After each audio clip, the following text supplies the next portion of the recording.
Welcome to day 2 of the symposium. Hello also, dear remote audience.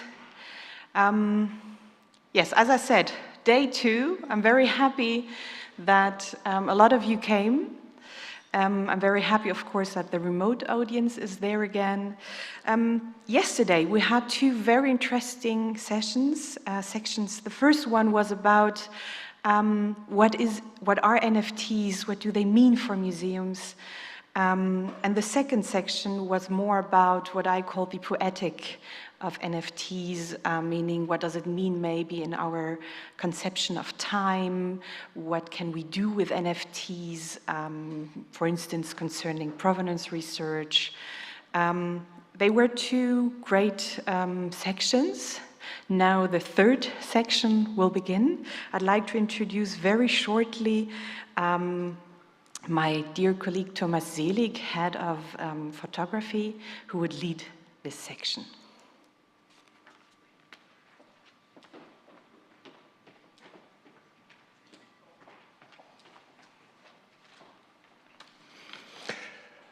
Yeah, good morning, everyone. Welcome back to day 2 of the symposium New Horizons. And I'm glad that we are here in the auditorium, but also online to talk about NFTs and the new collection strategies. That is a topic of this panel, and it's basically one of the driving forces also for us. I mean, the exhibition which we have been seen yesterday of Rafaël Rozendaal is of course a kind of starting point for us if we, or when we consider exhibiting an artist. Of course, the question arises how that has an effect also for our collection policy, and we are about to kind of thinking about how we can realize that. Yesterday we heard something about this gatekeeping issue that, of course, now with this kind of direct contact between artist and collector, the whole system somehow will be, in this part at least, will be reorganized, and there are several players which had a role in the past, will have in the future, and that's why we have different positions in this panel, bringing light actually to the different needs and maybe also the challenges which come up. We will start this panel with Saskia Draxler. This contract is art, this contract is not art, new digital art and definitions as a starting point. Then at 11 we have a studio visit, as many we had yesterday, seen already by Florian Kuhlmann. 11:30, like half an hour later, Martha Visser, NFTs in legal perspective and challenges from the field. So that is a kind of the legal side of the NFT world. And then at noon, unfortunately online, because Christiane actually has kind of, she was one of the first who said, okay, I got to participate in this symposium. There she was supposed to come to Essen. Now she said it's impossible to come, so she has to get up very early. It's going to be 6 o'clock of her time when she will be with us today. So my first introduction goes to Saskia Draxler. She studied German language and literature, philosophy and theater, film and media studies, a long journey, in Frankfurt am Main, was involved in many art and performance projects in Germany and abroad. She was co-founder of OK Girls Galerie for Art and Discourse in Berlin.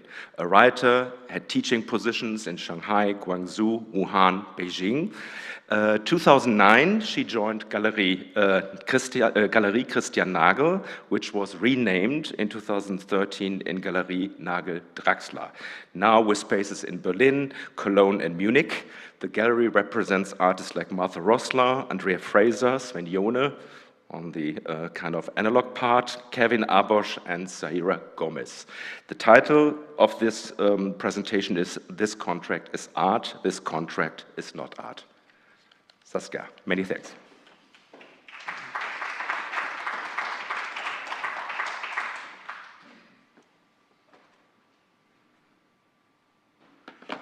Hello, hello.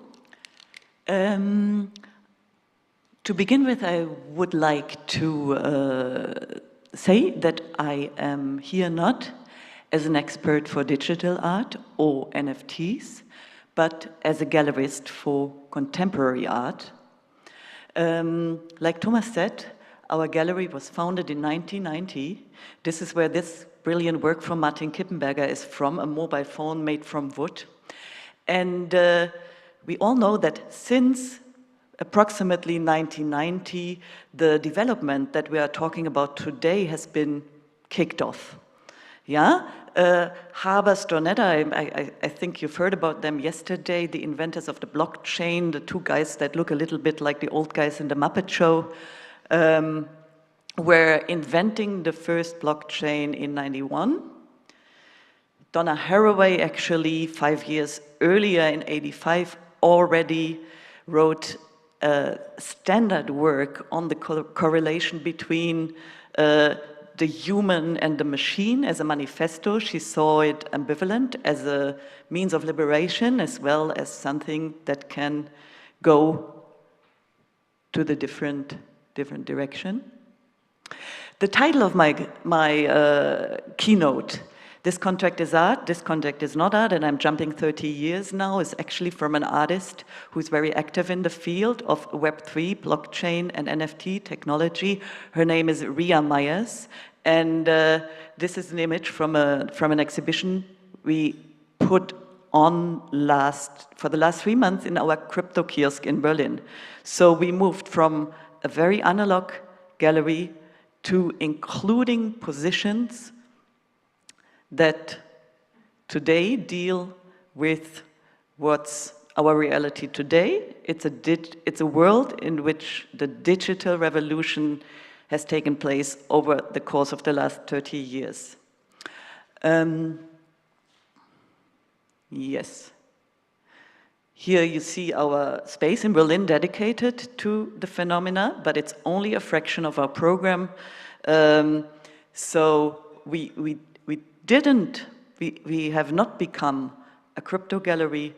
We are still a gallery for contemporary art, avant-garde art, but we are open to the reality that forms the presence, and this is a reality where the digital plays a role. Okay, so I said I'm not an expert for digital art or NFTs. We are very happy that we have younger staff that can actually dive into the phenomena and teach us about it. So since we're here in a museum and it's a panel about museums and NFT and digital art, I would like to step a little bit back or, go into the bird perspective and look at the bigger questions involved. When Haber, Stornetta thought about inventing the blockchain, their problem was, the question they had risen was, how can we keep basically facts? How can we conserve the truth? Because digital files can be altered. And they were thinking and in 20 years, nobody will know what was reality 20 years ago and what not. And then they thought, okay, we build a system where we have, instead of one viewer and a linear system, we build a blockchain, where many viewers, many witnesses view the truth. And then it is sort of preserved. And today we know where that brought us. I mean, not the blockchain, but the technical development goes on, and a lot of viewers doesn't mean that a lot of viewers only see the truth. We know it today. The Pope wears Gucci. Trump is the victim of police violence, to put it ironically. So I would say the feeling that we want to have security, that we want to have trust, that we want to know the truth and preserve it, always also causes a reflex that exactly what we want to do leads to the opposite.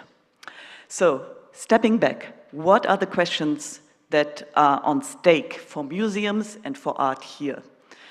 It's Wahrheit, truth, authenticity, it's archiving of knowledge and art, it's the production of knowledge, it's also kind of the production of value, cultural value, but we all know what it is not or what it should not be in a museum, it is money, it is accumulation of capital, it's the creation of profit. This is not what museums are in for, and this is not what we are here for. Blockchains came up when the housing bubble crash made people doubt central banks, when the WikiLeaks payment blockade showed first signs of financial censorship, and that's when they said, hey man, we need a currency that is in our hand, that is decentralized, that nobody can interfere with, and that's something we now want to build. Okay, I took the freedom to hack the hacker. This was Linus Neumann of the Chaos Computer Club, one of the major voices in the field, and I just filmed it from my computer screen. It's a lecture he gave already in the summer 22 about NFTs. We will hear more later. But again, Linus said the big question is trust. You know, people living in times of uncertainty, and they want trust. They want to know that their painting is authentic. They want to know that their money is safe, etc.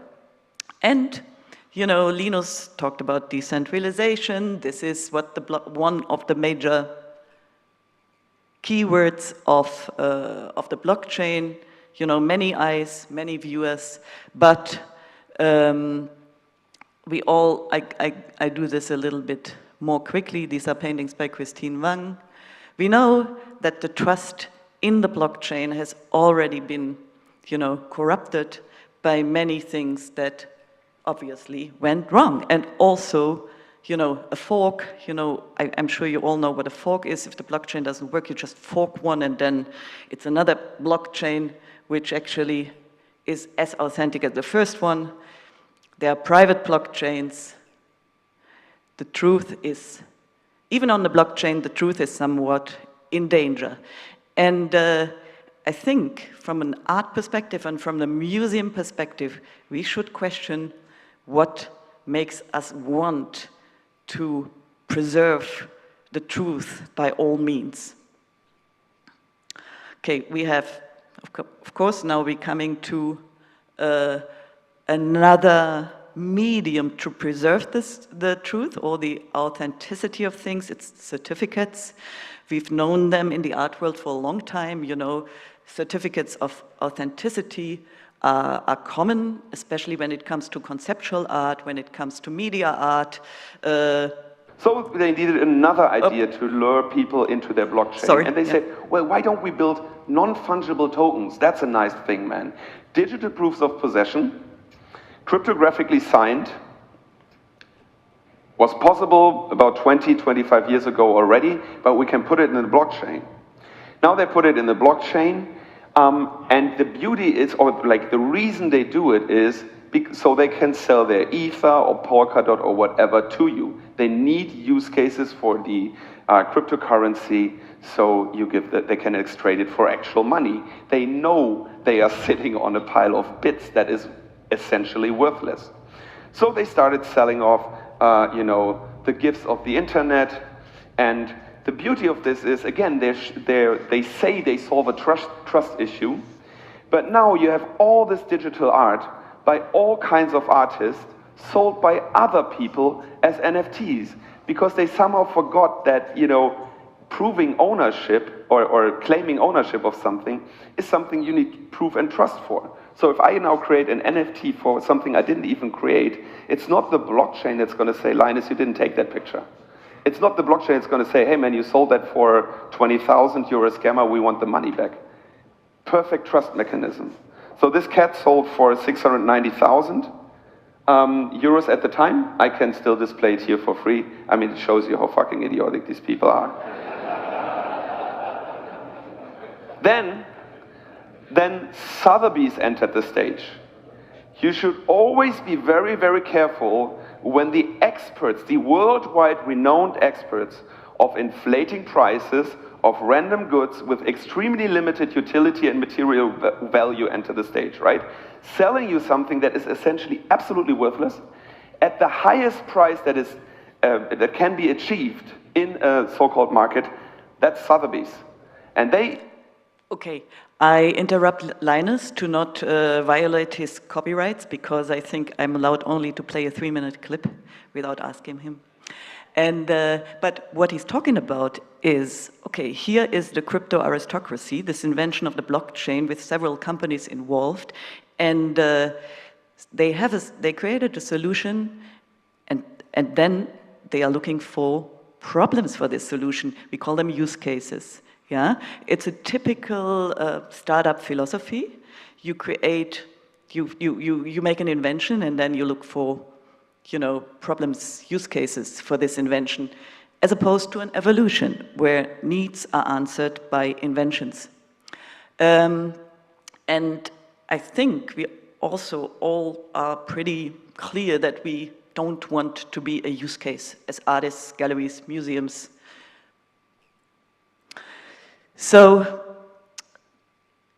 there is in the blockchain Web3 technology, we clearly see that there's an absolutely proximity between the medium, the message, the currency, and the output. So this is almost inseparable, and of course, we also know that since the Medici, art and money is somehow, you know, in correlation, but this is another turn of the screw, yeah?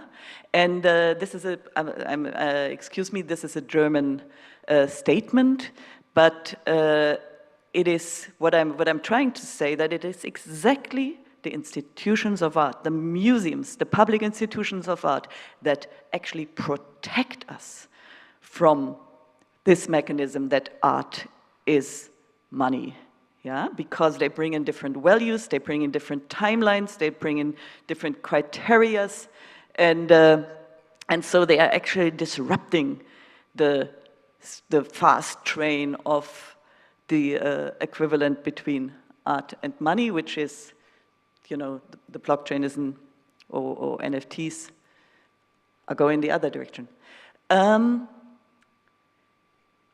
Talking about another thing that the blockchain and the NFTs have on the positive side of things, it's no gatekeepers. Yeah, no gatekeepers is a nice system. You know, we are, as gallerists, often people see us as gatekeepers, so because we make a decision of artists that we want to exhibit and others not, we make a decision for our program, and it's led by our own interests.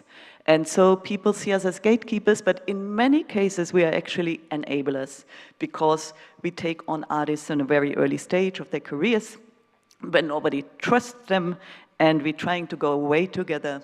And so this is the ambivalence we live in, but is it really true that there's no gatekeepers in Web3, and can really everybody participate?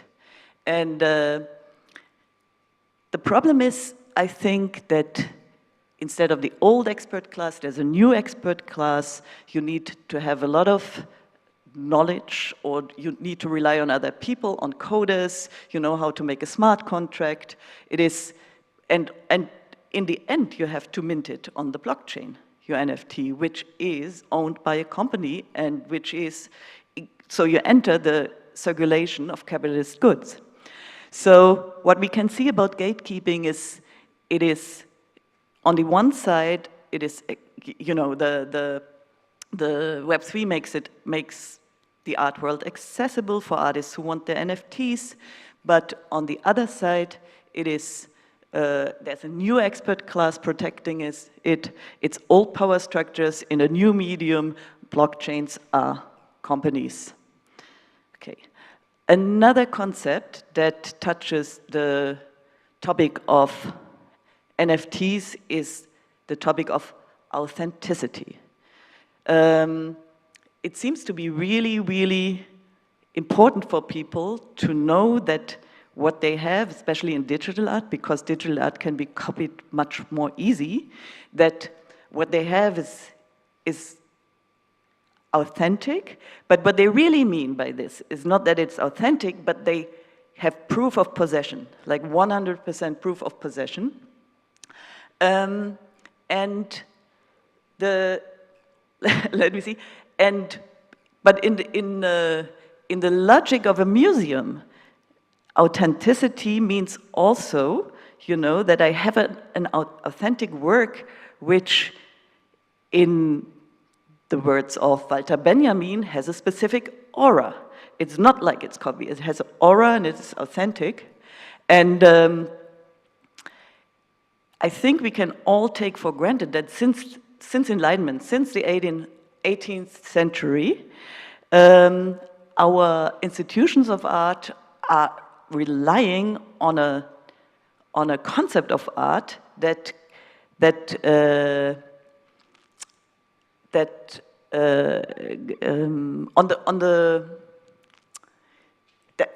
auf einem substanziell aufgeladenen Kunstbegriff, that art and substance, art must have substance, and substance is more or less, you know, in the 18th century it started that the instances of substance, the churches,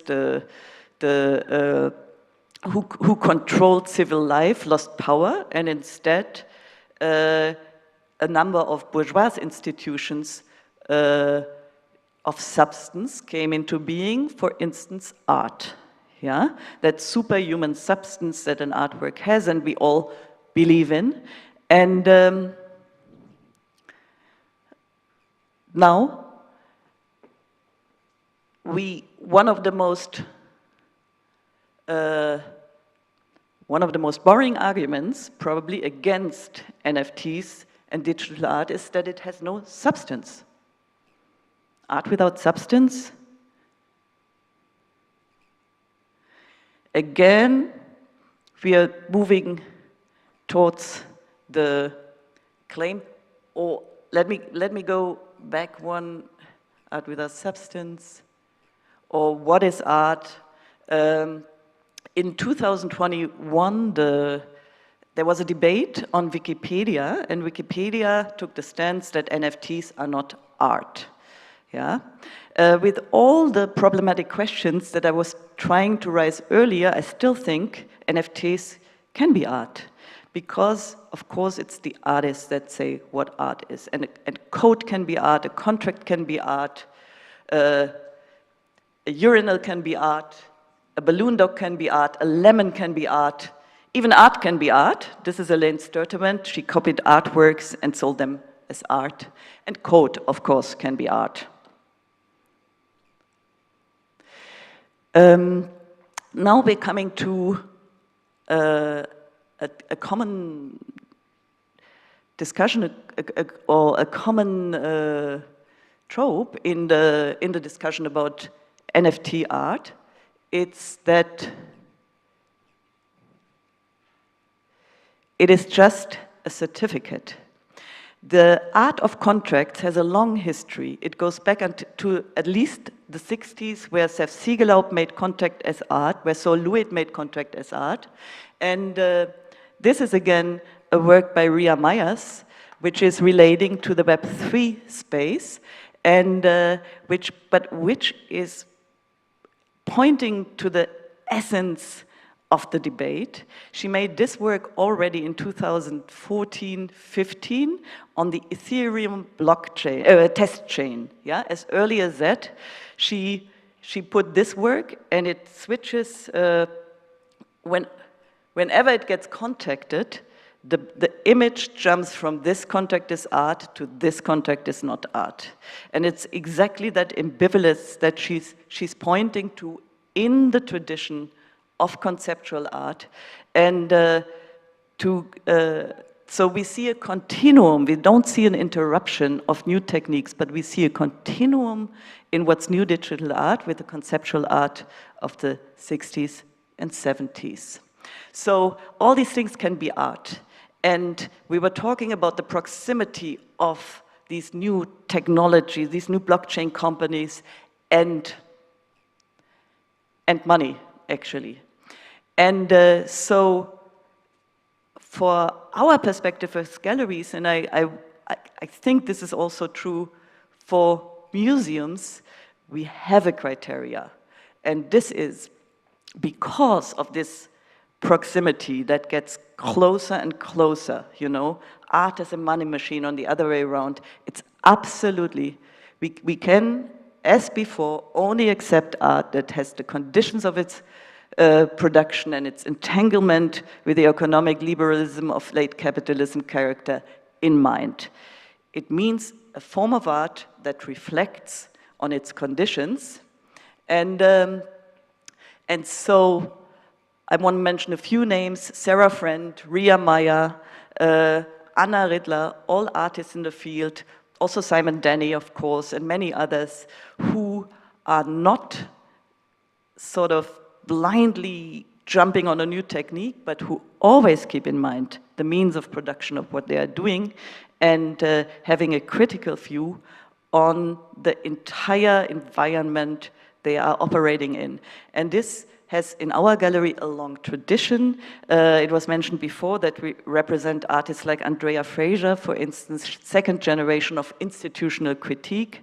Andrea did it in the analog world, that she would, you know, look at institutions, look at the at her own entanglement in dependencies, and you probably all know her work, and so there is a new generation. It's probably the 5th generation, maybe, of institutional critique that looks at Web3 and the blockchain technologies, and this for us is important. This is that's why I put it in red. I think this is a key point. Okay, another practice, NFTs could be extremely, or the blockchain can be extremely important for, we mentioned before, Haber's Stonetta wanted to, you know, preserve the truth, but what about archives? Of course, we want to archive things in museums, and here, this is an image of our gallery archive of the 1990s. These boxes contain ectachromes. And like today, we wanted to keep track of what we were doing. So this is a very, very physical archive of the 90s. Today, of course, like everybody else, we store our archive here, yeah, in servers. And, oops, okay. And the interesting thing about archives is, you know, beyond the fact that it seems to be a human desire to keep things and to want to want to secure things, etc., etc. The interesting question about archives actually is, we do not know today what we would like to retrieve from our archives in 10, 20, 40, or 100 years from today. I owe this thought to Hans-Dieter Huber, who in a recent discussion about the Central Archive of Photography that Germany is planning now in Düsseldorf, should probably be in Essen, you know, and that they are thinking as an institution where, I don't know, 30 artists get selected today with their estates, and then they get preserved in this archive. Absolutely, an absolutely, in my eyes, strange approach, or an almost feudal approach, because archives must be open. They must be open source. They must be fed by people who we don't even know, so that in 10, 20, 30 years, when the dust of time settles down a bit, yeah, then and other people will know what they want to retrieve from our archives. Also, I want to make a claim for forgetting, because to remember everything and to keep everything obviously causes a lot of stress. And it causes so much stress that we are ready to consume so much energy for instance, blockchain technologies. We don't, in order to preserve. Maybe it is time to also think about the creative force of forgetting, and to see the retrieving process that is caused by, you know, when we start interrogations into the past as another process of knowledge production. And I want to go as far as saying, you know, there's a new disease in our society that takes a lot of place. It's demons, and it could be probably a protection reflex from that very, very strong need and stress to remember, to archive, but this is, you know, of course, oops.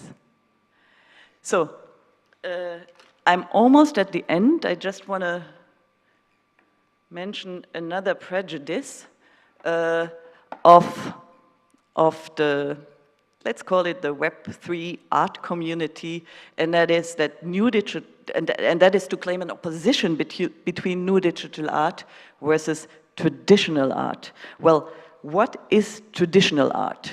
Most of the art that we see, like this is a booth at Basel, Miami Beach, where we implemented this crypto kiosk with a metaverse wall into our painting booth. And around the corner, you don't see it now, is a Günter Bergh. Here you have a Peter Zimmermann, whom you all know. And so we had it side by side, and in some aspects, you know, sometimes the digital art looks much more traditional than the non-digital art, let's call it. So I don't think this is a fruitful opposition. And again, I want to plead for seeing it all in one narrative, the narrative of art. And there's good art and bad art. And but in the end, what art is always defined by the artist who makes it. Yeah. More examples. And this is a work by Sarah Friend. It's code, it's an algorithm of the prisoner's dilemma. This is another work by Sarah Friend. It's code, it's life forms, it's NFTs that die if you don't give them away after 90 days. Physical art, what can physical art be? Sarah made an exhibition in our crypto kiosk focusing on actually the physical infrastructure of Web3. She made a documentation of all the buildings where the very big server parks are located in Berlin, mostly in West Berlin. So physical art, digital art, it all doesn't make sense because all art has a physical and an image component. Even code can be read as an image and a physical reality. Okay, last point. Another big thing in blockchain Web3 today is writing history. Everybody writes history in an instant. You know, it's the thing you read on like half the Instagram posts, how, you know, how NFT artist here, NFT artist there wrote history. We saw this is a slide from a lecture from yesterday, which which my assistant took for me. And it is about the acquisition process of the Centre Pompidou. And you see that all these steps take a year. So to end with, history, art history takes time. Thank you.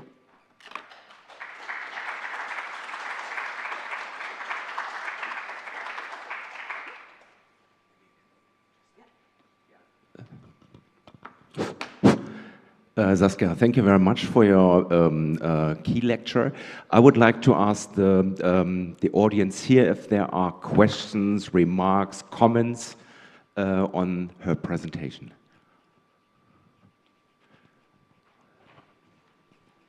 Give you my... Well, thank you very much, first of all.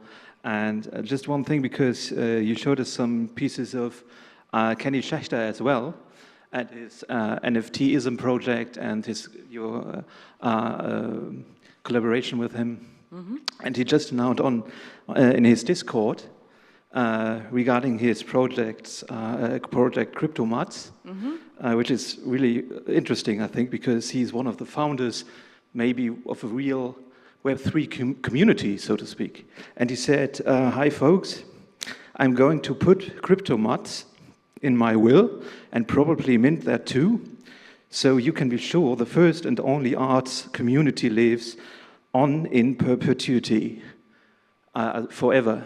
What do you think about that? Can you repeat the last? The last. So he basically said that he puts Crypto-Artworld in his will, and he will mint that too, to ensure that Crypto-Artworld will be always a part of. Yeah, forever, literally. Yeah, I mean, that's Kenny. You know, Kenny is polarizing.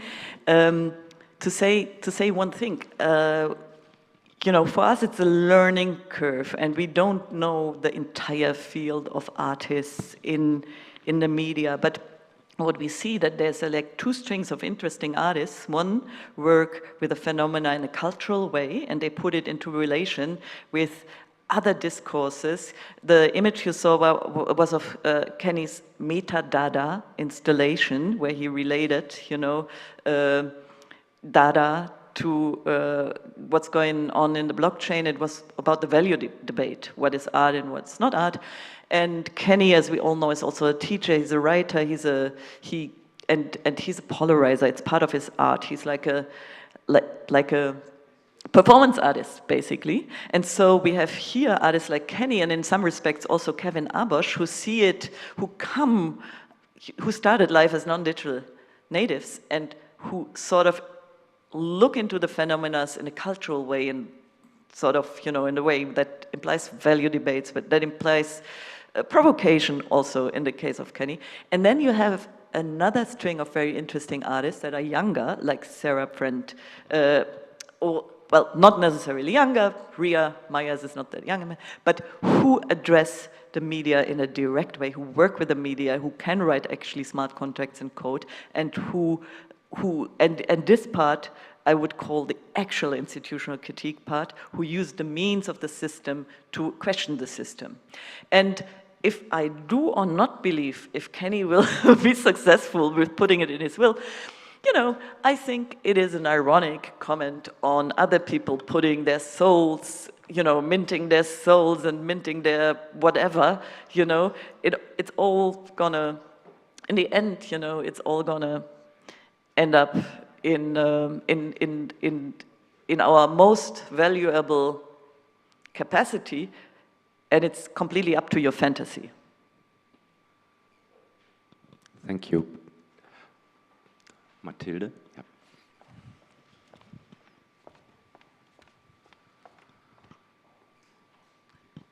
Yeah, first of all, thank you for this very inspiring talk.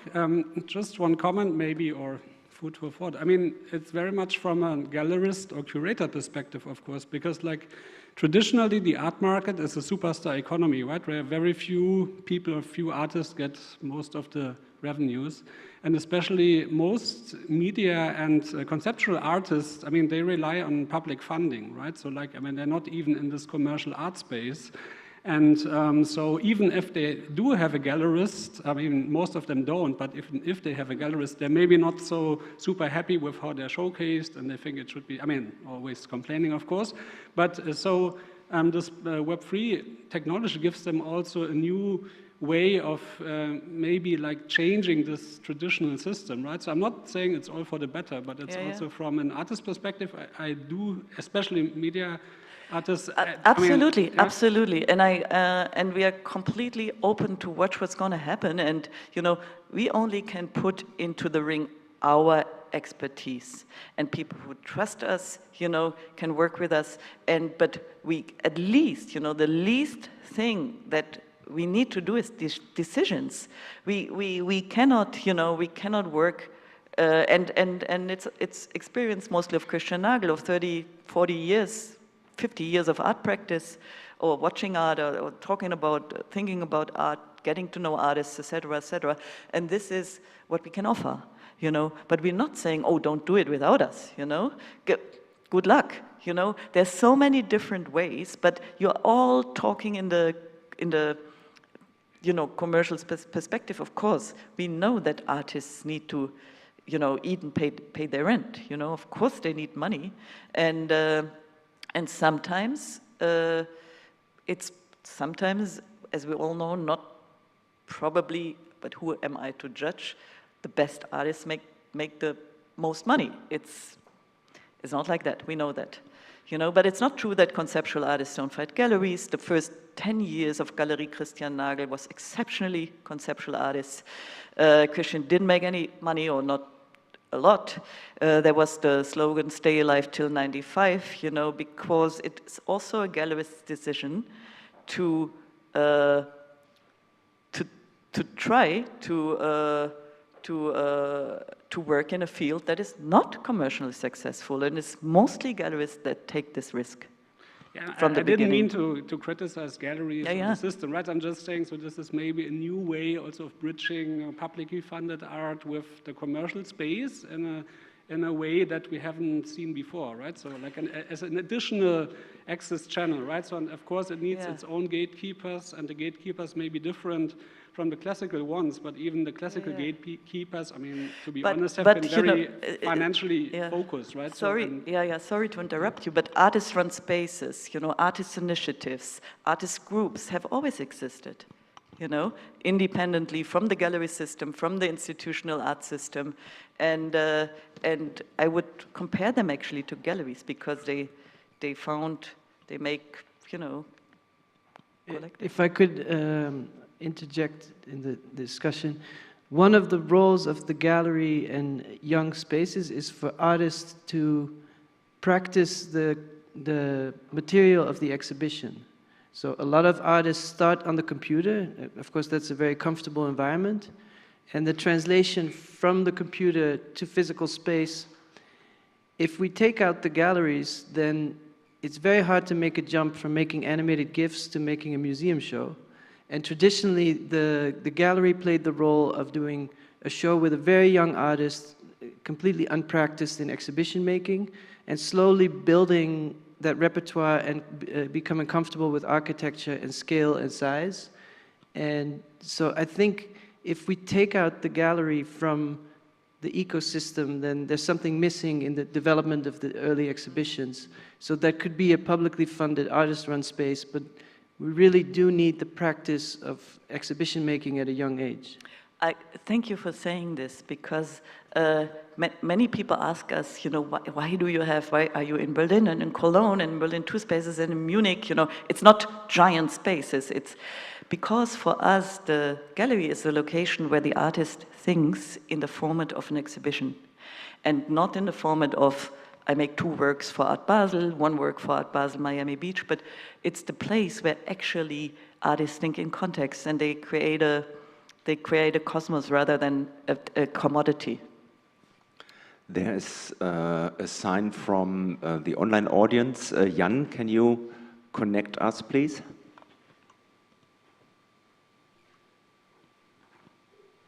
Yes, no problem. Thank you, Thomas. Daniel has a question in the chat. How do you get the idea that blockchain is owned by a company? Please elaborate. Thank you. Yes.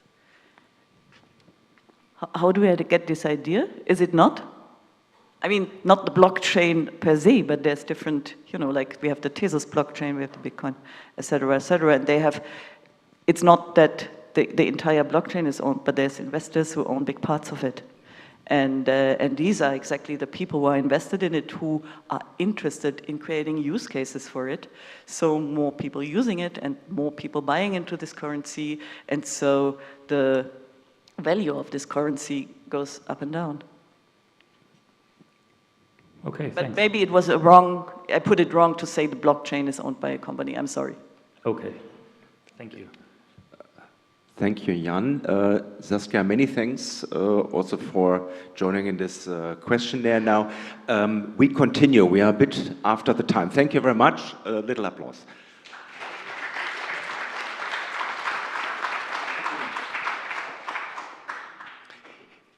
Yeah, we continue with an artist from Düsseldorf. It's Florian Kuhlmann, and I think he has actually the same topics from a different perspective, from the artist perspective. It's part of the studio visit series which we created around this symposium. He has been working as an artist, as a curator and a digital transformation consultant for almost 20 years. Has exhibited his work, for example, at the MUCA in Antwerp, the Institut für Moderne Kunst in Nürnberg, Transmediale Berlin, Rhizome.org, and latest, I think, NRW Forum in Düsseldorf, your hometown. Florian, it's your place.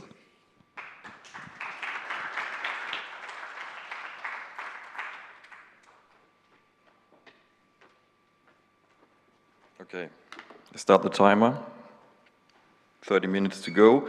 Many images. I quickly start. Thanks for the invitation. We have a long journey to go.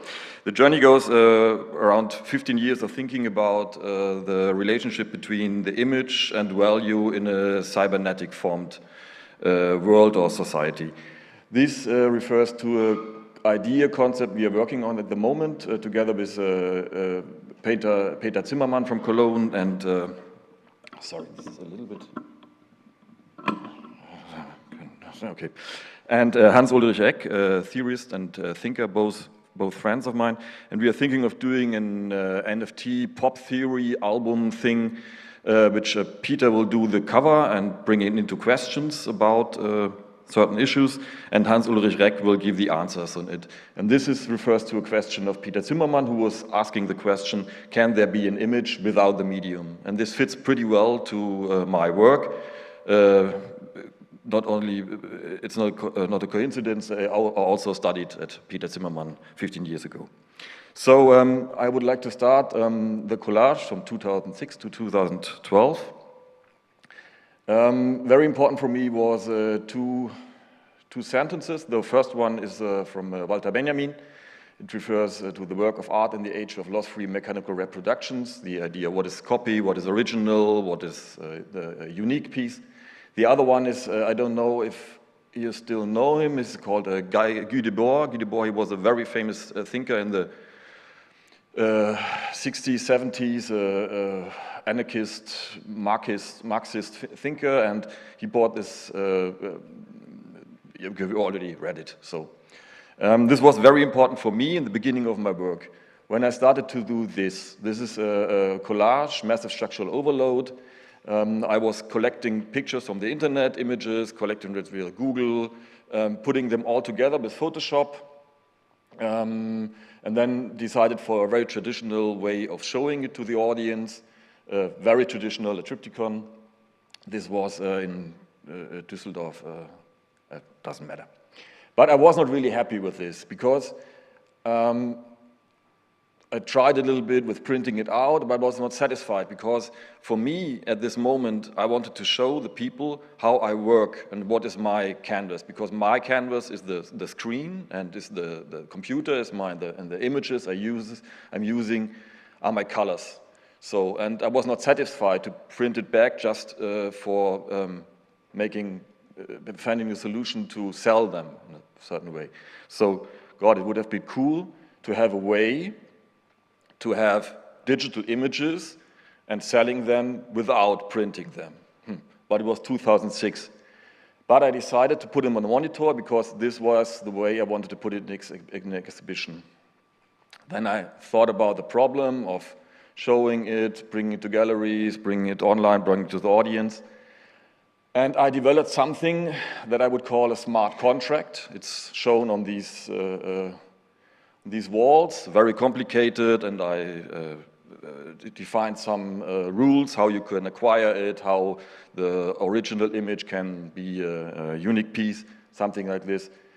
And I defined a value for it, and then there comes some algorithmic thinkings, what could happen next.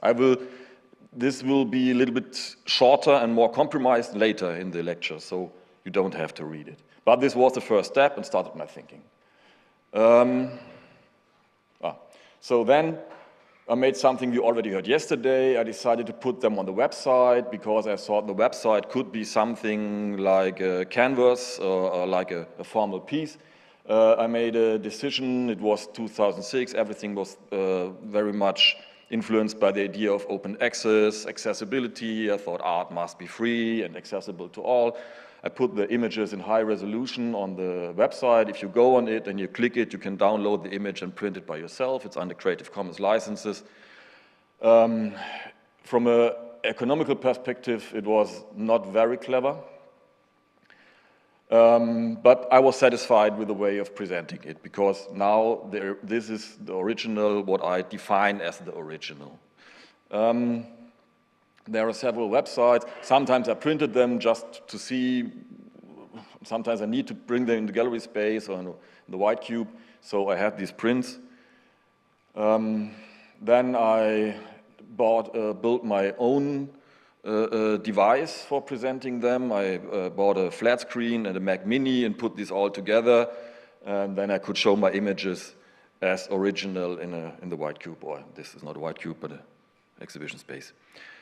Together with in the left you can see the originales and digital and free, and on the right the unique pieces are made by the market. So I made a decision. I said, when the market comes in, then from the original pieces, a unique piece one is generated, and I also accepted the market as a collaborative partner. So I said, this transformational process is a collab. This is in Cologne. The project place Blast was it. They have shown it one of the first times. One day somebody took one of the pictures and put it on Pirate Bay. I don't know if you remember it. I thought it was great. I really loved it. It was a great honor to find it there. And also because I didn't decide for a unique formal printing and finalizing it, I had new possibilities to work with this. I made exhibitions. I don't know if anybody used Second Life. It was a platform very famous for this time. And this was my first, my diploma exhibition, my first solo exhibition. Pretty big, pretty huge. It was great to have much space. We already talked about the problem of space yesterday with Harm van der Dorpel. I used it and we used the place. It worked pretty well. We did, I can print as huge as I wanted. That's my avatar. We also made different talks. That's me, the younger me. We had pretty good talks there. We had the possibility of doing live streams, and this guy with the screen with the green trousers, that's my avatar. And we had pretty good talks, inviting people from all over the world and making art talks and talking about my work. Was quite a good project. So this is in a project in the Institut für Alles Mögliche in Berlin. I decided to go back to space, to physical space, and to show it there. But I still wanted to keep the idea of making accessible to the audience. And I put all the pictures on the wall, and the center of the exhibition was this socket, and inside there was a computer. And if you put in a USB stick, the computer copies the whole exhibition on the USB stick, so the audience could take the exhibition with home. As I said, economical, it was a disaster, but I thought it was a good idea. It was a good idea, still. So this is the different websites. This is Dystopia DevStar. They are still available and online, and I will keep them online. You can still download the images from there. You can click on it and download, and if you do it, send me a picture if you print it. Happy to see it. Okay, this is all. They all tell a different story. The story is always about capitalism, technology, ideologies, Marxism, different topics, putting them together, pop culture. And I could make a single lecture about all the single images, but we don't have the time today. This is then selling the net as an online version. I started to make again, you see the Walter Benjamin and you see the Guy Debord title we have seen on the start. I made the difference between das Original, the multiple, and das Unikat. And I defined this way of making a Unikat, a unique piece, out of the originals, because I refer the digital image as the original. This is very important to understand in my artistic work and my thinking. These are the rules. Finally, one guy helped to realize one. We already heard his name. It's Peter Zimmermann. Together we defined the piece, and this is still, I think it's still in his living room. Okay, so 2012, something very important happened in my life. And changed everything. My first child was born. So if you know what happens if your child is born, everything is getting chaotic and mess, and you don't have time anymore. and you have to rethink and restructure everything you're doing. So I stopped these because doing collage takes months, sometimes a year until it's finished, and long nights, and I didn't have this time anymore. So I started to experiment. The topic is still economy, it's still art, what is economy, what is value, how it's generated, and I think it was a good idea to put a Kuhlmann in a Röhrs because it's a very affirmative way to put all these things together. I produced another one, it's called the Alpha and the Omega, where I put I don't have to tell you what it is, you all know this. It's a sign for me from the beginning and the ending of something of a cycle which lasted almost 100 years. And then I put it on the internet again. You can click it, the image in the background changes. So it's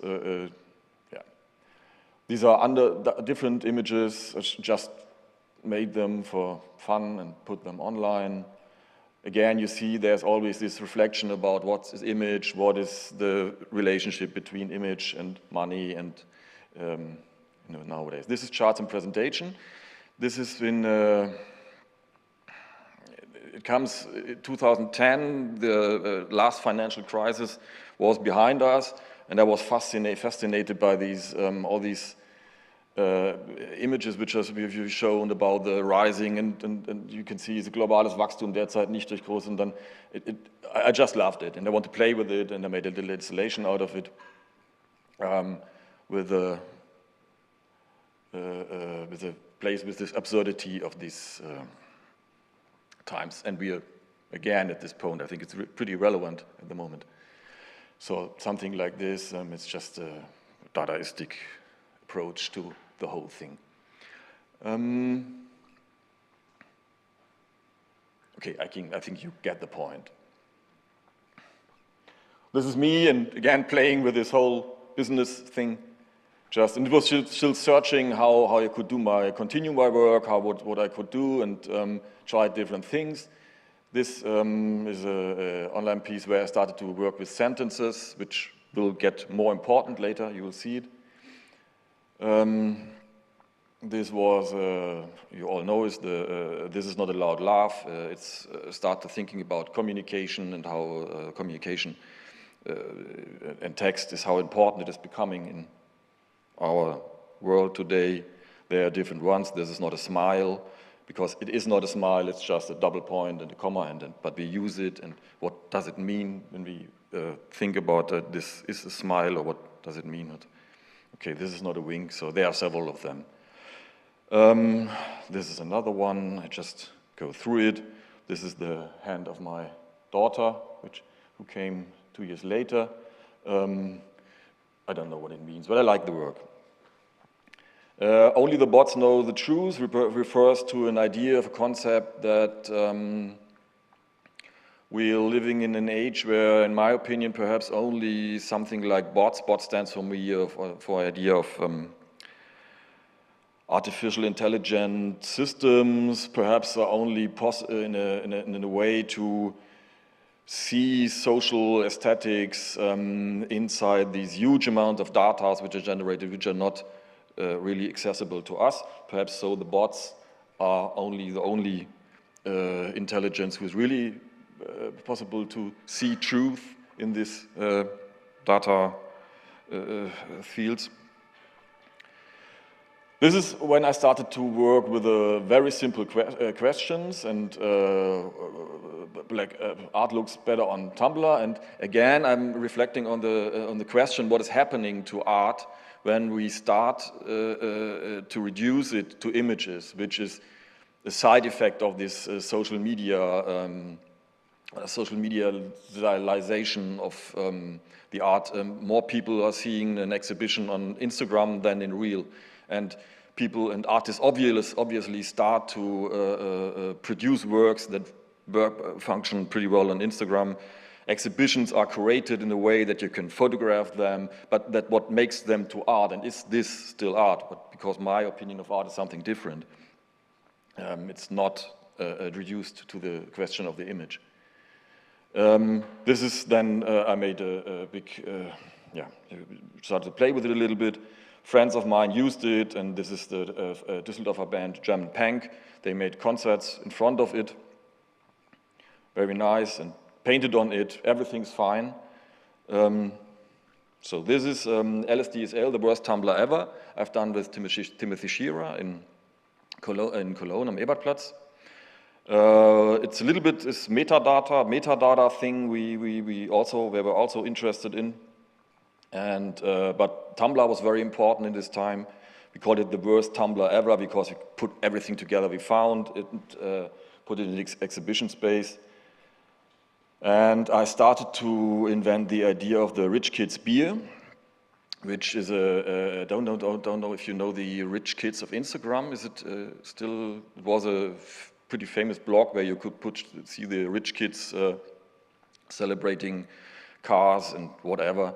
And I thought it would be nice to put the rich kids on a beer, because beer is for me a symbol of the working class. Put these together. I made several editions of it, until one day one of these rich kids contacted me via Facebook and wanted to have this part of the money. I said there's no money, but was quite difficult. I had absolutely no interest in discussing with one of these guys about money and legal issues, so I stopped this project and made something different. So this is Rich Kids Beer in the Digital Empire in Düsseldorf, a project space I opened in 2014 to show digital work, to show artists who work in this field, because there was nothing in this. The opening was, also we made a bring your own beamer. So I think, Rafaël, it's unfortunately not on your website. We could do it one day. It was a really nice evening. Came together. This was one of the first show, very important. In the middle, this Adidas pullovers, they have been done by Thomas Spalek. Thomas Spalek has done the exhibition catalog for the current exhibition. And he also introduced me to the idea of the areal typography. It was his idea. He said, one day he came, we planned this show. And Thomas said, hey, Areal is so cool. It's a democratic typography. Everybody can use it. You can run it on each machine. And I have made these Adidas pullovers printed in Areal. And at first I didn't really understand why it's so cool, but we showed it. And it had a great impact on my work, I realized later. So this was one of the first shows. There have been several ones. This is the Router Galerie from Berlin. I'm not sure if you're familiar with the concept of the Router Galerie. You put an exhibition on a router, and then if you come in, you can log in and you can see the exhibition on the handy screen. So you can take what we all want to do all the time. You can look on the screen, and everybody's happy. So this was called the Metamoderne Now and Never. It was a reflection of a term of metamodernism, which was very important in my thinking for a while. But 2016, my second child was born. Life is more chaotic, and I had to do more work, and I had to reduce my artistic work much more, so I had to reboot everything. And I had to rethink. And one of these things was the Metamoderne beginnt jetzt, and we can, okay, I'm fine. You could, if you would like to do it, you have your mobile phones at the moment, and you could put this Metamoderne, if you like, a short break. And, but you can do it later. It's not so important. I continue. So this is the website, and then you can listen to this. It's a small thing. So this was at the Tiefgarage in Cologne. I don't know if somebody of you realizes something on this sentence. I will show you later. This was, and it was not. It was a mistake. Nobody realized it for a week. So I think it says very much about the term of bourgeoisie at the moment. So we even do not know how it's written. Perhaps this says much more as the sentence from me. This was in the background. The International Non Society was founded by Friends of Non. This was one short interruption and friends of non-met in the background. So then I came back to my topic, thinking about digital images. It's Control-S RGB in Cologne. I started to just make simple sentences and put them on a wall. It's a reflection about the formats in which we see these images, GIF, written. It's always the same sentence, and it's reproduced or reconfigured in 3 different ways. This is about JPEG, and the different parts are changed. So you can rethink it. So then there's another extension of this. The same thing is with RGB, and everything is always wrong. If you see it, you see then everything is always wrong. You can see it on my website if you want to. So this is the one in red, and this is the last one in blue. Then I made a solo exhibition at Falco Alexander in Cologne. You can see I always like to put things I have done in one medium to put it in another medium. This to change it between the different mediums is always part of my work. You already see this as websites. Now they are as images on the wall. This is a big sculpture. I will not trust. It's a little bit like this Bart Simpson thing when he's standing on the wall. I won't do whatever. This was the whole exhibition. So now we come to what I think is the centerpiece of my thinking. It's selling the net. This is, you already have seen it in the beginning. The idea how you can transform original image, a digital image, into something, into a unique piece with the power of the market. So I put, you see it, all pictures on the wall, they are all similar. When you buy it, there's a simple rule. The first picture costs €2. The next one costs €4, the next one 8, 16, everything like this, until 65,000, something like this. And there's a little clue. If one buys a picture, the other one, the first one, gets his money back. So there's a dynamic in this. And it's like, I call it it's a kind of smart contract. And it's a kind of happening, people come together, obviously it's easy to buy the first one, and then this is also just fun, and then later, so these things develop. And what I really much like on this piece is that the whole piece is changing. So I see these 4 to 4 images as one piece, and I like the idea that the market is changing the piece in the process of buying, selling, using it. So in the end, there's another piece, and you call in German, there's this word, sich einschreiben. Also der Markt schreibt sich in die Kunst ein, and this is really what is happening. And another way, it's very important of me because you can see this, the early part of my work, these digital images, and they are going down now and taken away. And what is left is these conceptual, minimalistic art pieces. So this was Art Berlin. We changed the concept a little bit more. We put the concept, the smart contract on the side. And we also let the collectors sign the pieces which are on the wall, which is now, I think it's perfect, because now all the people who are participating on it are also co-authors or co-authoring the piece. And I think this is an important thing. So people are signing it, and then we are putting it back on the wall, and this is the one the collector receives from my signed piece, signed edition. So here's Nina. I'm not sure if she's already there. There we met first time. Here we met the next time again. We have taken 4 days and sitting there and waiting for clients, and it was a funny time. This was Institut für alles Mögliche in Nürnberg. where we made an exhibition about the metamodernism. Well, the internet told me it was okay. It's now part of the collection of Kunsthaus Cornelie Münster here in NRW. So again, this you already know. This is now I made a printed part of it. And this is a login piece. I was fascinated by the idea of logging oneself, and that we always log in again and again, and the idea of feeling safe when you're logged in. It's the opposite of access, of open access. Now we're in the age of logging in all the time, and you can put on this, and then you surf in the internet, and you can feel cozy and warm on your couch too. It was before Corona, I think, yes.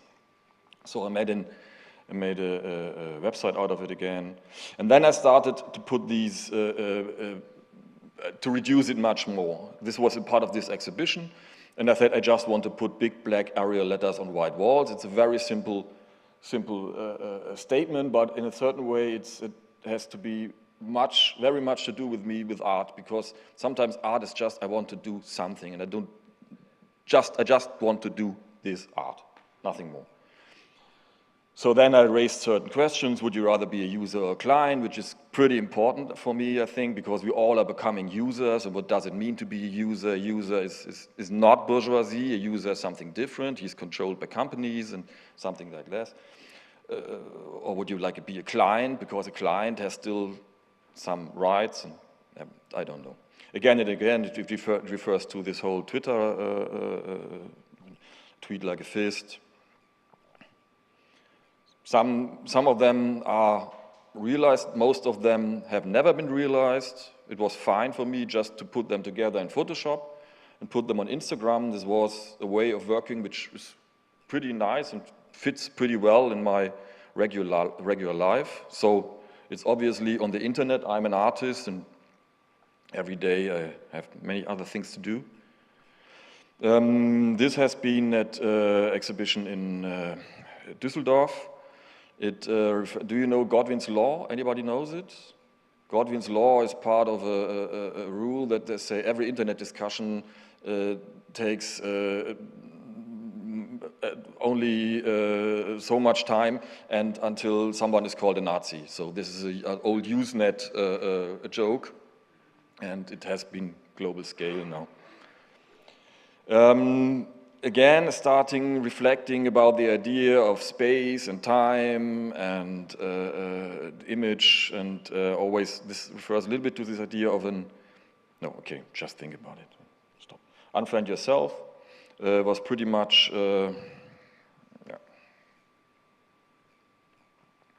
This was a piece in link in bio in the museum in Leipzig. Art looks much better on Instagram. It worked pretty well, and what I really like very much is that obviously the people are taking it and making pictures of it, putting it out on their Instagram account. So first of all, people are seeing the work, which is pretty good, which is nice.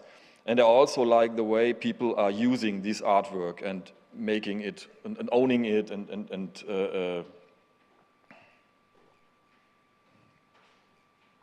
inscenating it in their way. So this, for me, in my eyes, this is part of the artwork, this, what is happening in the next step.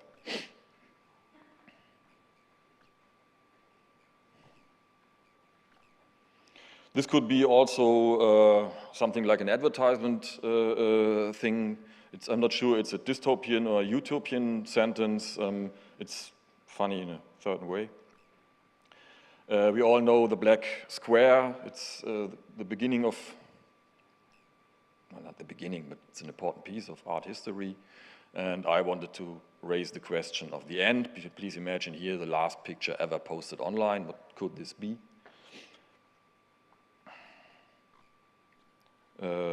By memes, when there's blood on the tweets, even the blood is your own. It's a little bit. It was before the NFT hype, so I think it's always plays in it. Only the bots know the truth. We already seen it. This is called a meta-modern talking. It's a discussion because the Google and the Apple bot. We made an edition out of it, and then this is one of the first NFTs we've made. Meta-Modern Talking, I've done it together with Galerie Wundersee in Düsseldorf. minted on the Tezos blockchain, very cheap. I think they're not available. I'm not sure. Learning by Buying is a workshop we developed for bringing people the idea of. Okay, I have to quick. So this was beginning of last year. There's no more fun in the fun. I think we all had a little depression. At least I had. Please keep swiping. There's nothing to see. It works pretty fine on Instagram. This is one of the other pieces. So finally, this is a current exhibition. It's called Pics, But It Didn't Happen. I realized it together with Falco Alexander in Cologne. Several pieces I've done in the last 3 years, combined, put it on the wall, bought it as an exhibition. Some sentences you already know, put it on the wall, all these things.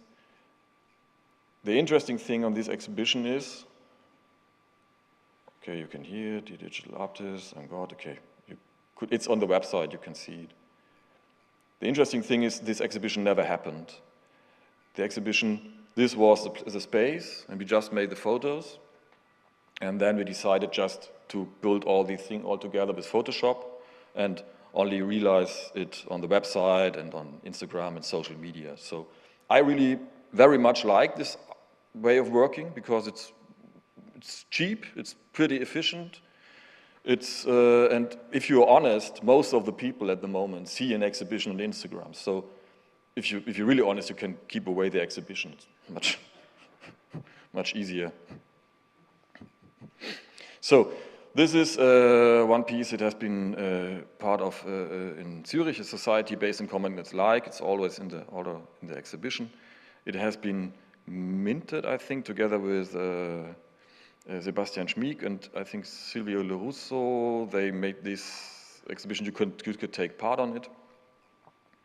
Then I started to go a little bit more deeper, the question of consciousness and internet and things like this, still in a little Dadaistic way, but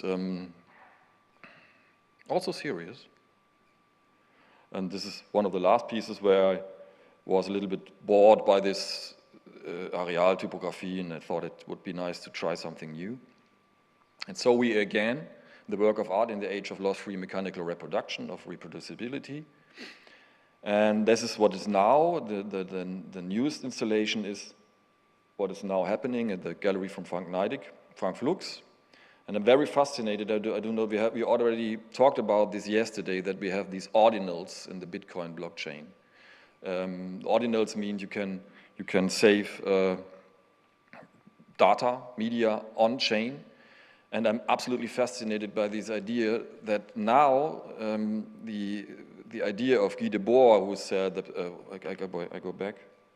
The spectacle is capital accumulated to the point that it becomes an image, which is a Marxistic idea from the 60s, now realizes in the blockchain, in the forefront of the hypercapitalistic, virtual, cybernetic, anything, I don't know. And I don't want to judge about it, but from an artistic view, I'm very enthusiastic about this, what is happening. So, and if you take a look on this piece, I have the feeling that at the moment I've finished a kind of journey, because on the left you see the original. This is the contract. This is the piece which will be minted. Frank, correct me. We put it in the contract. So it will be on-chain, the piece will be on-chain, and the art is in a certain way just the upbuild of the piece, of the work which is on-chain and on-chain. And so this pretty much shows the idea what is part of my work, that the original is in my piece is a digital piece. And this one is up to way of realizing it.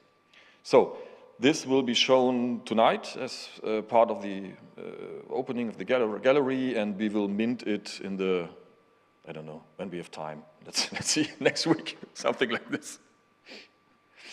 So, okay, thank you very much.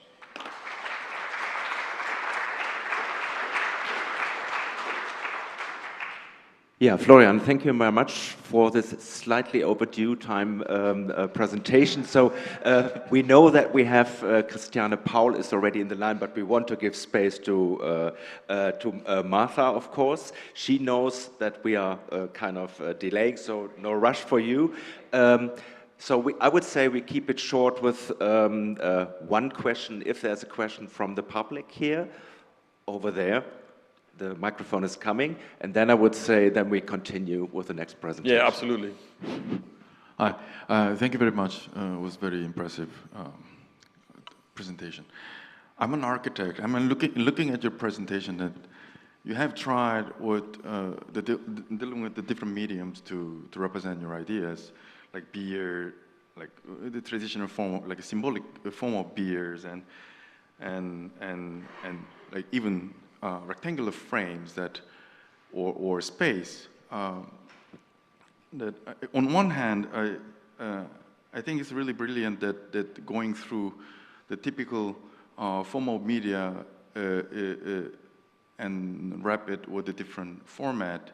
On the other hand, looking at the space that behind your object, they are relatively remain as a white wall. And my question is, I'm wondering what was the best experience for you as an artist, or the best place to collaborate with the space itself, or institution that provide, like, as a background of your object? It's a very good question, and I'm thinking about it by myself. I think I decided to take this white cube because on one point in my work I wanted to make it clearly visible as art. So I decided to make this, I thought, okay, white wall is always a clear sign for art. Answers this your question? Yes, but like white wall, just a traditional setting for... Yes, absolutely. White wall is a very traditional setting for museum, and at the same time, the many presenters in this symposium have been complaining about the rectangular form of framing of images. But at the same time, I'm looking at all these works that without this rectangular form, you might not feel secured enough to represent this work is art. Yeah. You know, there's like a interesting polemics going on. So I think this applies to the space itself. So as an architect, I'm wondering what could be the next, a background for art piece or the space itself. I think it's quite interesting question to institution themselves. Absolutely. Okay. I hope that was the answer. Thank you very much. Florian, thank you very much.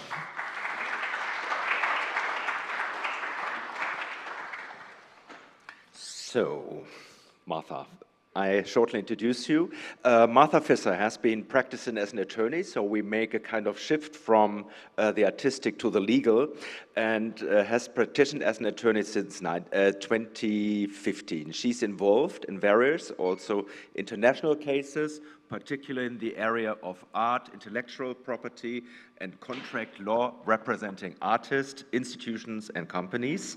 She also focuses on privacy and digitalization, including NFTs. Martha studied law at Maastricht University, so very close by to the city here, and the University of Amsterdam, and concluded her study with a research on restitution and cultural property.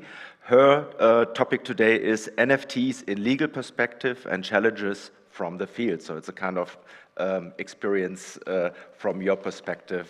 We are very much looking forward.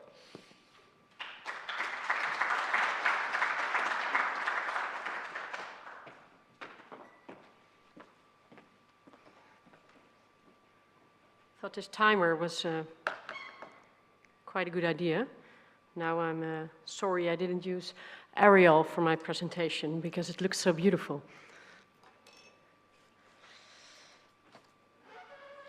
Thank you, Folkwang Museum. Thank you, Thomas, for the kind introduction. And of course, also thank you, Rafaël, for making this all possible with your beautiful exhibition. So, at a glance, I will discuss a few topics. What do you buy when you're acquiring NFTs? Because, of course, it's important to know for collectors, museums, how to secure your rights if a contractual problem arises in case hackers or something else occurs and someone tries to take your NFT. And then we have, of course, copyright issues. What rights do you have as a collector or as a museum? How do you make sure that your NFT does not infringe other people's rights? And then there's the royalty payment issue. Are these actual resale rights in the legal sense? Or is it just a payment that you can also limit? Because as we've seen after the first peak in NFTs, now there's trouble in paradise when it comes to the resale rights, as probably a lot of creators here will know.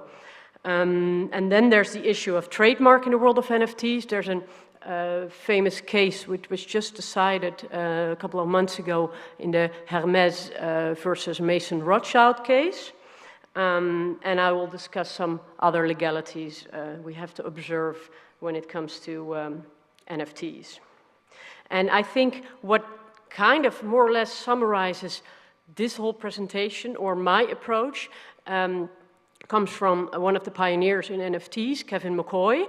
I will also discuss one of his, one case surrounding the first NFT ever. And his approach was, when taking this case to court in order to decide whether he owned the NFT or someone else, was that he said, well, we as tech guys say code is law, but now I'm taking it to court. And in court, law is law. Because of course, you say possession is ownership on the blockchain, but in the real world or in a courtroom, that's not necessarily the case. And I think that pretty much summarizes what we're now discussing. Are we discussing ownership? Possession is ownership, so code is law, or are we saying, hey, what is this ownership in a legal sense? So law is law. So keep that in mind when discussing the various cases. So I'll quickly take you through some technical aspects, because we need that in order to define what we're dealing with when talking about NFTs. Perhaps your first thought is, okay, I'm buying an NFT, I'm buying an artwork. I'm not to decide on what is art. That's for, I think, others in the room here. But at least you may think you're buying an image. But in the end, what you're buying is a digital asset that can be traded on a platform. So what do you need? Well, of course, you need a wallet with some crypto in it. In this case, in most cases, Ether, because that's the token you need to buy your NFTs, at least on the Ethereum blockchain. Well, we all know that there are more use cases for NFTs than merely art, such as concert tickets, baseball images, and we can also tokenize physical assets, so you can think about that when buying on OpenSea, so to say, or another platform. And then, of course, you put it in and you buy it. And it goes, of course, via this smart contract. And this smart contract gives, of course, the money to the seller, but it also gives a part of the currency to the creator. And it could be the artist, but it could also be someone else. Because that's, of course, one of the big praised advantages of NFTs, is that one part of each sale goes directly to the artist, and therewith they co-benefit. And of course, some more technical background. This is actually a funny artist, and I bought one of them. I won't tell you in terms of privacy which one. But the thing is, of course, these NFTs exist on the blockchain. So that's a decentral public database which is constantly updated in a decentral way, which means there's no governing body. And that's, in legal terms, very important, of course, when you have to decide who owns what, because you cannot say, okay, I take it and I give it to you as a judge. So that's a problem, what we're dealing with here, because of the character of the blockchain. So in this blockchain, all data is stored in packages and transferred, and therewith all the blocks are formed in a chain, and each block refers to the earlier one, and therewith it cannot be manipulated, this ledger, in Dutch grootboek or in German houtboek. So it has timestamps, it's transparent, so each transaction is traceable. And also keep that in mind, because that's interesting for the legal perspective. So we see we have this contract address, which forms one part of the NFT, referring to the smart contract, and we have the token ID, basically referring to what you own, and then it also refers, of course, to the artwork. And we have the difference between off-chain and on-chain, and that's also very different, making it different from a legal perspective. And then we talked about the use cases we have for NFTs, because we're dealing with art today. But it's also very useful, for instance, for insurances, because the smart contract is directly, automatically executable. So for instance, if you take out an aircraft delay insurance and your plane is delayed, you don't have to hassle and call and write letters, etc., because automatically the plane is too late, you get a part of your money back. And that's what I think is one very interesting use case. So maybe one part, as we just discussed, people invent the blockchain, make Ethereum happen, and then invent use cases to go with it. But I think smart contracts in the future, there will be many use cases. Maybe we're not using them now, but smart contracts actually do solve a big problem, namely courts, lawyers, cost, etc., partially in the future, and already partially. So, and also it could be used for voting, for access to a community, for live concert ticketing, and also, for instance, if you want to know where your hand-caught piece of tuna comes from, you can see where it was caught, whenever it was distributed, sold, because of this blockchain, because it's transparent, it has a timestamp, you can always trace it back. So that's very important, and I don't think that's a thought-up use case that actually is not useful. I think that can really solve problems we are dealing with. But the problem of the smart contract is, that it's not a contract in the legal sense. So you cannot always, you only prove possession, you don't prove ownership. And that also makes it very hard to, for instance, transfer copyrights, because copyrights require signatures, they require a specification of what you actually want to transfer. And then, of course, there's the difference between on-chain and off-chain, which we will discuss later on. But if you're dealing with NFTs, you need to know what your rights are. So we need to know, the judge needs to know what this NFT is. And of course, when they saw it for the first time, they thought, is it software? Is it a thing? How do I decide what to do with this? And there hasn't been a case, in the Netherlands at least, deciding what it is, but based on other cases we can assess more or less, and based on, well, the Dutch Civil Code, we can make an assessment of what it is. At least we know it's not a physical item of property, right? It's not something you can touch. Compare it to the German Sache. But the Netherlands generally has an open system of proprietary rights. So if it kind of fits into the system, you could say, okay, it may be an item of property. And at least the conditions that have to be met is that it's transferable, that it's intended to confer material benefit, so more or less it has value. And those are basically the only two conditions. So you could say it's a property right. It's not a currency. It's not a relative or personal right, because I can claim it from everyone. It's mine. It's not only between two persons. So it's an absolute property right, not being a physical item of property. And that's, of course, something comparable to copyright, because we can also transfer it. We cannot touch it, but we can have rights to it. So that's the Dutch perspective. And this Dutch perspective was very funny, I think, put into, well, at least for the Netherlands, a landmark case about these Ozzy Osbourne crypto bets, which were a thing apparently a year or two ago. And this person who was not very tech savvy, imagine you're not tech savvy, but you do want to collect NFTs. You have a friend who is in the whole business, and you make an agreement. He buys them for you, he transfers them to your wallet, and then you can enjoy your possession or ownership, whatever it is. And there's this drop somewhere at midnight. You agree he will buy them. They're revealed, and then he goes silent. Nothing in your wallet, no message, nothing. And you think, hey, that's strange, we had an agreement. And then after a couple of days you do get something, but it's not the part of the valuable drop that was actually revealed that night. So you think, hey, I'm being tricked here. And the funny thing, of course, is that you can track on the blockchain where all the bets went. And you can indeed see that the one he sent out later to you is not the valuable one, but part of a later drop, and that's not so interesting. So you go to the court and you say, hey, give me my NFT, because he won't do it. He already transferred it to a friend's wallet. So how do we solve this problem? Because, yeah, judge, help me out here.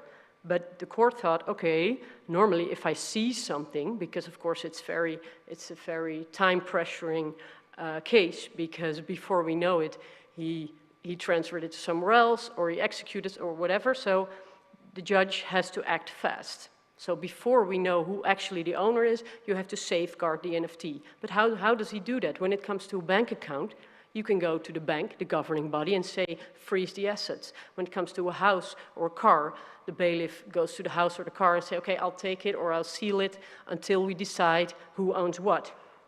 So what would you do in the NFT case? Because exactly what we discussed earlier, there is no central authority.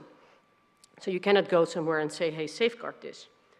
So what the judge did, he ordered the seller, so this tech guy, saying, hey, okay, you have to give me the public key, you have to give me the private key, you have to give the keys of your friend who you transferred the NFT to, do everything that is possible for the bailiff to hold the NFT, so actually transfer it to the bailiff's wallet, and then wait until we litigate the case and we know who owns what. And you think, okay, but if he doesn't do that, then what? Yeah, that's true, then you have a problem. But the penalty was very high, and the penalty, which would normally say, okay, if you don't do it for a day or a week, then the penalty becomes higher. But here the penalty got higher every 10 minutes. So he had to, at some point, give up the crypto bet. And I would really like to learn what came out of it, but they settled. In many of these cases, they settled. So we all want to know the landscape. We want to know what the outcome is in order to make case law. But they settled, but I think we can all guess how it went, because in the end, I think at least that the person who had an agreement to get the crypto bet was actually the rightful owner, so probably he got money or he got the bet in the end. Some comparable cases were dealt with in the UK. There were these NFTs boss ladies, and this NFT expert, Miss Osborne, she was allegedly hacked, and her two valuable NFTs were stolen, and there too the court said, okay, we have comparable measures, we take them into custody until the case is sorted out. And there the judge did take a point of view about what NFTs were, and saying realistically, it's an arguable case that NFTs are to be treated as property. And it is also important to note that here the court said, okay, you live in the UK, so I have jurisdiction over this case, because that's also a difficult problem. It's living on the blockchain, so where can you litigate? Does the court say, okay, I can work out this case? And it's also a thing about applicable law, because that's also, of course, dependent on what is where and who owns what. And then we also say, okay, depending on where the person lives who then owns the NFT or claims to own the NFT, you could apply this legal system. And then in Germany, there hasn't been any landmark case, but legally it would be comparable to Dutch law.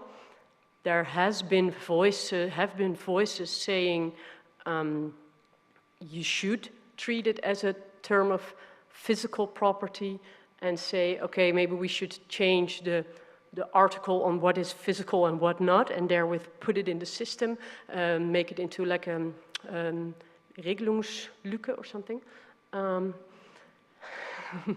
Pardon my French, my German. But in the end, the most likely route is to call it a sonstiges Recht, and therewith also like a type of property right. And in Singapore, there was a comparable case, also taking into custody this NFT, and there it was interesting, and it was also, by the way, in the UK case. In the UK case, they served the decision against this anonymous party via an NFT, so sending a secured NFT, which could only be opened by the defendant, because of course, if you don't know who you're dealing with, you start this case, Ms. Osborne versus Anonymous, and then in the end the court says, okay, but where do I send the bailiff to with the decision? So they served it via an NFT, and in the Singaporean case, they served it via Twitter, because there the defendant was chefpierre.f, and they thought, okay, who is this person? So they Twittered him saying, hey guy, you cannot move the NFT until we sorted this out. Assuming it's a guy, but could also be a girl, of course. So then copyright issues. That's, of course, something we're dealing with a lot of cases, a lot of issues, because somehow people think when I get something in the digital world, so I don't have something physical, I must have ownership rights, copyrights, I can do with it what I want, right? If someone buys a painting, they think, okay, I can put it on my wall, and therewith, that's my thing. But if they don't get something physical, somehow people tend to think they can do with it what they want. But if you transfer an NFT, you don't necessarily transfer copyrights. And that's difficult precisely because of the smart contract issue, which is not a legal contract. So when buying NFTs, always make sure who's the minter, who's the creator, who's the artist, and is this person also involved in the project? And when it comes to minting, creating NFTs, there the on-chain and off-chain issue becomes very important. Because when it's an off-chain NFT, so the smart contract does not contain the software with the work, but it only refers to the work on IPFS or on regular World Wide Web. Then minting the NFT with an off-chain work, then minting something that is not yours, so someone else's work, is not copyright infringement. So it's not illegal towards the copyright owner. But what is illegal in that case is putting the work on IPFS, because the copyright holder has the right to reproduce and the right to publish, and those are his sole rights. So, but creating this NFT, which is only a token on the chain and doesn't contain the artwork, that's not illegal, but putting the IPFS online is illegal. What could be illegal is in case if the source is illegal, so the IPFS page, the web page, so to say, if that's an illegal source where something's on which was already like stolen from another artist, and you link to it, then linking to illegal content, that is illegal. So it's complicated, but if you have questions, we can talk about it later. But minting an on-chain NFT and taking someone else's software containing the artwork, then minting is illegal. So that those two, you should really defer.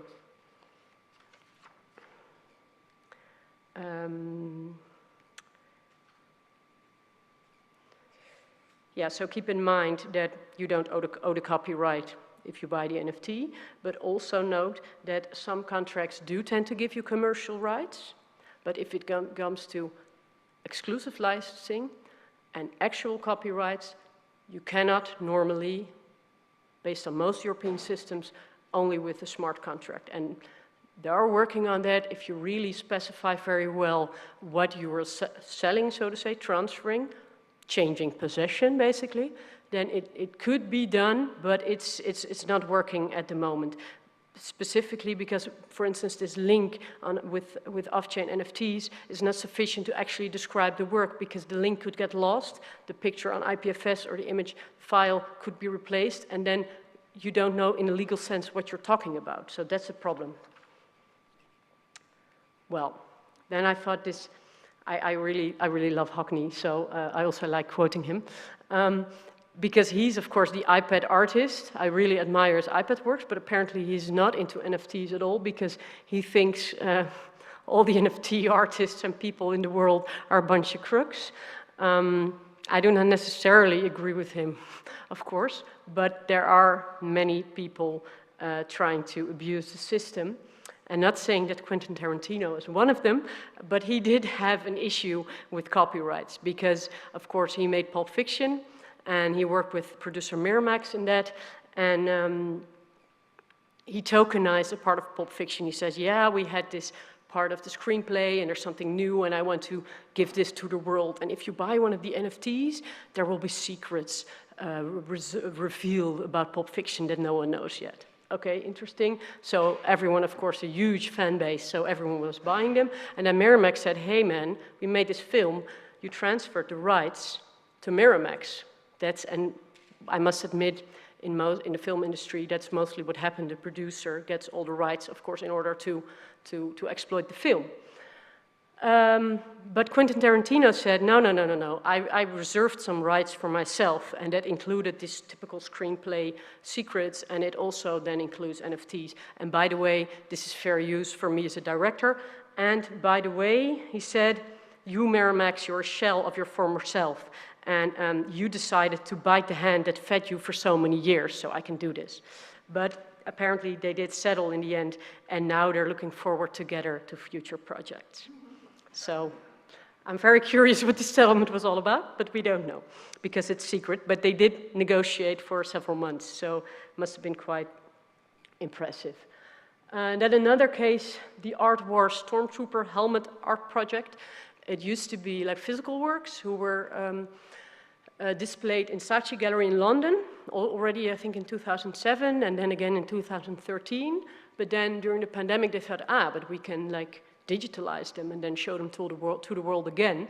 And they worked with Damien Hirst, with Anish Kapoor, with like well-known artists, but they forgot when minting them, of course they worked together in the physical works, but they forgot when minting them that the artists still had the sole right to publish and to reproduce.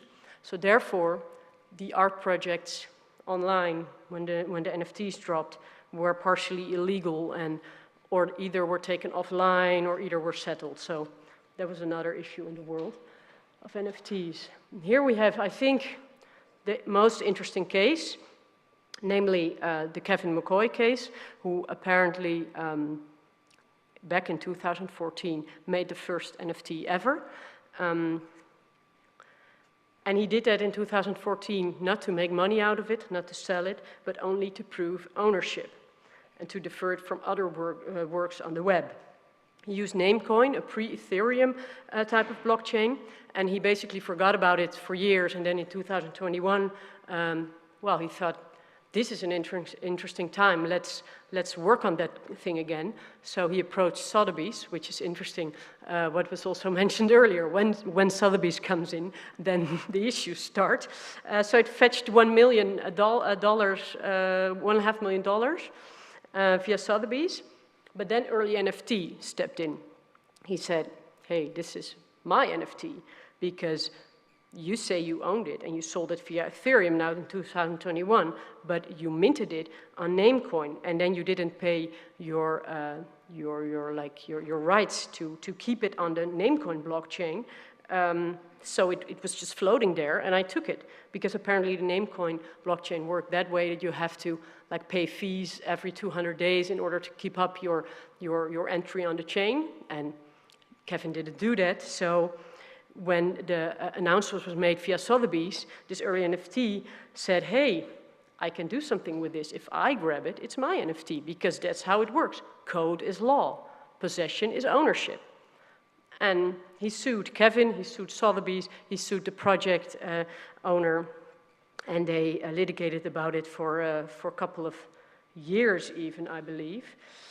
And interestingly, of course, the condition report of Sotheby's said the NFTs had been burned, meaning that it would be removed from the chain. But early NFT said, you cannot remove something from the chain. Rather, the Namecoin blockchain record for quantum the artwork, remained active and under the control of free holdings, the holding of early NFT. And the information on chain indeed said, I claim title to the file located at the URL, etc. And title goes to the owner of this blockchain record. So you'd think, clear-cut case. He owns the blockchain entry. The blockchain entry says the one who owns this entry owns the title to the work. So early NFT is the owner. Kevin McCoy is basically infringing upon his own artwork. And he has to give the $500,000 to early NFT. But the blockchain data showed that when early NFT took over this blockchain entry, it was considered a new name because this token on the name coin is called a name. And apparently when he took over this gap, sort of say, that existed when Kevin stopped paying his fees, when you take it, it could be considered a new token. And what also, that's of course the interesting thing of blockchain, that everything is transparent. You could see that he took the old entry information and put that on the new token on this blockchain entry. So he actually just copied it to make it look like the same token, but in fact you could say it was a new token, or was it only a new receipt to the same work? That's, of course, for the court then to decide, because that's when Kevin said, yes, code is law, that's what you say, but I'm taking you to court. And in court, law is law. And the judge decides who owns the work. And, well, what did the court think? Who owned the NFT? McCoy designed it, he registered it, and then re-registered it somewhere else. Early NFT took hold of the blockchain entry under a different token and then designed it in the same manner. And the court said, no, Mr. McCoy, you still own your work. So our early NFT only demonstrated nothing more than an attempt to exploit open questions of ownership in the still developing NFT field to lay claim to the profits of a legitimate artist. So I think he's right here, but it is interesting because it could also be the court just feels he should protect the artist, and then he makes up a way to get there. That's of course always an issue in law. I mean, do you follow the law and then end up somewhere, or do you feel how the decision should be and then use the law to end up there? I mean, of course, it's a very difficult topic when talking to judges, but here I could say maybe that played a role. And then the resale right. I have a couple of minutes left, so I'll try to quickly take you through it. Of course, NFTs are praised for always protecting the artist. It's very hard in the visual art world because you sell your work once, and then maybe it sells for much more, but it's difficult to get your money. But as an NFT artist, at least until recently, you also always got a share. But is this an actual resale right, as we know in the physical world? Or is it something else? Because resale rights were exactly made into existence to protect the artist, because, for instance, writers, musicians, they all get protected, they all get money 70 years after their death. So that's basically a better position, I'd say. So in 2006, we said, okay, with every second sale, you get a fair share, so to say. It's always difficult to actually get this share because even in the Netherlands, some galleries are known to not give transparency about what they sold. So then as an artist, yeah, you're still stuck with, I think something was sold there, but was it? Because the art world especially is not known for being very transparent. And that's where the blockchain may solve a problem. The only thing is that this resale rights directive only applies when it comes to, I mean, limited editions, sure. So more NFTs of more versions of the same work, that's possible. But it has to be physical, and that's an issue because, of course, the whole thing of NFTs is that they're not physical. You could solve it saying, okay, this royalty payment is an actual resale right if you, for instance, sell it on a data carrier. But then you have to make sure to always connect the NFT to this data carrier because otherwise the two get separated, and then you have another issue there. And of course, another issue with resale rights or royalty payments in NFTs is that you're not sure, as we just discussed, if the minter is already infringing another one's rights, and with each second sale, he gets another part of the another share of the sale, but it's not necessarily the artist, because it could be like infringing from the start. And talking about circumventing the resale rights that we just discussed, also happening in the physical world, it's also happening in the NFT world, because recently OpenSea, but earlier also the Solana platform, they stopped making these resale rights obligatory and say, okay, now it's optional, because of course they want to keep on making money, and if the resale rights are high, people apparently tend to well, buy less, which is of course, I think, a backlash for artists. And the other real issue there is that you can, as a buyer, transfer the NFT to different wallets and basically buying your own NFT and therewith inflating the price. So the price is very high, because if you don't have to give up the resale rights, you can just sell your own work or trade it between friends and then make it look like it's worth a lot. So it's a big inflation issue.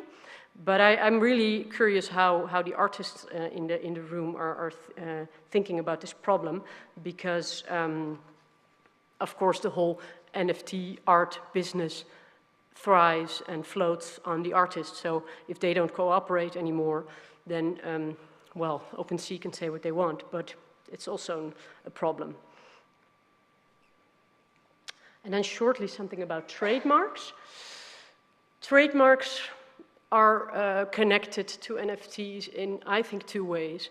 First, we have very successful NFT collections who are registering their trademarks in order to protect their brand, also in the physical world, also on the blockchain. For instance, the Bored Ape Yacht Club, they said, okay, now we put this name as a company registration, because we really liked it at first that everyone's showing their Bored Ape everywhere, but as soon as other companies start exploiting it, our brand name deteriorates, and we don't want that.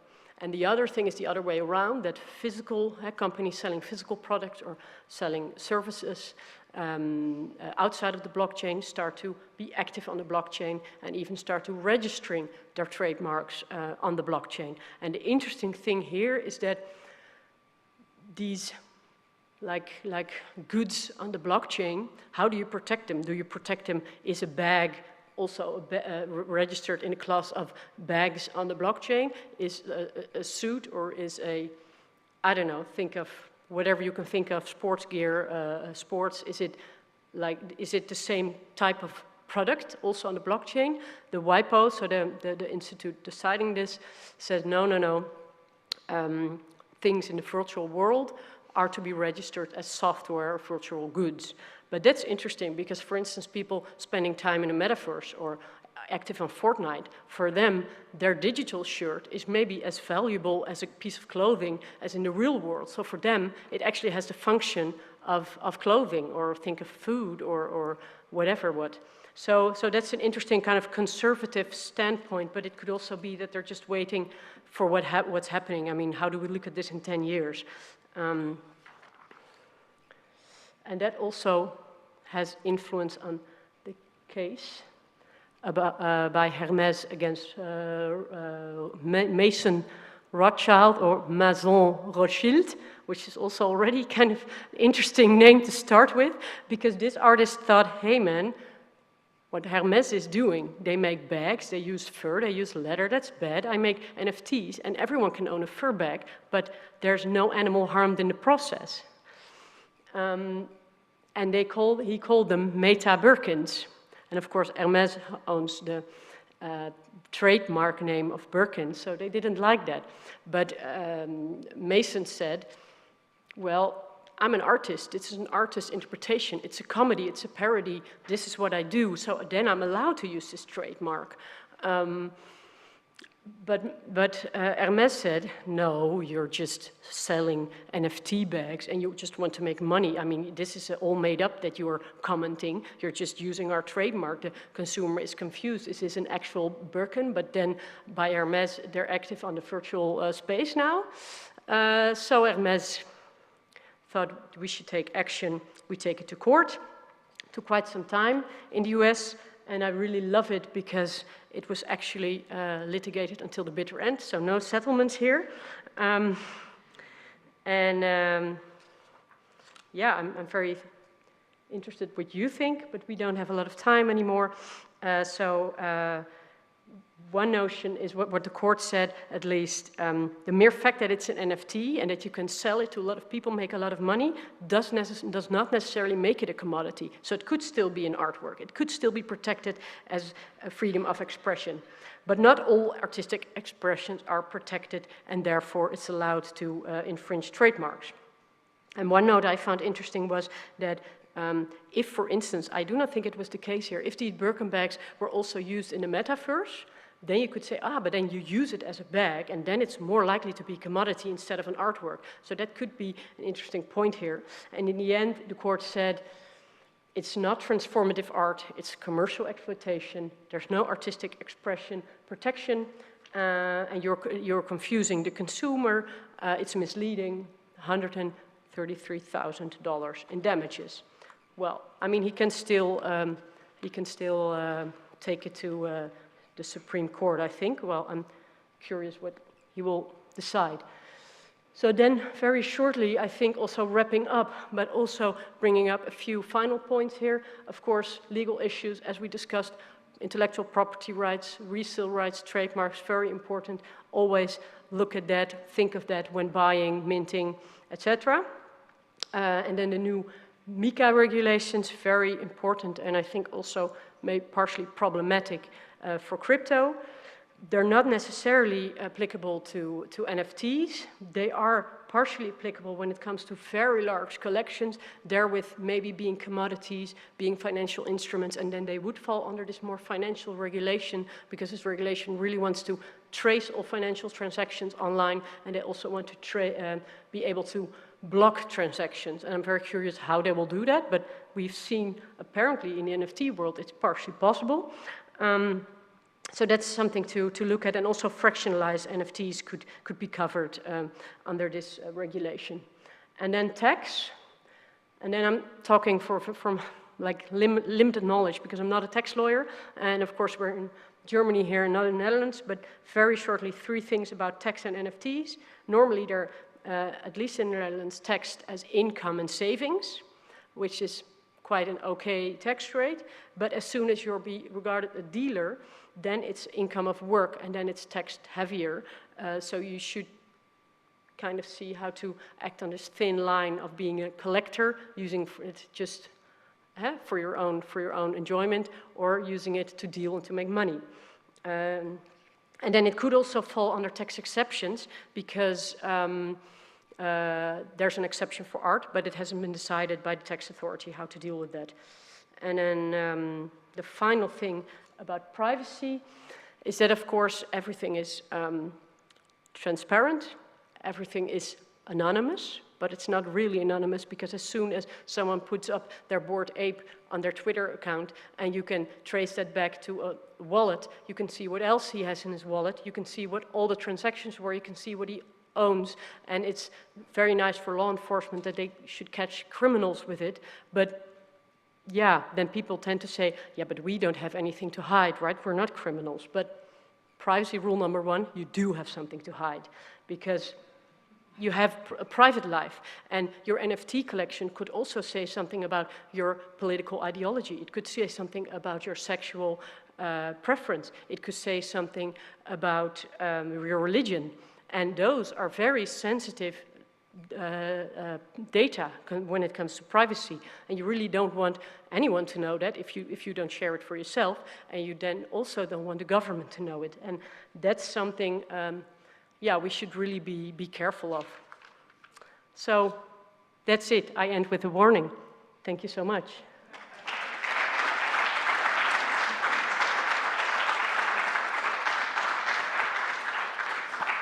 I'm sorry for taking more time than I had. No, thank you, Martha. I would also say that we keep it maybe short with questions, if there are many, I can imagine, but we have social time during the lunch break, and maybe also after.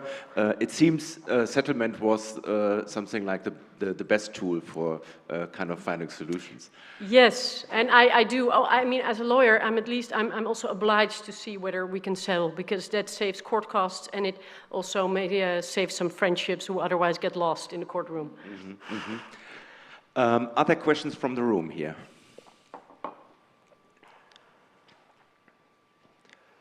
During that time, I can ask Jan if there are any remarks from the online. It's probably very common to also the physical. You mentioned like if a contract would have an on-chain copyright infringement, then the act of purchase or activation or of the minting method in the contract is the act of minting. So does that fall to the buyer then? Are they doing an illegal act? Could you you mean that so when if the buyer I buy an NFT which someone else minted on chain? No. As a buyer, you're invoking the mint command, maybe. Yes. Are you then doing an illegal act? Or is that still? Well, I think it depends on the actual role you have and whether you have knowledge. I mean. Exactly, it's a knowledge thing. Yeah. Yeah.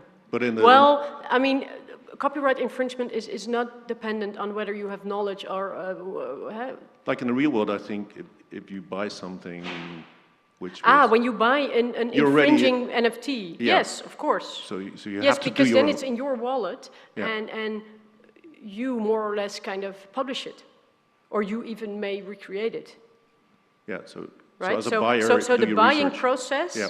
If you would say that being on the blockchain is publishing, and that's of course a question, well, lawyers could have a different opinion on, because someone could say, okay, if it's not easily findable for the big consumer market, then maybe it's not publishing, but I would say blockchain is transparent, it's open, it's public, so yes, buying it is then also publishing it, because you're keeping it alive, so to say. One question over there, and we have one online contribution. Thank you, Martha. We heard yesterday Philippe from the Centre Pompidou mentioning that they try to find a way around contracting and acquiring and doing actually physical contracts in writing with artists or gallerists. Yeah. And I wonder which contract goes we have first? basically goes first. We basically have a smart contract and a physical contract, and they are not necessarily identical.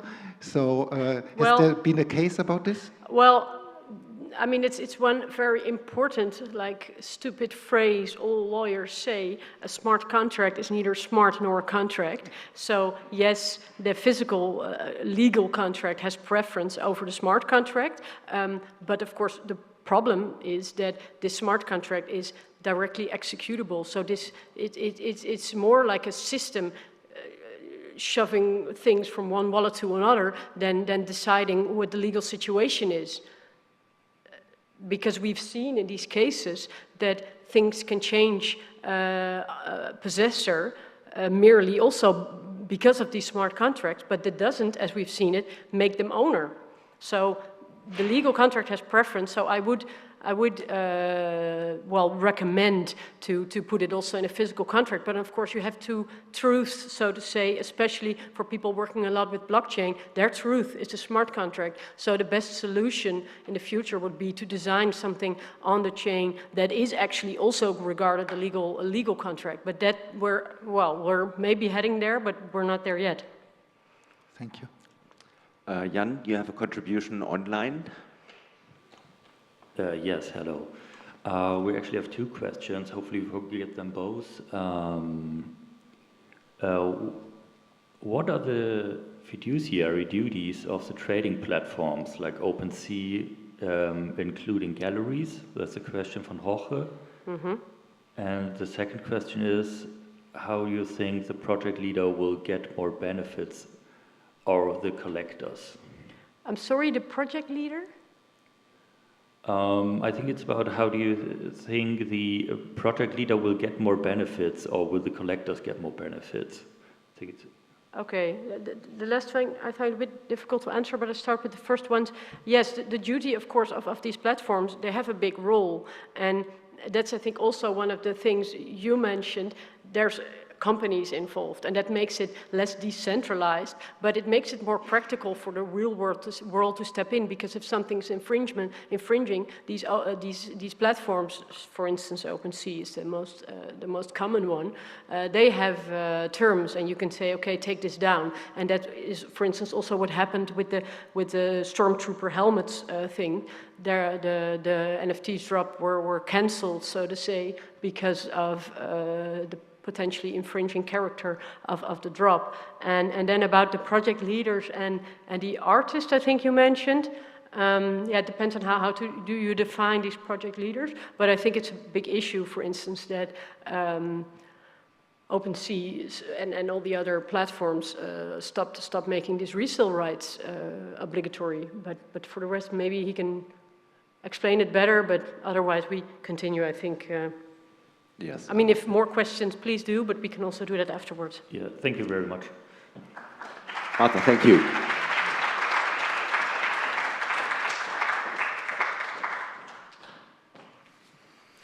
So we're a bit out of the time schedule, but I'm sure that Christiane Paul is actually waiting in New York. Christiane, I'm very happy that you are contributing to our conference here. You are the curator of digital art at the Whitney Museum of American Art and professor in the School of Media Studies in the New School, both in New York.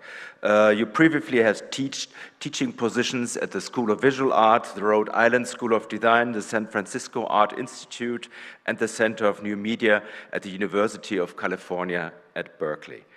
One of her recent curatorial projects at the Whitney was Programmed Rules, Codes, and Choreography. So we heard about this in the last 2 days.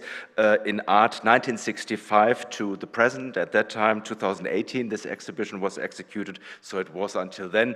But of course, this is an ongoing process. The title of the presentation is Collecting NFTs from Certificate to Wallet Portraits. I'm sure there are many things which were touched by our contributors today, and I'm happy to welcome you. Hello, Christiane. Hello, thanks so much for having me. And I actually have an echo which may impede this a little bit, but I'll do my best to talk over it. Yeah, I'm very sorry that I can't be with you in person today, but I'm looking forward to seeing Rafaël's show in a few weeks.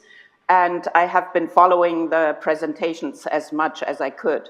So I'm going to talk about this topic from the angle of museums and collecting for museums. And Marta has already done a perfect job in setting me up here. I'm going to start with this very analog diagram and the big question of what we are actually collecting. There has been this conflation of NFTs with art, but as Marta explains, we're really talking about digital assets here. We have blockchains, be it Ethereum or Tezos, and what is on the on-chain is really just a collection, ultimately, of a smart contract.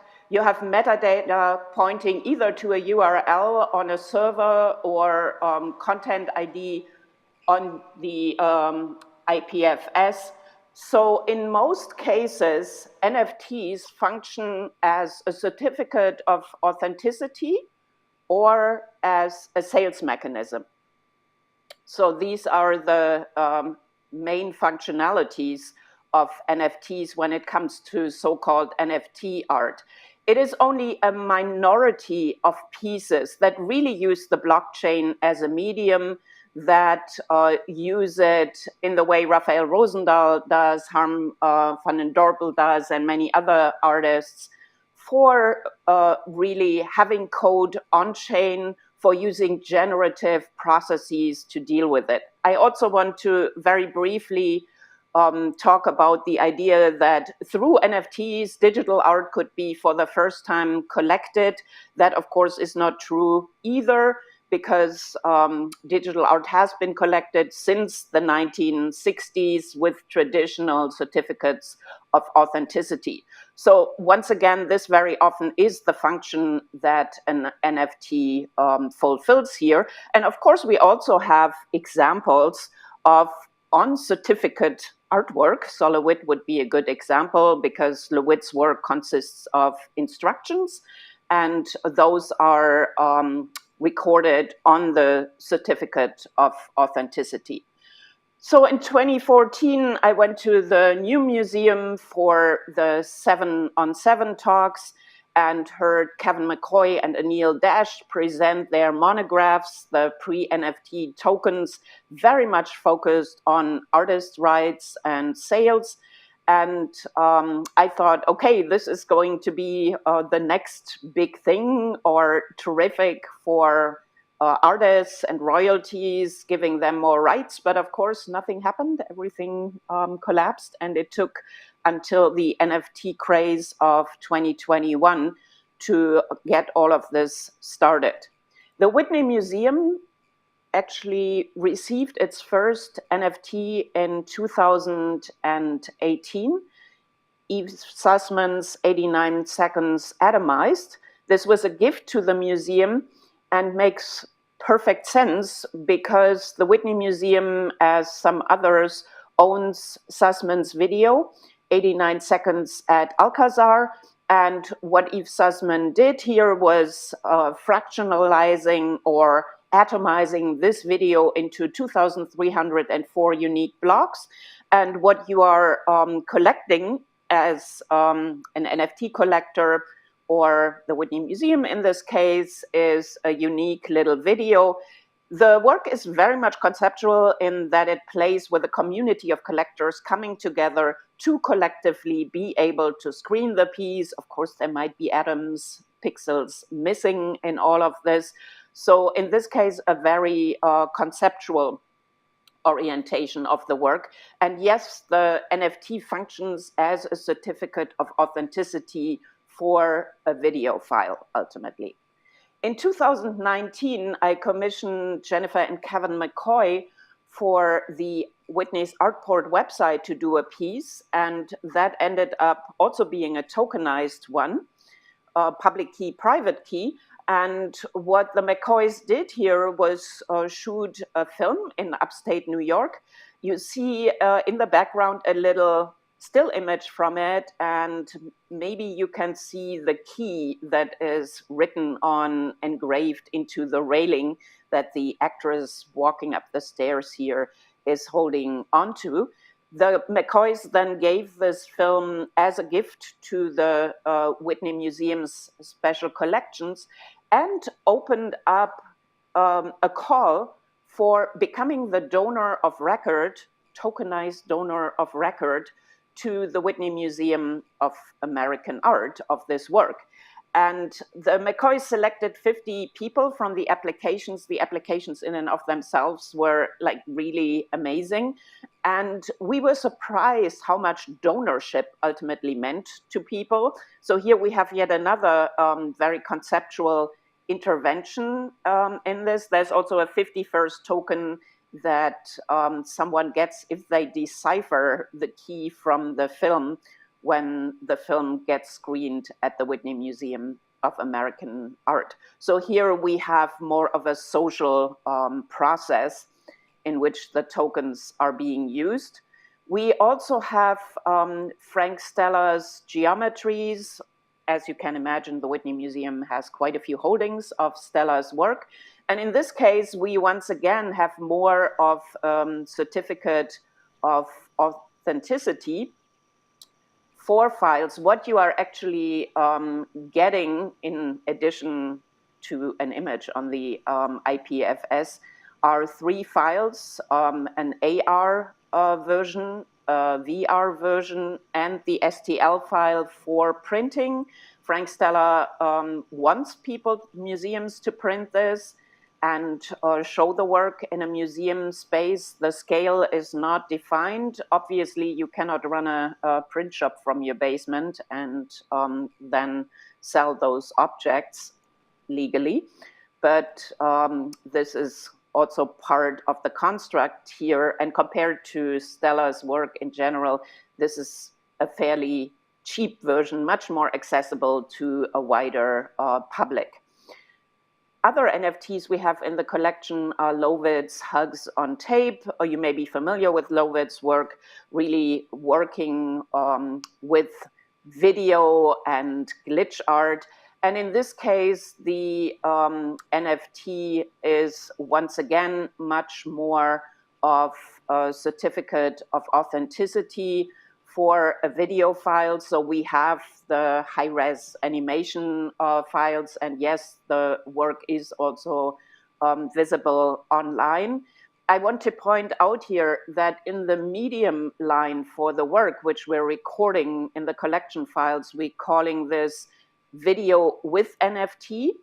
And I want to contrast that with the approach of the Albright Knox Gallery Museum and Tina Rivers Ryan's approach to this. They're actually not mentioning NFTs in the medium line in these cases at all, if the NFT doesn't function that way. So I'm getting to the most involved, ultimately, work that we have in the Whitney Museum's collection, and that is Ian Cheng's three-phase, very much connected to works that Ian has created. Some of you may be familiar with this piece. What Ian is doing here is creating portraits of your wallet. So there are 4 archetypes. The Whitney Museum is owning one of each: transcendence, structure, change, and belonging. And three-phase then creates portraits of your wallets. I'm not sure how much you can read of the big screen here right now.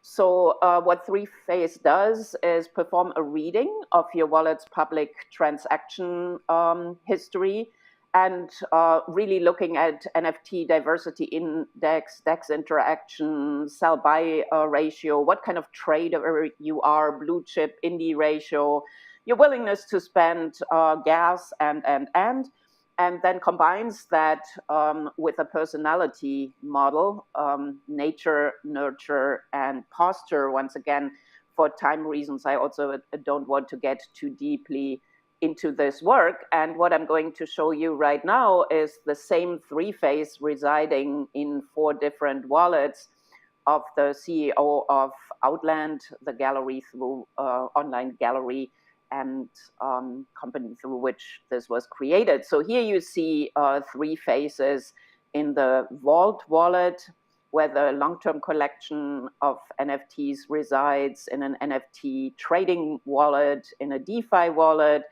and in an old wallet used for a prior NFT release. So as you can see, the expressions of 3 phases vary quite a bit.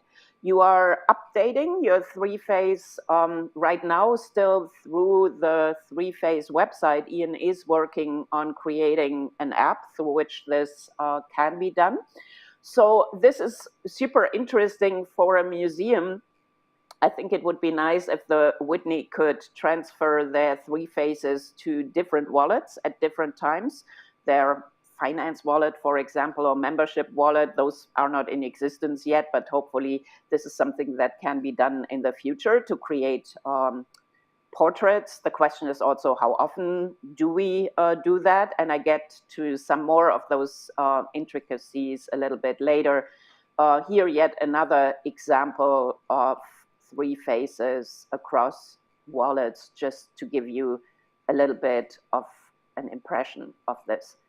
And I want to talk a little bit more about acquisitions within museums and how NFTs relate to that. In 2021, when the big boom, NFT boom happened, I was really hounded by every NFT platform on the planet, literally, trying to sell NFTs to the Whitney Museum. And I realized how little understanding there is of how museum collections and acquisitions function. It's not that museums randomly buy pieces, but we all have missions for our collections and really outline what we collect, how and why we collect, And for every piece that enters a collection, we really raise questions about how does it relate to existing work? Does it fill a gap, etc.? As you may know, in the US, acquisitions for museums are made mostly through collection committees. These are usually wealthy people who join committees. They pay their yearly dues. And then at collection committee meetings, they vote on the works that curators present. I'm spearheading the Digital Art Acquisition Committee, which is the youngest one at the Whitney Museum of American Art, in existence since 2017. That committee is devoted to all kinds of digital art, installation, software art, net art, apps, virtual, mixed, and augmented reality projects, and really focuses on works that are engaging with the aesthetic, cultural, social, or political impact of digital technologies. I defined 3 areas that really needed bolstering within the collection. The 1960s, the period of the so-called algorists who created works in collaboration with technologists or engineers, did generative drawings that were existing in print, since images couldn't be rendered to the screen at the time yet, or it was very difficult to do that. Then the 80s to 2000s, key works of software art or digital cinema, and then the post-digital and current era, including NFTs. But once again, we are really always asking, how do these NFTs relate to the collection? And I want to just briefly mention here also that the Whitney organized roundtable with some of the collection artists more recently to really ask some fundamental questions about what artists would like to see in terms of interactions with the blockchain. Rafaël Rozendaal was part of it, so were Jennifer and Kevin McCoy, Aurea Harvey, Stephanie Dinkins, and Amelia Winger-Bearskin. And it was a really interesting discussion in terms of what made sense for artists. Should the Whitney create a DAO, for example, for interaction? Should the Whitney run its own blockchain? And people were really divided here. While Aurea Harvey said, I think that would be terrific, I would immediately want to be part of a Whitney blockchain, Kevin McCoy was the one saying, stay away from it. It's a nightmare for a museum to deal with all of it, at least at this moment in time. So whenever the Whitney Museum acquires work, artists get a very extensive questionnaire they have to fill out. These questionnaires are medium specific. I'm just putting this up for reference. I don't know how much you can read this actually, but we also have obviously one of those questionnaires for digital art. We always ask about installation instructions, about the supplemental research, the source code and source materials for the works. And we added NFTs to the classification, making a distinction between on-chain and off-chain stored assets. We're also asking for the production history, of course. And somehow my presentation is suddenly stuck and I cannot advance to the next slide. If somebody could help me with that. Okay, perfect. So we're also asking in the acquisition components section about NFT-based work. So you need to indicate the version of smart contract that is being used, then the original and subsequent blockchains it has been minted on, whether the NFT is mutable or immutable, whether files are stored on the IPFS or somewhere else, and now it's working again, perfect. So this just for your information. We also ask about hardware, display, experiential details, and in terms of preservation, we are also asking whether we have permission to bridge NFTs. I did not include in the questionnaire a question about burning NFTs. We are discussing this internally as a policy, and in all likelihood saying that we as a policy will not burn NFTs unless an artist has specific reasons to request to do that. So I would also like to echo Annette Decker's answer to the question about preservation.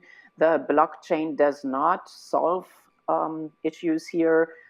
Preserving blockchain-based work, and I'm not saying that we shouldn't pay attention to it, is incredibly complicated. Many of the experts, Regina Harsani among them, have done significant work on this. So what is really important for a museum is also to gather as much information, code, source materials, to have it stored in conventional channels and devices.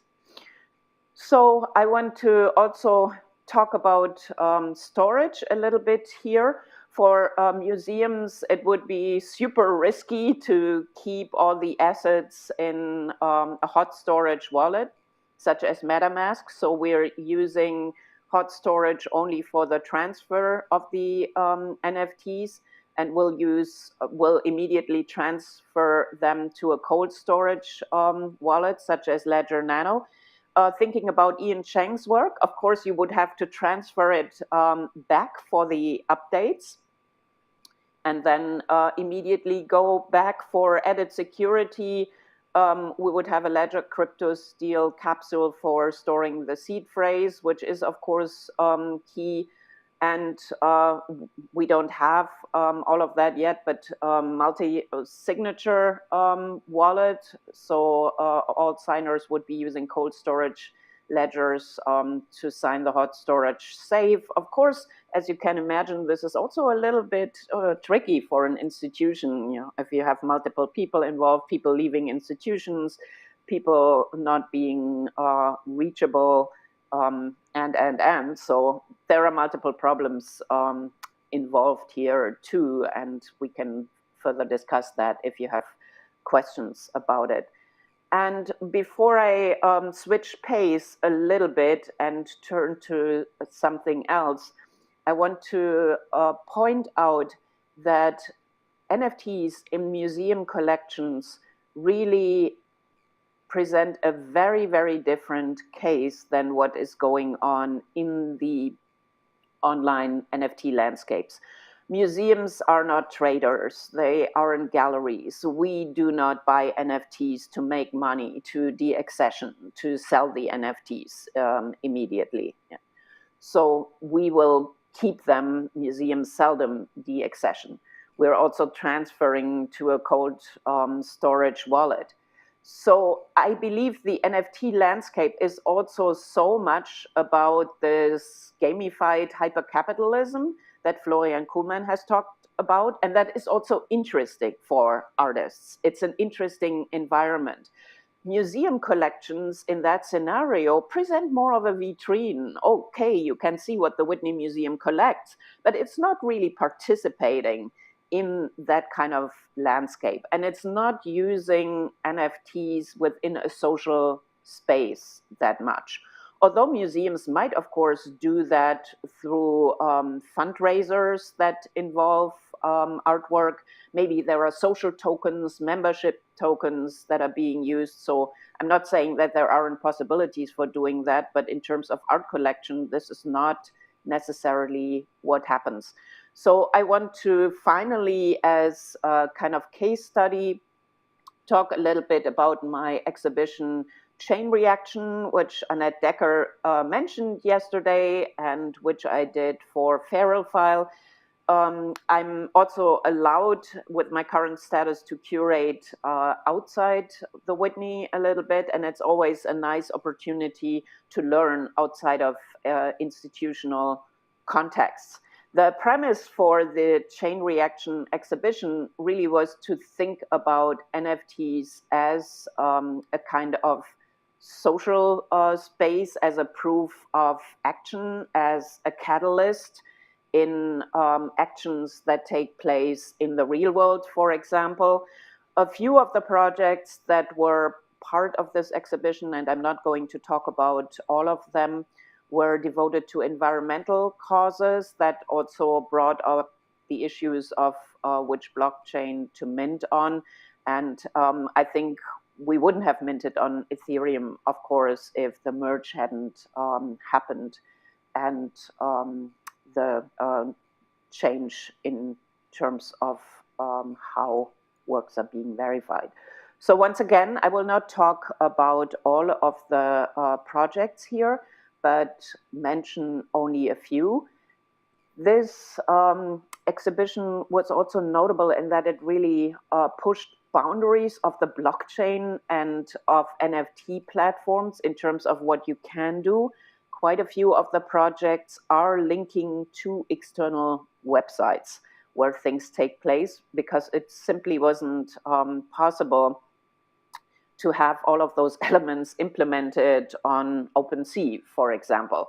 So I found that whole environment also incredibly limited in some cases, even in platforms themselves, how things are recorded and what the medium lines look like. So I'll start with Jennifer and Kevin McCoy again, because they built specifically on the Whitney Museum project and turned public key, private key into public view, private view by going back to the donors to the Whitney Museum and asked them to submit images to them, which Kevin then retraced. So photographs that were submitted by those donors to the McCoys were basically encoded and then made it into this flat file of an NFT in which you see these images rotating. I think what is notable here is that the McCoys are building out on that social network they have as artists, of supporters, of donors, of fans, and those supporters become part of the work, and their status conceptually is also encoded on the blockchain ultimately through this work and video file. Very different approach, more focused on the environment, by Amelia Winger-Bearskin, who created 100 versions of a seed pile of corn. There's a lot to say about that, the status of corn in indigenous myths. And Amelia is also working with researchers, professors who are involved in the Artemis project. There's a whole grain section of it, and seeds are being brought to planets. So this is on a more conceptual and encoded in this work. And once you collect one of the NFTs, you're also being asked to join the website here to do research on seed banks, or donate to them to collaborate with the artist in creating a seed database.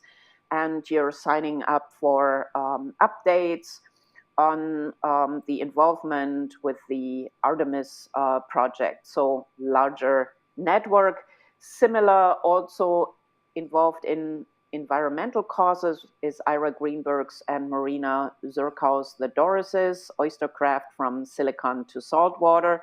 And the NFTs you're collecting here are little oysters, and they're generative and have different expressions. So just showing you an example of one of them, and there are multiple expressions and versions of them, and also some Easter eggs encoded here.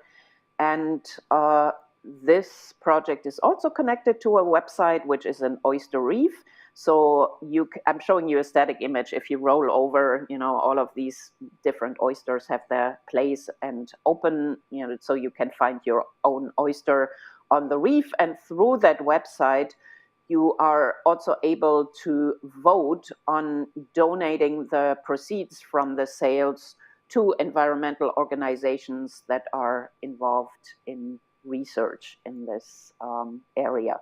And I'll end with Stephanie Dinkin's work, Okra Continuum, because I think it very nicely illustrates another aspect of the blockchain as a social space, and that is serial storytelling. So what Stephanie did in this work is basically tell the story of an okra pod traveling through time. And this okra pod really also stands for the journey of people, enslaved people, to North America and settlers. And each of these NFTs has a background created through stable diffusion using prompts. And some of them are very nice, harmless little scenes of people barbecuing, but then there's also really the history of enslavement and of violence encoded in them. You're purchasing your NFT sight unseen, basically, so you will only find out later on what you actually got. And on a website, this serial narrative through time is then revealed. I also talked to Kevin McCoy about this. I asked the McCoys the question, what is to you really new about the blockchain and making work available as NFT?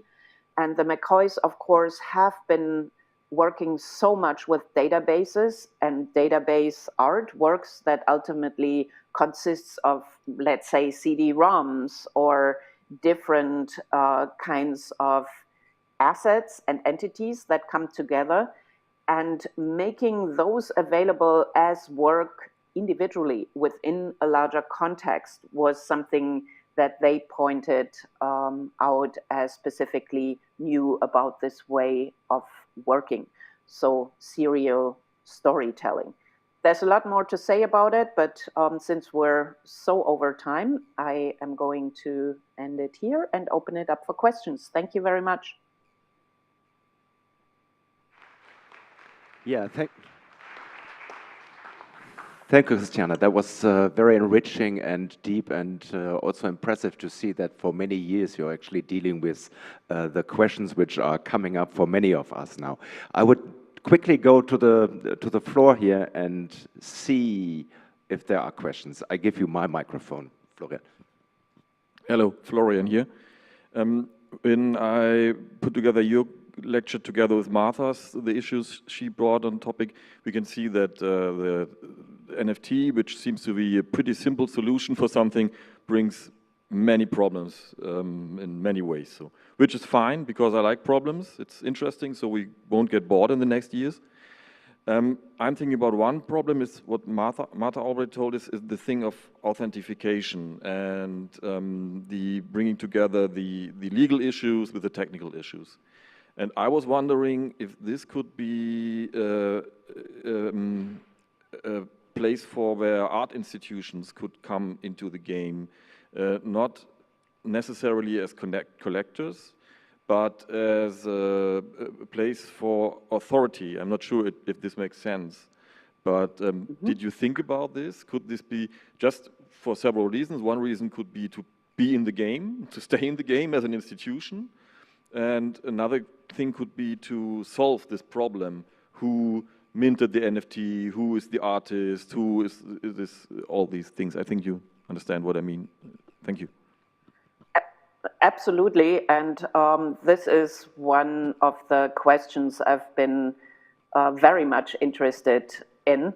And it's just a question of bandwidth. So we actually have talked about that a lot. I also wrote an article for Outland on, it has a very academic title, which I didn't create, Authentication in the Expanded Field, where I also suggested thinking through this in terms of provenance a little bit less. I'm not talking about the legal issues per se. I think there is a really unique space for museums and institutions to do groundbreaking work. I would also I would love it if museums would create specific kind of smart contracts. As Marta said, smart contracts are neither smart nor contracts. Yeah. So I am super interested in this. Maybe there could be a consortium of museums that addresses this, because honestly, we also talked about this in the workshop I mentioned with the artists. Institutions have very little bandwidth in taking the lead here unless they're really invested. And as you can imagine, a museum like the Whitney is not necessarily focused on NFTs and the NFT landscapes. But I'm completely with you here. I think this is a huge opportunity for institutions. Jan has a question from the online audience. Yeah, thank you very much, Christiane. Arnaud Obermann would like to know who's in charge of the acquisitions. Is the internal IT department, or who manages your wallets? That's also a super good question and super complicated. You know, you wouldn't believe how many discussions we had about that. And it's not predominantly IT, although IT is involved. So we try to stay within the existing framework that we already have. So it is research resources, is the department that really processes the paperwork, that does assessment of assets that are coming in, no matter what that is, you know, a sculpture, a video, or the digital artworks. So research resources plays the main role in here. IT is involved more in the technical aspects of the, you know, hot storage, cold storage. And I also pushed for curatorial being more involved than usual.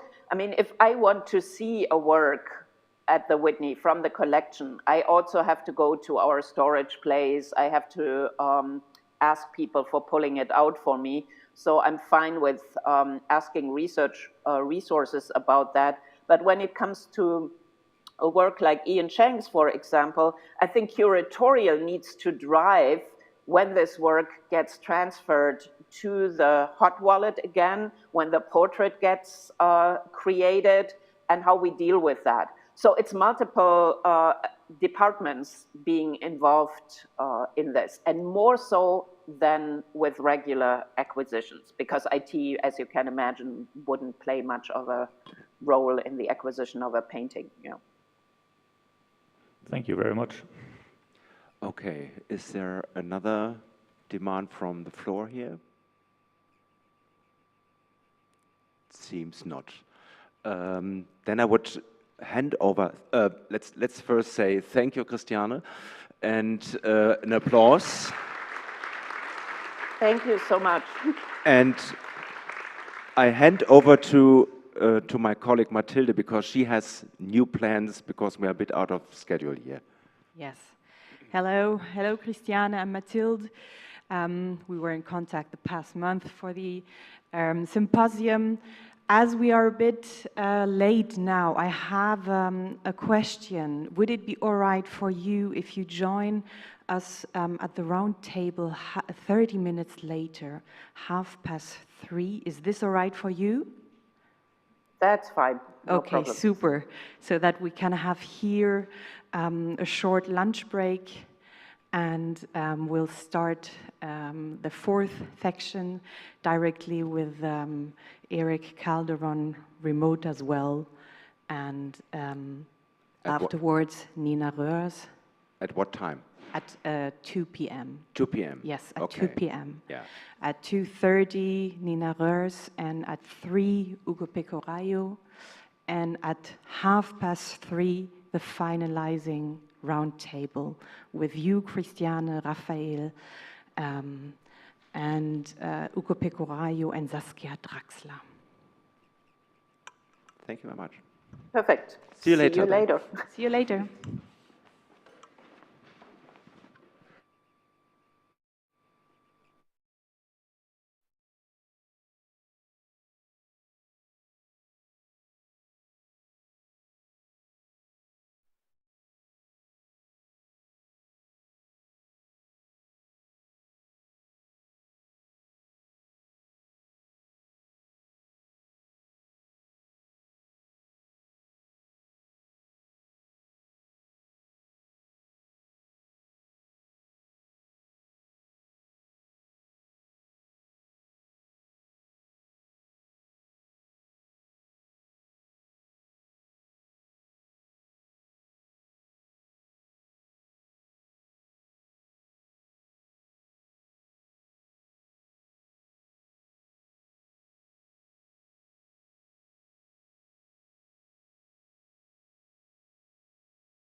I think we're all back now, or the vast majority of it.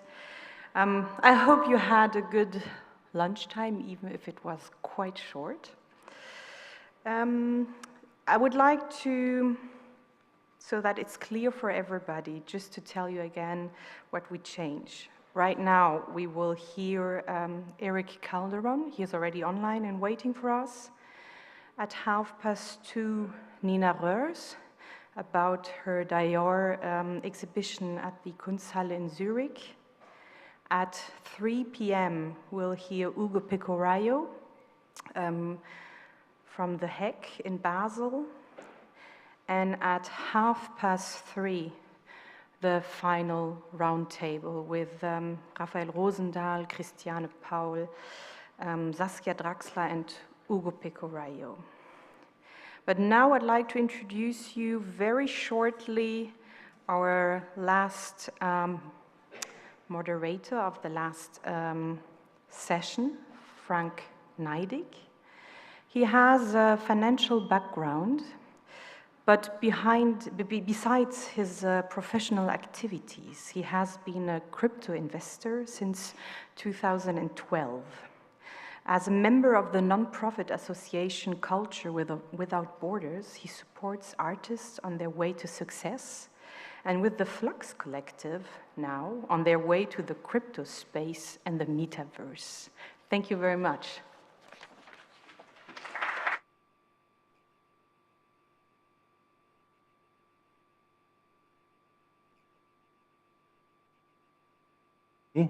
Okay, now it's better. Okay, hello all together. Thank you very much for being here, for the invitation. It's a fantastic venue. Congratulations to Rafaël for this amazing show. And yeah, I'm sorry, I'm not an art academic, but I'm an art collector for many years, and yeah, especially the NFT space. It's very exciting for me, so I feel very honored to be here as a moderator with unbelievable speakers from my perspective. And so, because of lack of time, I would shortly introduce the next speaker. It's Erick Calderon, also known as Snowfro. It's his artist name. He's an entrepreneur, an artist, technology enthusiast based in Houston, Texas. He's at the forefront of paradigm shift towards unique identity and ownership mechanisms in the creative industries. With his platform Art Blocks, Erick has enabled on-demand generative art on the Ethereum blockchain, empowering artists and collectors alike. His work is a testament to the potential of Web3 technology in unlocking new opportunities in creativity and design. We are excited to have him join us today as one of our esteemed speakers. Mr. Chromie Squiggle, the stage is yours. Hi, everybody. Good afternoon. Can you hear me, by the way? Yes. All right. Cool. Well, yes. Thank you for the wonderful introduction. That's very humbling. I also want to say congratulations to Rafaël. I'm a big fan and collector of his work, and it's really sad for me not to be able to go and be there in person, but I very much appreciate the opportunity to be here today and speak with you guys today. I'm a longtime digital art collector. Created a project called the Chromie Squiggle, which to me is I guess, as the wonderful introduction said, like a wonderful demonstration of the opportunities of the concept of 101 of X, and released a project called Art Blocks, something that was many years in the making of ideas swimming in my head as an artist, as an entrepreneur, as a technologist, someone that gets really excited about blockchain technology in November of 2020. I want to talk to you guys today about this concept of 101 of X. And 101 of X is something that I think it was in my second week after releasing Art Blocks, I had this moment where I was trying to tweet about it or trying to explain what was going on. It was definitely not my expectation for things to get as quickly out of control as they did.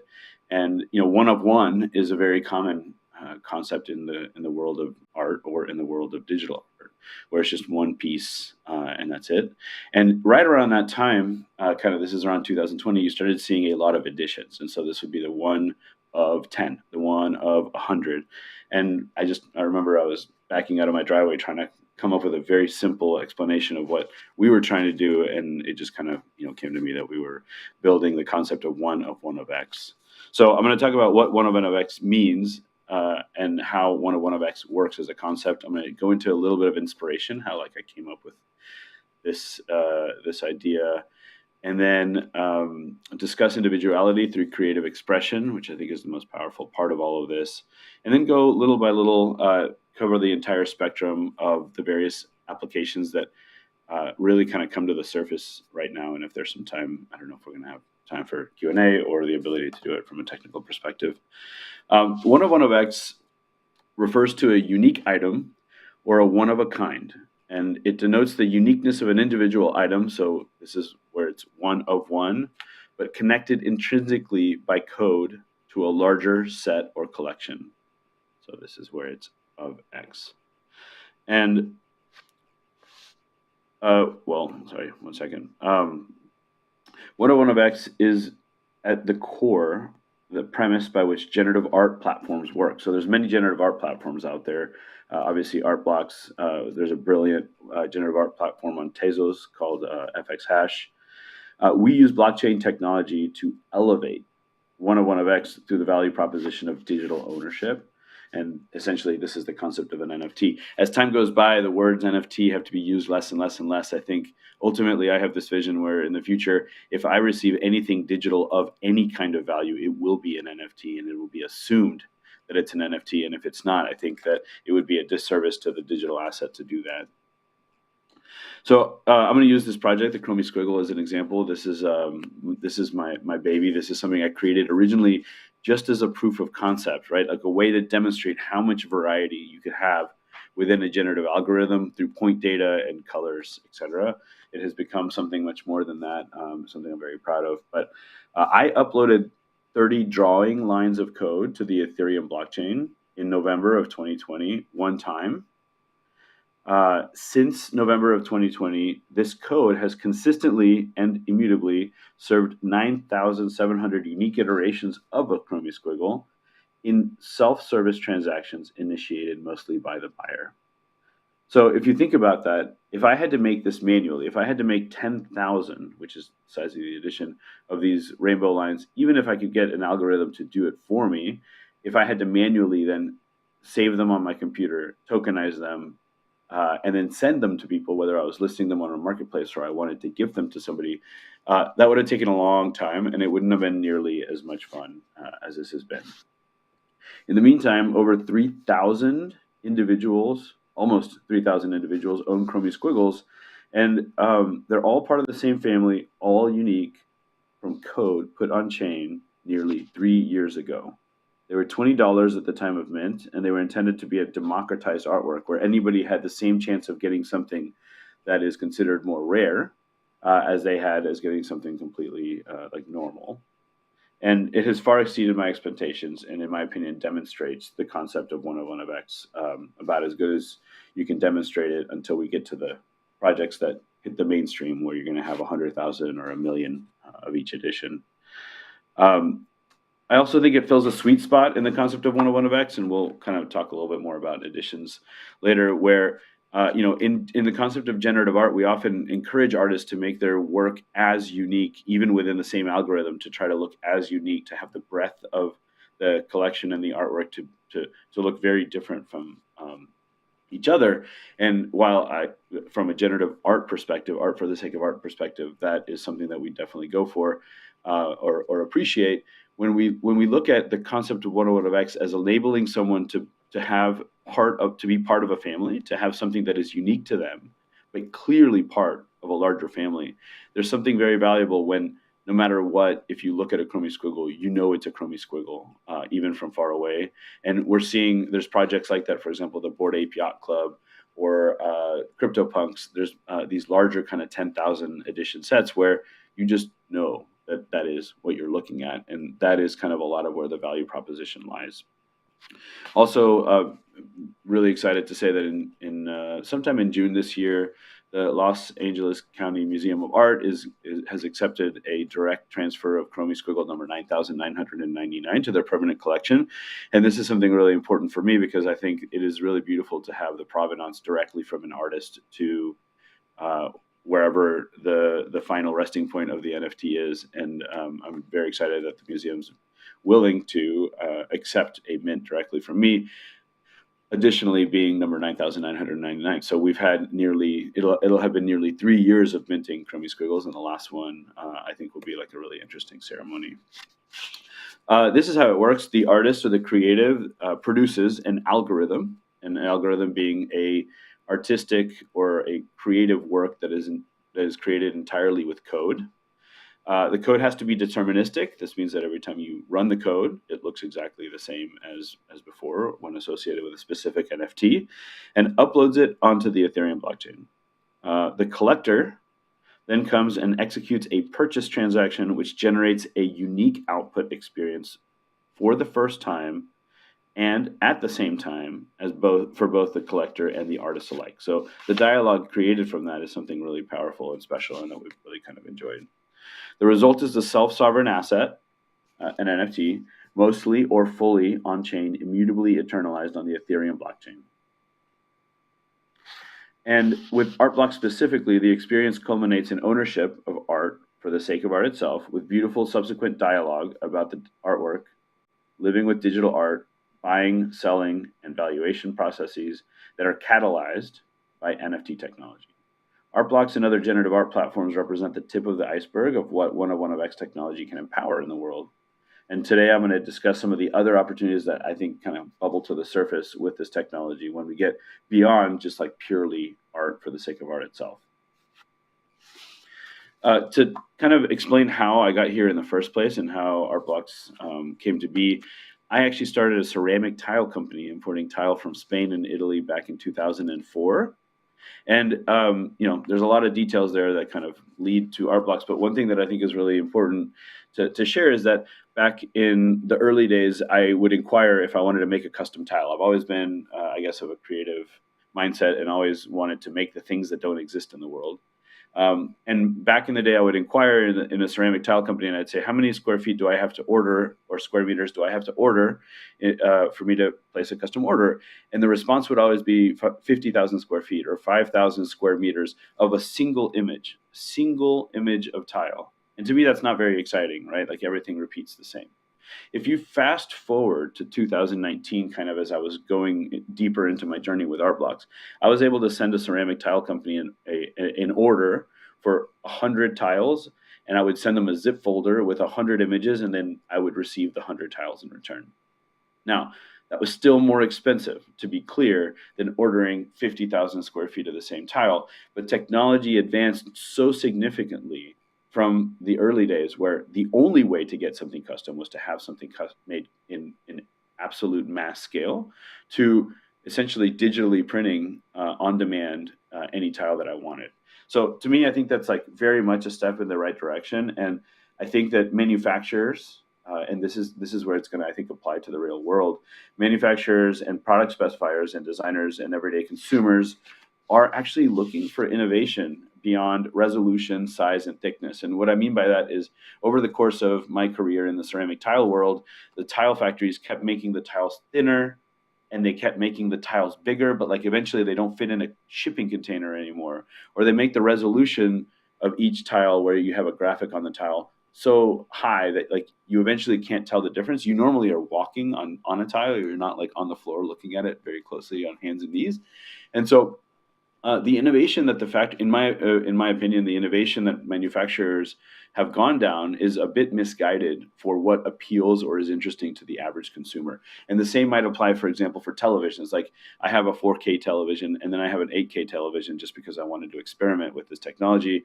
I can't tell the difference if I can even get an 8K thing running on my television. What happens when we have a 24K television? Like our eyes as humans, are they even capable of differentiating between the two? So eventually technology does hit kind of a wall at least when it comes to resolution, where it no longer has a value of increasing. And if innovation doesn't necessarily have to go towards resolution, where does innovation go from here? And to me, I believe that this concept of 101 of X provides a path for innovation that incentivizes manufacturers to explore tooling and other techniques that serve the goal of cost parity, or as close to cost parity as possible, for 101 of X versus 101 of X versus 1 of X production. So any of you guys that have heard me speak, I've probably said this a million times, so I apologize that you're hearing this again. But in a world where it costs the same to produce 1 million unique items as it costs to produce 1 million identical ones, all else held equal, I believe that people, if given the opportunity, will find meaning in everyday expression of living through individuality. In other words, people will choose generally the unique item versus the one that is the same as everything else.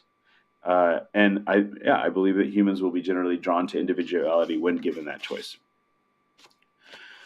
So from fine art to embroidery, modular home building, the applications in creativity and design are endless, and industries are on the cusp of a paradigm shift. And all of this is complemented by Web3 enabled ownership and provenance mechanisms, creative coding, and a generation of people compelled by the proposition of unique identity in the real and virtual worlds. So we've spent so much time over the last 3 years really understanding the concept of unique identity in the virtual world. And now we're exploring what that unique identity means in the real world, in the physical world. So as I mentioned at the beginning, I'm going to talk about the spectrum from fine art, or what we consider fine art, maybe nerdy of the nerdiest fine art, which is generative art, to just like simple receipts. And so on the very highest end of the spectrum, and the thing that kind of really got art blocks going, and the thing that really got the conversation started about generative art, we have platforms like Art Blocks and FX Hash and about a dozen others. I'm a little bit lost here. Oh yeah, so there's something, sorry. Okay, so generative art, art for the sake of art itself on Art Blocks on FX Hash, from a consumer adoption perspective, represents the absolute lowest friction use case of 101 of X technology. So what does that mean?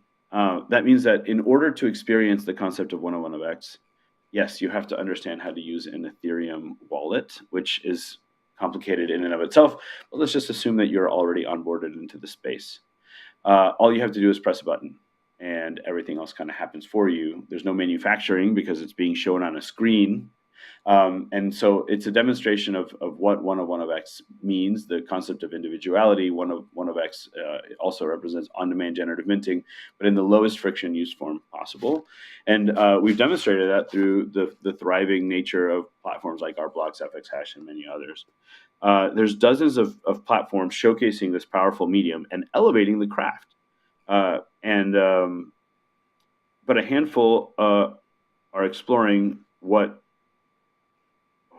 but a handful of others, some of which are exploring this concept of 101 of X on their own through technology like Art Blocks Engine, which enables people to release 101 of X artwork outside of the artwork-focused platforms. So it's hard to imagine the space without the presence of Art Blocks and FX Hash. Both are constantly contributing to the expansion of the medium, and really just kind of nurturing these artists that have been working with code for such a long time, or working with the concepts of like web art for such a long time. I said that these are low friction, again, because these are shown on a screen, and the screen does not care what pixels it shows. So from here, you have this concept of on-demand generative minting. And on-demand generative minting is kind of the same idea of showing pixels on a screen, but then you take it to the real world. And we have this really wonderful partner named Bright Moments, for example, that takes the concept of what you see on Art Blocks, what you experience when you're in your living room minting an NFT that is a generative NFT, but they make it a personal experience that you do in person with the artist, oftentimes, not always. and really just kind of lean into like the special moments that happen both for the artist and the collector when they're both experiencing a new artwork appearing at the exact same time. Obviously higher friction because now humans are involved and physical spaces are involved, but the immersive aspect of being next to an artist in a well-curated room with a well-curated process of how generative art is created is something that I must admit didn't really come to mind when creating art blocks, but platforms like Bright Moments have really demonstrated. And Bright Moments is going to be in Tokyo next month. I think it's their 7th city that they've gone to, where they take culture from that city, culture from that country, and integrate it into this kind of otherwise very digital experience of on-demand generative minting. They've also experimented with on-demand generative printing, which I think is really interesting. Maybe the least friction after pixels on a screen is the concept that you would be able to like mint something and have it printed immediately. And this references kind of this crazy idea that I've been talking about since early art blocks days of the idea that IKEA, for example, may one day, instead of giving everybody the same posters, because you go in there and you pick from the same posters as everybody else, giving people the opportunity for 20 euros to come in and have a mint that is unique to you, clearly part of the same family, and made on demand for you at the moment. And that comes from the fact that when I was at university 24 years ago, everybody that I knew had IKEA posters in their dorm because nobody really kind of thought about art, but we wanted to decorate our spaces. And I think at least 4 or 5 of my friends all had the same poster that I had. And the idea that everybody could have that same poster, but maybe slightly unique and slightly different to them, not only does that inspire a little bit of additional dialogue, but it just makes us all slightly more individualistic. From here, there's this concept of DIY artwork. This is one of my favorite demonstrations of one of X technology. We have an Artblocks engine partner named Plottables that actually started very, very early on in the Artblocks trajectory. And Plottables, I encourage you to check them out. They have things that are free to mint at any given moment, but they enable minting direct to a plotter. And a plotter is this device that you see here. Essentially, you put a pen or a marker into it, and it follows instructions to draw. This allows you to recreate physical artworks to the specifications of the artist, and the collector gets to participate in the production process. So more and more consumer access to technology, producing results that only a decade earlier would have required extensive and expensive time-consuming processes. This is actually where innovation is happening. If you think about the idea of what it would have taken previous to the 3D printer to dream up a plastic part and have it manufactured, versus now you dream it up. I mean, there's now tools online that make it incredibly simple to draw something in 3D, download the OBJ, turn it into an STL, and 3D print it within a few hours. To me, similar to the way that manufacturers are innovating in this concept of cost parity for individualized productions, technology is also innovating for the consumer in dramatic ways, enabling consumers to do things at home that we would never have thought we would be able to do. And in this example, being able to co-create an artwork with an artist in completely separate rooms. I mean, this is pretty wild. The artist creates an algorithm, puts it on chain, you purchase it, and then immediately using a plotter that's around $500, which I know, 500 euros, I know that's not inexpensive, but given the amount of time and that people are spending within this ecosystem, having that plotter is a pretty special thing. I think that there's an incredible path of specialization that's happening here, where back in the day you might have had to go to vocational school to learn how to do something, and then Google came out, and you were able to Google how to do something, and then to make it even easier, you were able to YouTube something how to do something later, and watch a video, and all of a sudden anybody can code, anybody can 3D print, anybody can kind of make anything, and then now with the advent of ChatGPT and AI, like the ability for a normal everyday human to do something that is incredibly meaningful is just getting easier and easier and easier every day.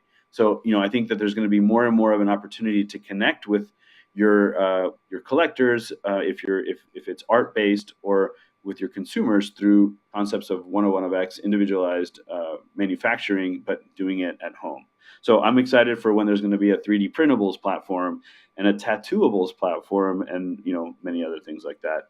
I think this is an interesting time also to kind of mention this concept of an ephemeral physical, which is really important to me. In the blockchain space, I've always kind of dedicated myself to guaranteeing that I would never go outside of the lines of things that make sense for blockchain technology to use. In other words, I would never want to fit a square peg into a round hole. And ephemeral physicals is the concept of a physical object that does not reduce or meaningfully reduce the value of the digital object if they're separated. So while I very much love my signed digital prints from artists that are in the Artblocks ecosystem, of course, there's something kind of scary when they're only willing to do one signed print, and the digital NFT lives online, and the NFT can be separated from the physical. And what is that loss in value of in the digital if they can no longer get that signed print from the artist, right? So this plottables and other platforms like this demonstrate this really wonderful concept of an ephemeral physical, where the value of the digital is unaffected by the existence of the physical.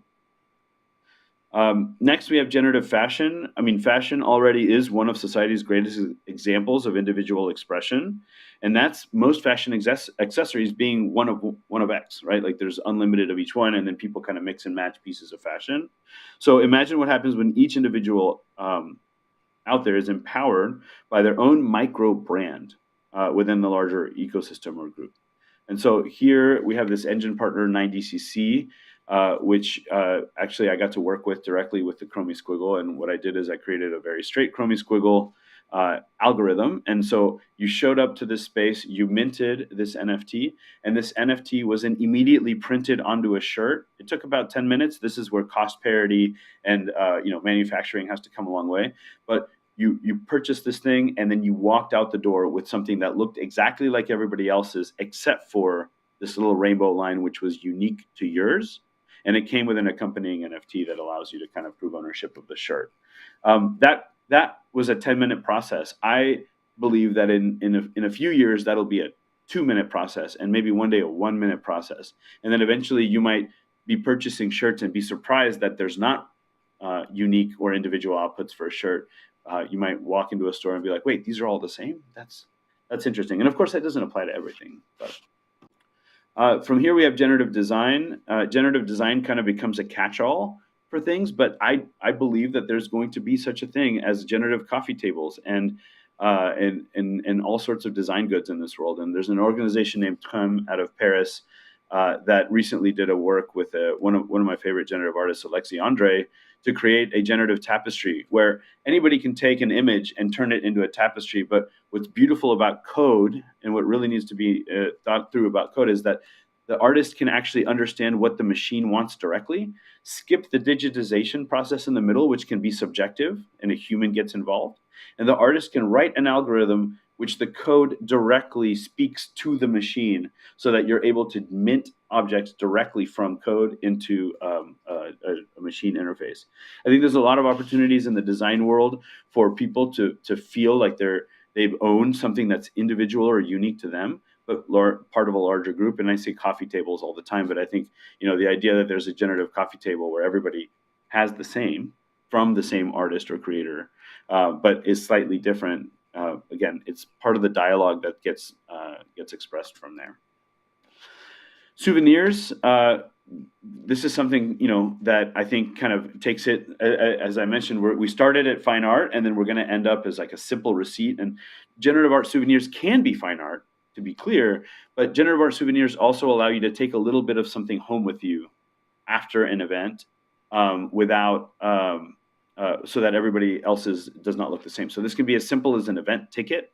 I worked on a project with Gary Vee called for VCon, where I kind of manually created a lot of letters and they randomly mixed them together. So it can be something as a generative ticket or a work of art that represents that event.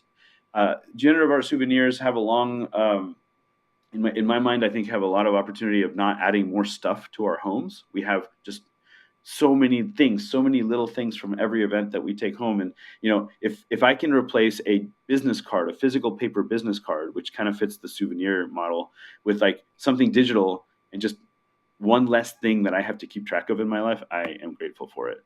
And generative art souvenirs apply also to like this concept of installations, where there's an opportunity for an artist to create something that is generative, in other words, 101 of X, unique, but for the user, for the consumer, for the audience to take a little piece of that home with them as a memory. And I know I'm running out of time. I know we started a little bit late, but I want to kind of respect you guys' time. So the last thing here is this concept of a generative art souvenir, or a generative art receipt.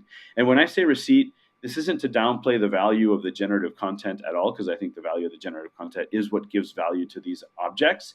But when I say receipt, it's ideally this concept of something where there is no scarcity and you can prove value of an NFT or a digital asset without having to be scarce and without having to be, like speculative. And so when I say receipts, like imagine this world where you walk up to somewhere to embroider a hat, to buy a hat. You just want the hat. The hat, at the moment that you buy it, comes with the ability to have it custom made. So it's a 101 of X hat. And so when you take the hat, it's 50 euros for the hat. I don't know. You take the hat, you put the hat on, and then comes the receipt. The receipt might be a seed phrase for an Ethereum wallet.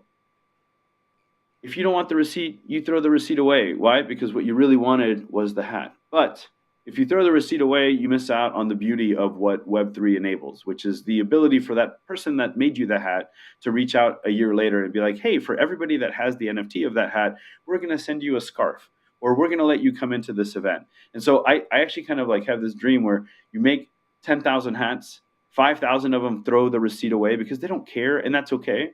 And then the other 5,000 keep them because they're curious. And I think this whole space is built on curiosity.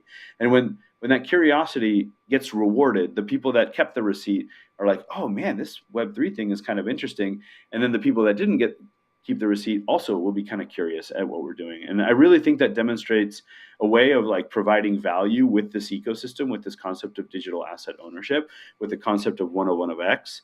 I could speak for a much longer time, but generally generative receipts are a lower value, higher throughput product that represent a consumer use case of NFT beyond scarcity. The Friendship Bracelet project is kind of a project that I got to, it's an idea that I had a long time ago that I worked with a generative artist, Alexandre, on creating. It kind of demonstrates this concept, although it still had a bit of scarcity. It's a project that was free to the public and has instructions built into it. I think there's other concepts in embroidery, physical printing. In conclusion, we've seen a very powerful adoption, acceptance, elevation, and curiosity in the world of digital art, but more specifically in the medium of generative art. And in short time, we've somehow been catapulted into major international museums, galleries, auction houses, top collectors, plus into the hands of thousands of people that might have otherwise completely ignored art anyways.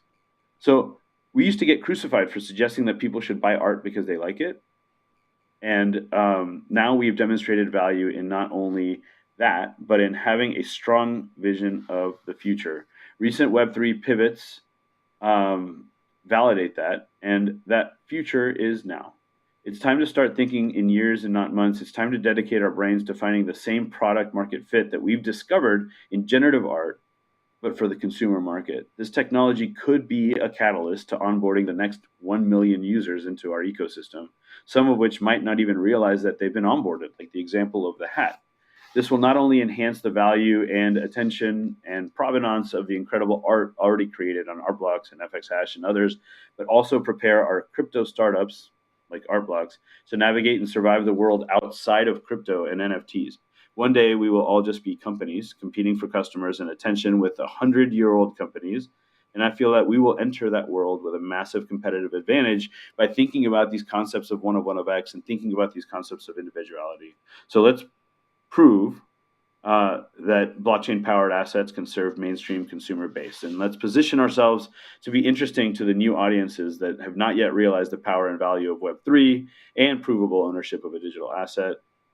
We, at Artblocks, through our flagship and engine products, are dedicated to empowering the future of 101 of X and building something likely to delight the everyday consumer. And I encourage everyone to be exploring the exact same thing. Sorry to go over. Thank you very much. And I don't know if you'll have time for questions. If not, thank you again for having me. Thank you, Eric.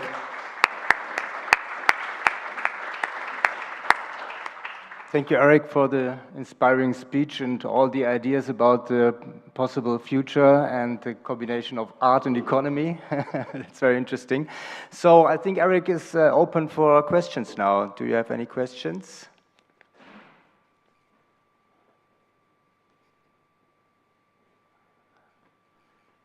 Not at the moment.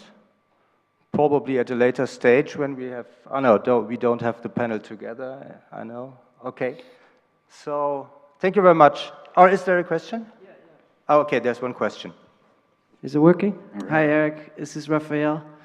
Hey, Rafaël. Hey, do you, in the building of art blocks and the communication with institutions, where do you feel like a big part of me of doing this symposium was to remove fear from both sides, and somehow there was a distrust between the crypto world saying museums are old, and museums saying the crypto world, that's all financial.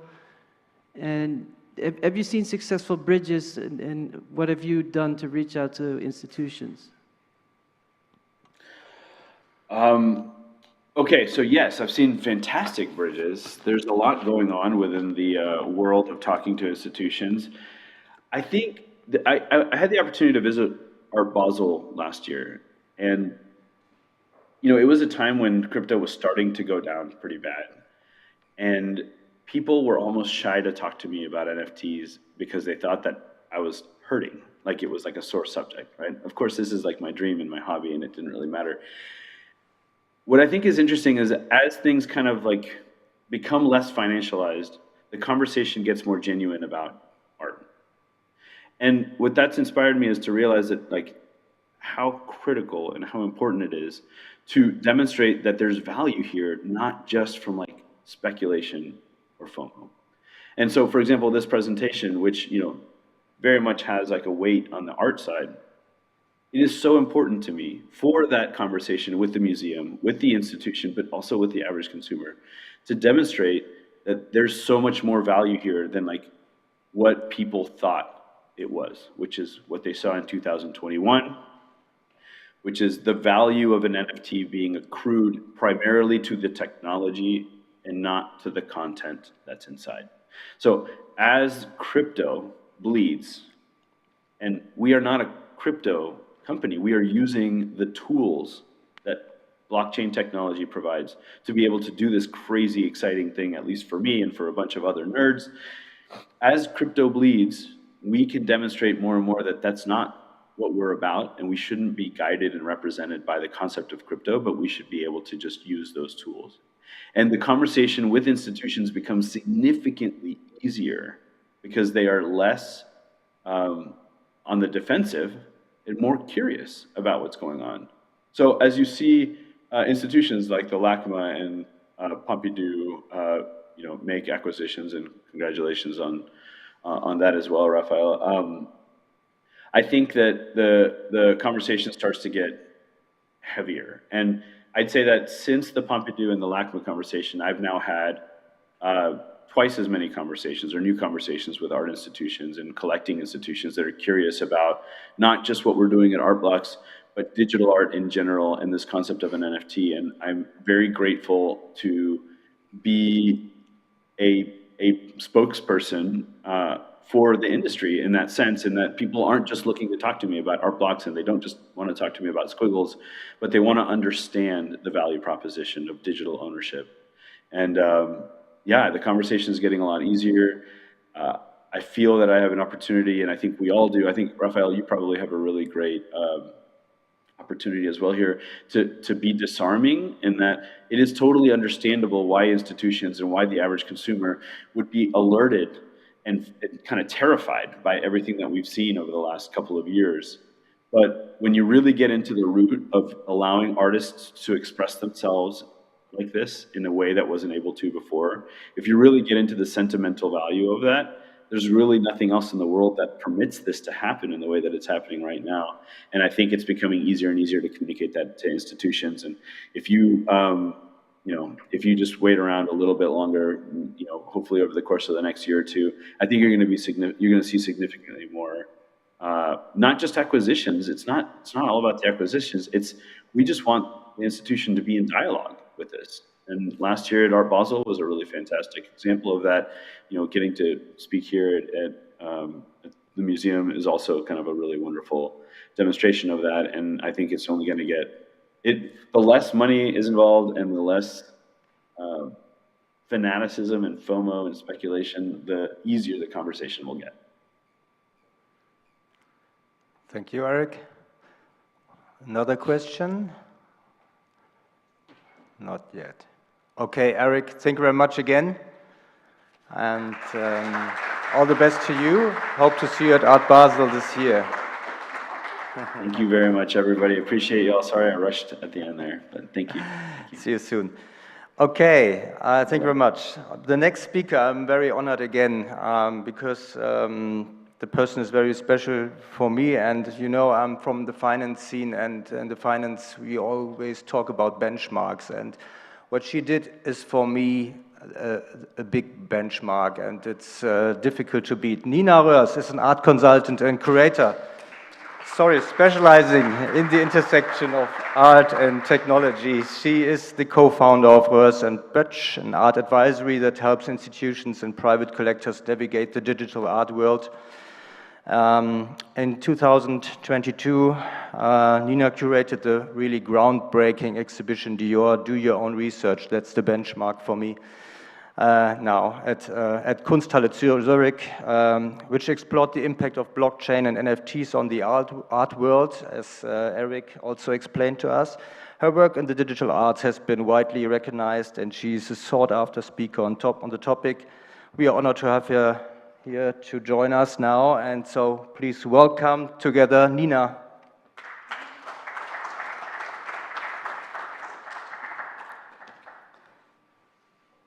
Thank you so much for having me, and also many thanks to Museum Folkwang and I think Rafaël, who brought us here with this tremendous contribution to the new media art world for so many years.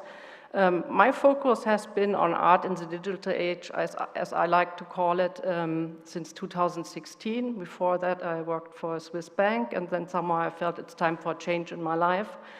And what somehow makes me so curious or so interested in this whole world of art in the digital field is somehow that digitalization is so important for each of us and for society. And that was also one of the main focus for the gallery, to work with artists to talk through their art about digitalization and what's going on. And I think artists have ways to talk about things that politicians, lawyers, business people might not have.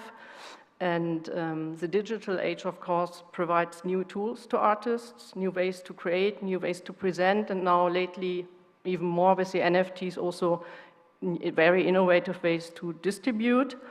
But I think NFTs are at least not yet an art form, and that's also important to acknowledge. There's no such thing, I'd say, as NFT art. You can put art into NFTs, you can put design into NFTs, a lot of things. Even though I feel in the long term or midterm, we will see art changing that's distributed in the form of NFTs, because certain forms or things might lend themselves to that format better than others, which is true for all sorts of art. It always depends on how you want to display it also and how you want to distribute it. But I feel it's still a new world or a new age in the history of digital art, because it's especially due to the fact how it's challenging the power structures. That makes it very interesting. And for me personally, it's a world that intellectually, but also like really from my heart, is one of the most interesting things that I have seen happening in the arts. This world is very young, fast, wild, very playful, and often utopian, and somehow it brings a very positive spirit into the art world that's often, somehow I felt, at least in the past couple of years, very much driven by the art market, and does not really give us a lot of freedom to breathe or to experiment, and this is a lot of fun in this world. So basically, that's also what brought me in contact with Kunsthalle Zurich, and the Web3 journey of Kunsthalle Zurich started in autumn 2021 with workshops that I did for their circle of friends. It was a time where everybody was curious what blockchain and NFT mean for the art world, and at the same time, most people didn't have access to information, or at least didn't really know where to start. And that was also when the idea was born to introduce like the traditional art world to art in the context of blockchain and NFTs. But when you do that, somehow it feels a bit in a world that by the means of this decentralization, someone puts the individuum in charge, and says things like be your own bank, not your keys, not your coins, or in case of artists in the art world, be your own gallery. It feels a bit weird to take them to a museum. And there's definitely things you need to consider when you do that. And one thing that was very important to me was not to kind of colonize, like take them into the museum and treat them through the lens of the traditional art world, but somehow invite them and try to approach them on their terms more than maybe on the terms of the traditional art world and how the traditional art world would look at this world, often also with a certain lack of knowledge. And that's also where this title comes from DYOR, and what we see here is an artwork by Andreas Giesin, who was commissioned to create the logo for the exhibition, and this is a live code-based artwork that also all the visitors could claim in the exhibition as an NFT, as we can see here. It was a POAP, we used the POAP app, and people could go there with the app on their mobile phone and through a QR code each claim the logo of the show. And DYOR pays tribute to the fact that Web3 is not simple, and that a deeper understanding requires a certain amount of effort, whereby it was for a long time really difficult somehow to get that information or to know where to start with these efforts. And even though I feel it's impossible somehow to believe that somebody would come to an exhibition, no matter how it's designed, and then leave and understand this world without having practiced, like without having opened a wallet or having bought and sold and traded NFTs, I still feel that an exhibition can be a starting point, a platform for embarking on their own research, and somehow can give a good overview. And that was exactly the idea of DYOR, but the title also has a second meaning. On one hand, it's an invitation. On the other hand, it's also a reminder for the art world to acknowledge that this is a new world, and that prejudiced and one-on-one application of traditional art world standards will not allow for full appreciation. That's at least the way I see it. And I think we will only make the best out of this world from the traditional art world perspective if we really try to understand it and also forget maybe about certain things that we feel are the standards for example, what is good art. Yeah, the crypto art world. So this show was not only about the art, so even though we showed a lot of art to talk about that world, it was also about the world that surrounds or carries these artworks or these people. And for most people, I think the crypto art came out of the blue in 2021, when it reached press and carried by auction results like Christie's auction of people and CryptoPunks reaching new heights. But in fact, the first blockchain, the Bitcoin blockchain, was created in 2009, and the first NFTs or first tokenizations of images on the Bitcoin blockchain can be dated back to 2015 and 2016. In the past years, many people have started to write down this history, which is marked by timestamps, but also by constant innovation driven by a small group of people, coders, often artists, and the crypto world, and with it, the crypto art world moves at light speed. And 1 year feels really like many. To me, the years from 2018, and then especially when everything picked up in 2021, I felt like 7 years had passed within 1 year. It was crazy what was going on every day, and it was also super exciting. That also somehow overwhelming, and I think a lot of people are also now a bit suffering from burnouts and then exhaustion, but it's part of that new world, somehow this new stage that we've reached. The crypto art world is not only about art, but it's very much also about values, ideas, and communities. And in order to reflect that, the exhibition started with 2 historic sections. A history overview by Martin Lukas Ostakowski, who calls himself a crypto forensic, crypto historian, and is also an artist. And what he did, that's, I think, was a very interesting way to approach this topic. He was commissioned with that work that we are seeing here. So it's, the whole thing is his creation. He's also written the text. He's integrated art pieces where he felt that they have been important for the history.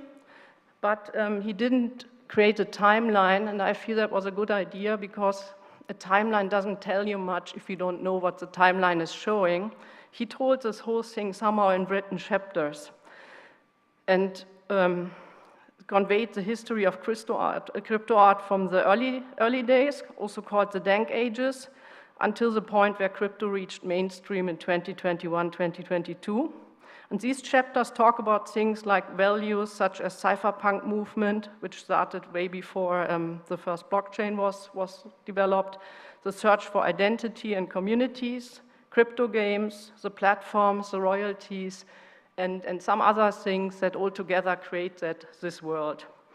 And the second space that was then related to that, looks a bit weird now in this perspective here, was a space, a living room dedicated to the paper community, because communities are really at the core of crypto art. Curated by Fabian Wies, a paper artist who lives in Zurich and who I stumbled somehow over at Art Basel the year before. He had a little pop-up, paper pop-up, and somehow I felt it's intriguing what they're doing around that meme, even though by the time I was not really familiar with the story of paper and its importance for the crypto art history. It's basically an OG, like an original gangster community of artists built around the meme Pepe, the frog, that is strongly connected to the early days where NFTs were not even called NFTs, but rare art, somehow pointing to the fact that somehow one of the intentions of NFTs is scarcity, and a community that works with a Bitcoin blockchain and that celebrates the idea that everybody can be an artist and that great artists steal and fake. Not in the way that they are doing any harm to anybody, but that they're taking inspiration from each other, that they're celebrating somehow the same ideas or things that are happening in the media, and they're talking to each other through their art about these topics in very mimetic ways. And what started with physical trading cards moved to the Bitcoin blockchain. Pretty soon, it is now up until today a very lively community in which you can find many of today's well-known crypto artists also, which is interesting, like Robness, Matt Cain, Dimitri Cherniak, Marcus O'Connor, and a community that does not only create mimetic digital assets, but also works with physicals and combinations in many cases. And that's also something that we could see at NFT New York. They had a space, like an auction for the paper community, which they organized by themselves. And this space was dedicated only to physicals that came with attached to a digital asset that you could then get over the Bitcoin blockchain. For DYOR, 6 artists created digital assets for us from the paper community, and that looked like this on the right side.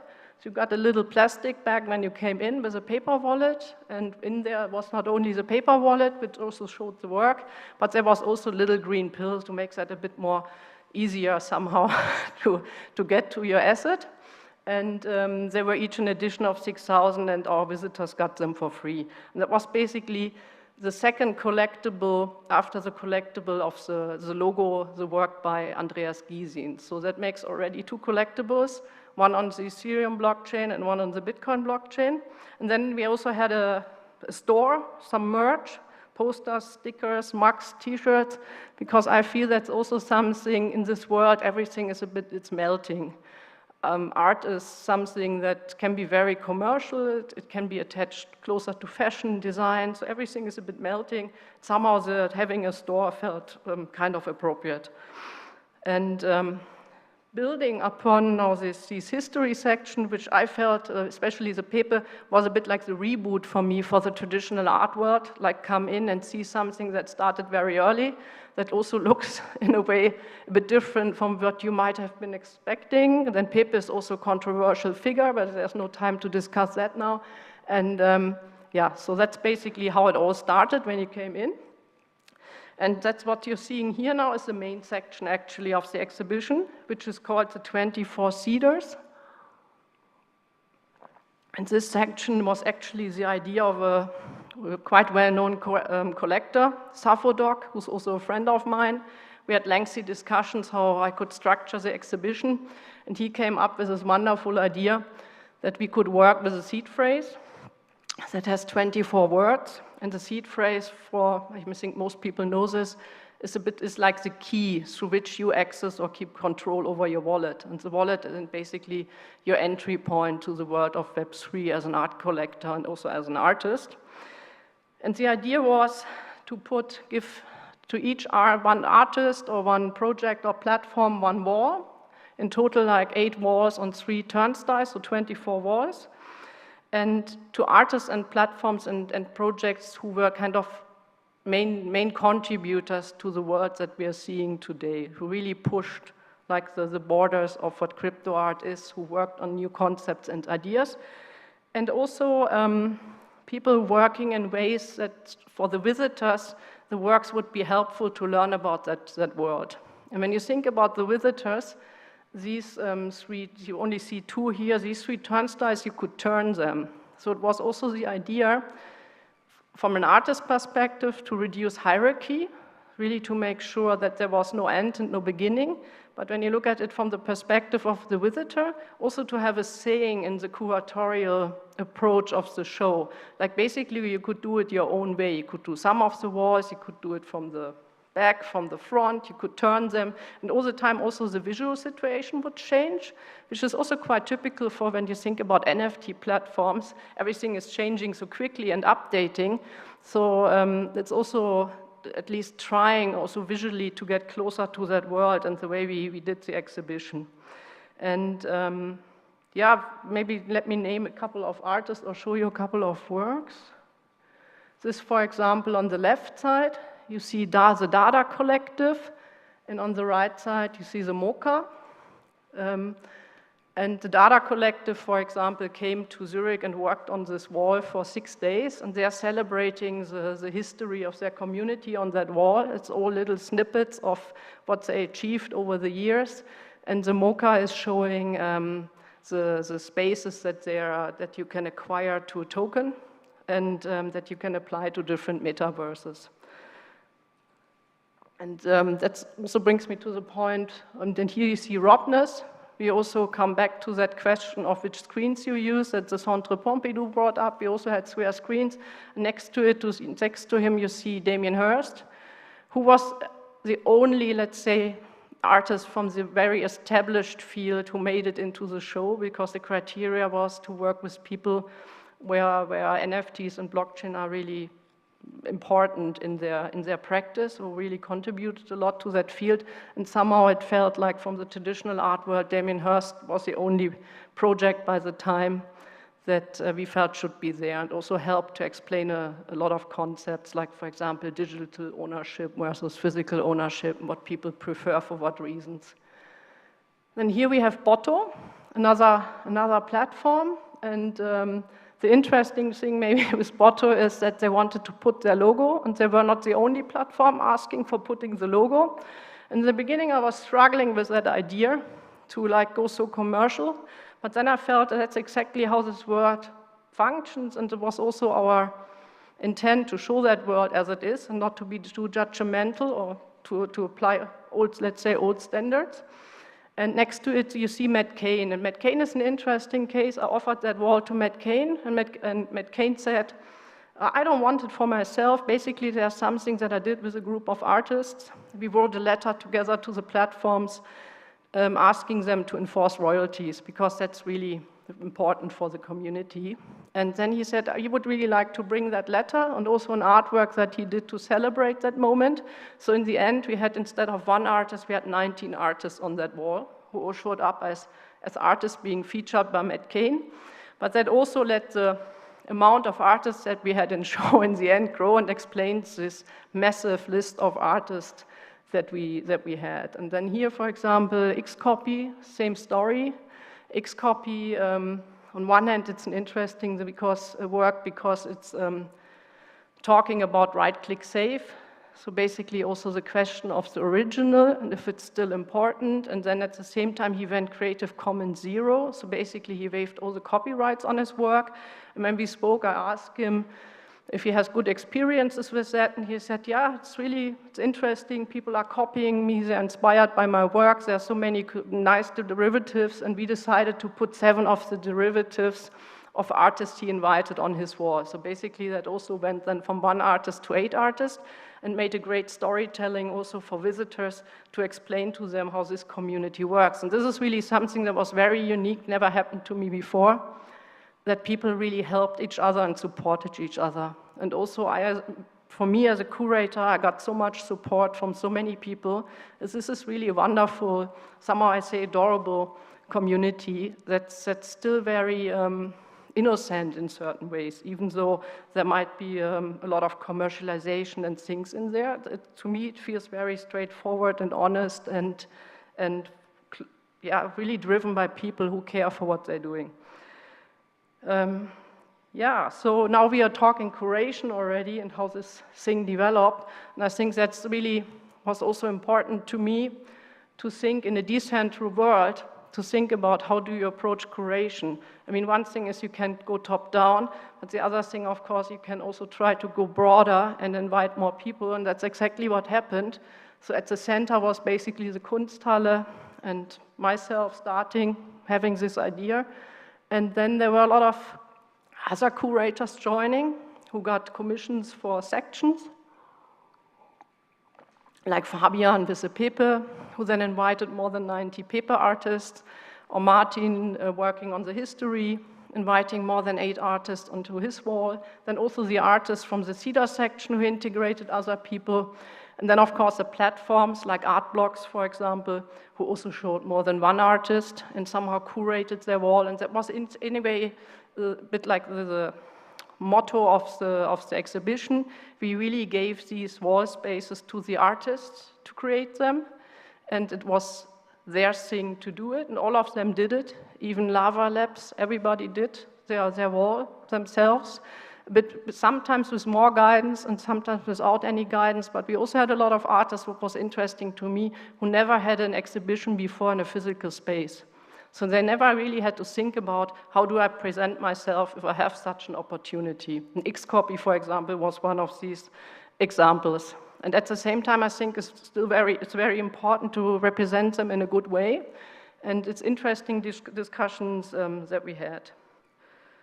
So when we're talking curation, I mean, this whole thing then somehow goes further. There are the collectors, the artists, a couple of galleries who were involved. Saskia Draxler is sitting here. I think you had at least 4 or 5 artists in the show. We had 1 or 2 more galleries, like the gallery of Simon Denny, and I think 1 working with Jonas Lund.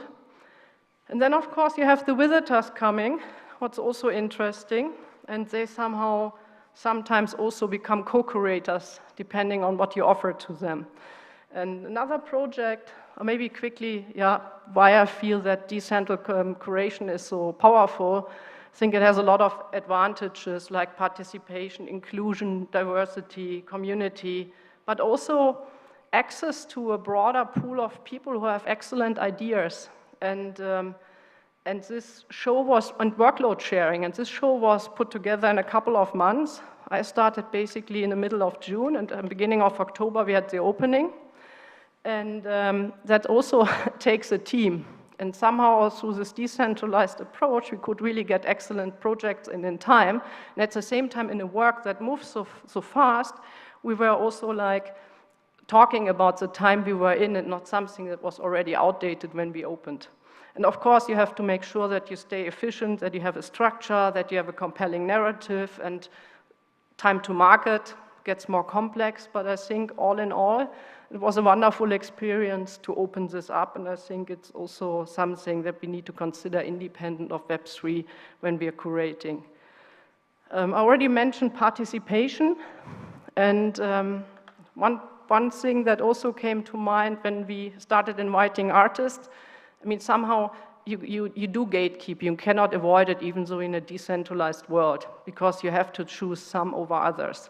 And to reduce gaping in the direction of the artists, I commissioned 2 artists, Silvio Loroso and Sebastian Schmieg, to develop an exhibition platform. It's called A Slice of the Pie. And basically what they did, they created a website where every day you would see a pie with 6 slices, and you could connect yourself with your wallet to that website and buy a slice or all of them, and then upload your content in an uncurated way. So no, we had some rules and regulations, but that was it. And then your work would immediately show up on that LED wall, 4x4 meter LED wall in the exhibition space. And people could buy these spaces as many times as they wanted. So what you're seeing here basically, I think, is 1 or 2, it's 2 artists sharing that wall or 3.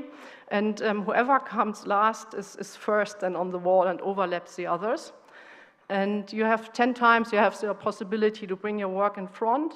And it's a bit like a battle, also like, do you want to collaborate with the others to get to a result that you like? Or do you really stay there the whole day and enforce somehow your work on this wall? Or what's important to you? Is it also more important to be on that wall, to be shown in the show? We also integrated all the people showing on that wall into the artist list, so they all became artists of the show.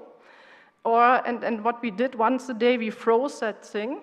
Somehow did a screenshot, is not really the appropriate word because there were also moving works on it, and minted it as an NFT and auctioned it off on the platform object. And this whole thing was developed together with Tezos.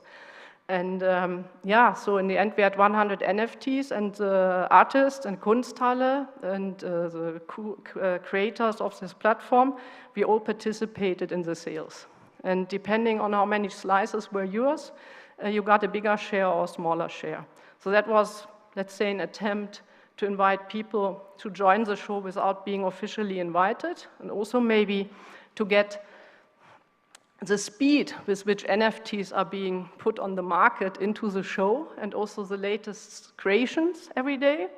And it worked quite well. We had more than 125 artists who joined under their name, and then I think almost the same amount that joined anonymously. And in total, invited artists, we had 190. So we had almost like a doubling of the amount of artists shown in that show.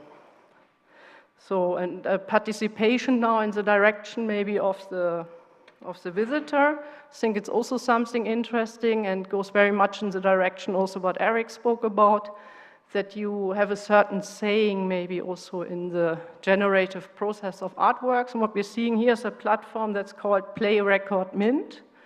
And it's a creation by a studio from Basel and Zurich, also shown at the Art Basel in a garage, I think a repair shop for cars next to the fair 2 years ago. And what you see here basically is an LED wall with a motion sensor. And you see an artwork, generative artwork by Leander Herzog in this case. And through your movements as a visitor in front of it, you could influence the generative process and what the work looks like. Then when you liked it, you could, through a card that you got, you could hold it onto the iPad and then somehow start a countdown, and the work would freeze after 15 seconds. And then you could take that, people could take this NFT home on that card and also mint it later on, or immediately put it in their existing wallet or open a new wallet, which was also a guided process which you were then kind of guided through. And for the 3 months period of the exhibition, we had 3 artist couple participating for 5 weeks each. And the beginning was Leander Herzog, and then Sasha Stiles and Nathaniel Stern as a duo. And the last one was Zach Lieberman. And basically we had more than 8,000 visitors for the show, which is interesting. That's 2 to 3 times the amount that Kunsthalle has on average shows. And 30% of the visitors were people who were never before at Kunsthalle. But still, we had only 745 mints. So only 745 people who managed to get their creation into a wallet. And even there, we are not really sure how many of these people still have the keys or the passwords that would give them access to this wallet. So it's an interesting learning. It's also a learning in terms of how much staff you would need to maybe yeah, makes these numbers grow in the future. And but still, I think if you compare it with other events where people are not necessarily experts, where we are not at an NFT Paris, it's quite comparable, the numbers. So it's not really a big surprise, but it's definitely things we can learn from that. And then what we also did in the context of the exhibition, we had a glossary, of course, because there's no decent crypto art exhibition, I feel, without a glossary. This glossary was done by Mohara Gonzalez and Adina Glickstein, who wrote the text together with Spike Art Magazine, so that was a collaboration. And what we did in the exhibition, we only had some of the physical cards, like 20 cards each, dedicated to one word that's important in the crypto glossary. And then we did a drop on Nifty together, just two of them, where we had like a 24-hour time-limited open edition, and we had around 700 people like buying cards. And the moment you bought them, you didn't know what you would get, like really like buying trading cards, like Panini stickers basically, or the collector's items. And then after 24 hours was revealed to you as a collector what you had what was in your wallet. And then you could start trading, of course, to get the full set. And who managed to get the full set within a couple of weeks also got the main image airdrop. The main image shows the desk of the crypto artist, also OG Mohara Gonzalez, working on that glossary, which was really like a race to the chase to get this thing up on the wall in time. And this crypto desk was somehow also getting more and more detailed every day. So, and that's actually also this is what one of the cards looked like. This is a DYOR card, and then there were also some cards that were more like going in the direction of recent topics, gave us a possibility also to respond to recent happenings. And I think that's something that's also important to be said. I think fraud is not crypto native. Fraud is human mankind native, and you will find it everywhere. And it doesn't make a lot of sense to think that crypto is more dangerous than other things. And somebody who really circles also around the good sides and the bad sides of NFTs is Kenny Schachter, who did this NFTism wall with us. He says there was a period where crypto was really innocent. He calls it NFTism, and then it went to post-NFTism with all the problems we saw with the hyper-commercialization maybe in 2021 in the bull market. And as Erick already said, I think a lot of things are also now getting easier with being in a more difficult market environment, but maybe having more air to breathe and focus on the quality or the other topics again. I'm running out of time, huh? Yeah, sorry. Just quickly, maybe, we also had a digital space. I'm not a big believer in the metaverse, at least not at the moment, but I'm a big believer in digital spaces for especially three-dimensional digital art. And that's also always an important question. How do you exhibit them and experience them? And we went for a virtual reality space by Manuel Rosner, in which we also had a work by, this is a sculpture from the outside.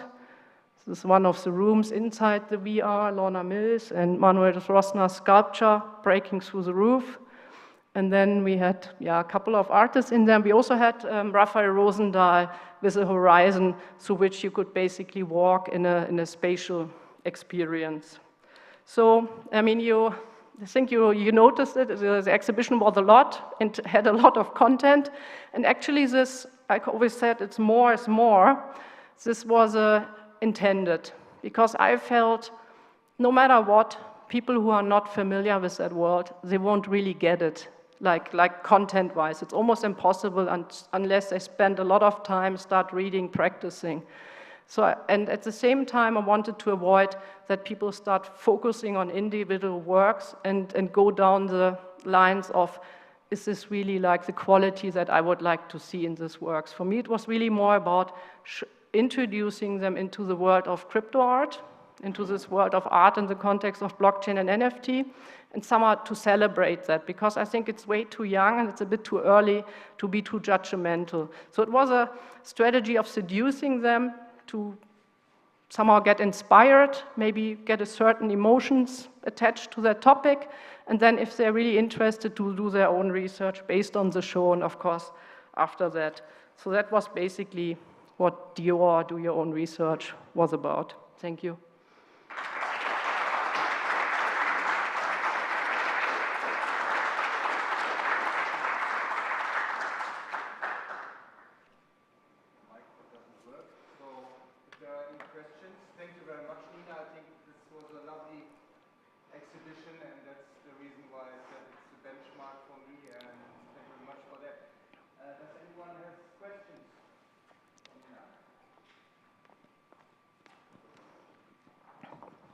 Yeah. Yeah, thank you, Nina. This presentation was overwhelming in a way, and I thought, like, did you have ever any ideas about the temporality of exhibitions? Because that looks for me like an endless project, which could be executed for years. Yeah, I think honestly already now, certain things we would do differently. By the time, for example, it was crystal clear that we would do all our own drops with Tezos because the Ethereum fees were way too high. And there were a lot of concerns that Ethereum wouldn't be ready in time to make the switch.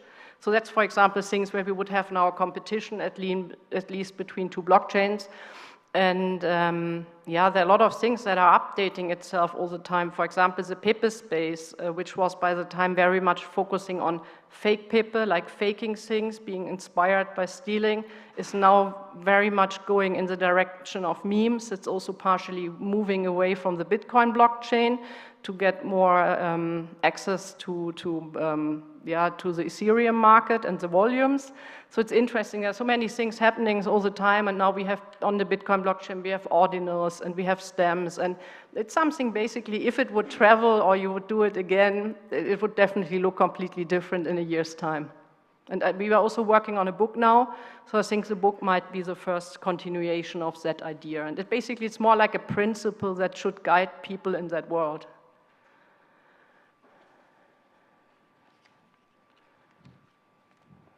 Another question? Yes, Rafaël.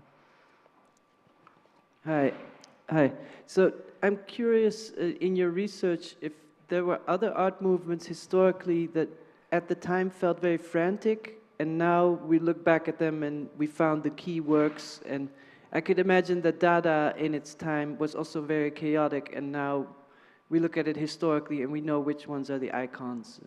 Yeah, I mean, I think we've seen that a lot of times. I mean, talking boys, talking pop art. There are so many things that happen in the art world that first were looked at, let's say, with at least suspicion, and are now somehow on the top of the art market. So I think we will see something like that repeating itself very often. And for this show, somehow we excluded history, let's say, in a context outside of the blockchain and NFT world for the reason that it's already such a big world.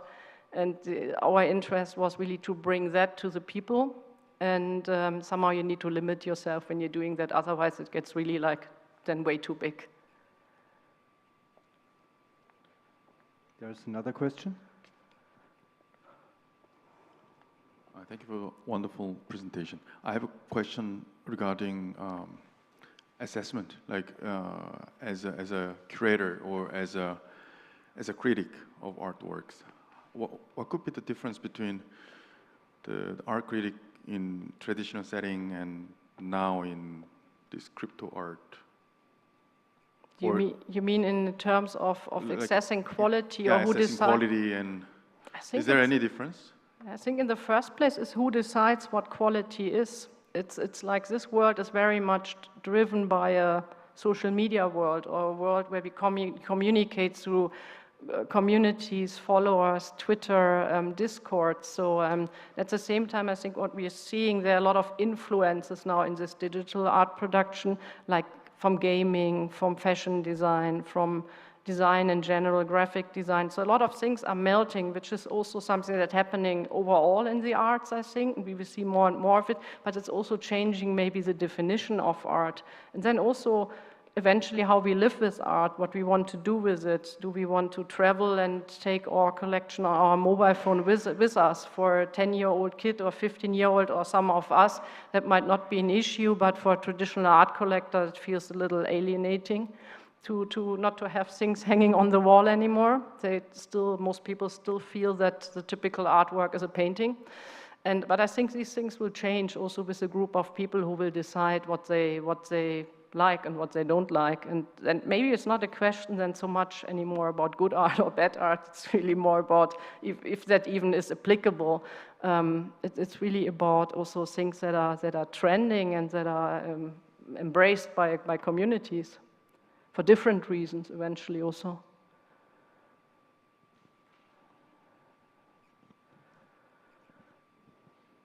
Okay. Thank you very much, Nina, once again. Thank you.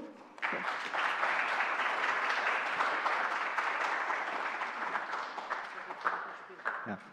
Before we go into the round table, we have another speaker here. This is Ugo Pecoraio, Head of Communications at House of Electronic Arts in Basel.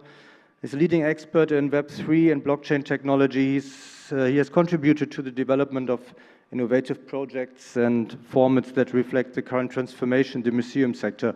Pecoraio believes that NFTs and related technologies can help build a new community in museum communication and democratize institutions through experiments with new forms of curation and museum DAOs. A museum for participation could emerge, shaking up traditional roles and institutions. Ugo's expertise in blockchain technology is pioneering in developing new formats that help museums adapt to the changing times and promote exchange between institutions and visitors. Welcome, Ugo.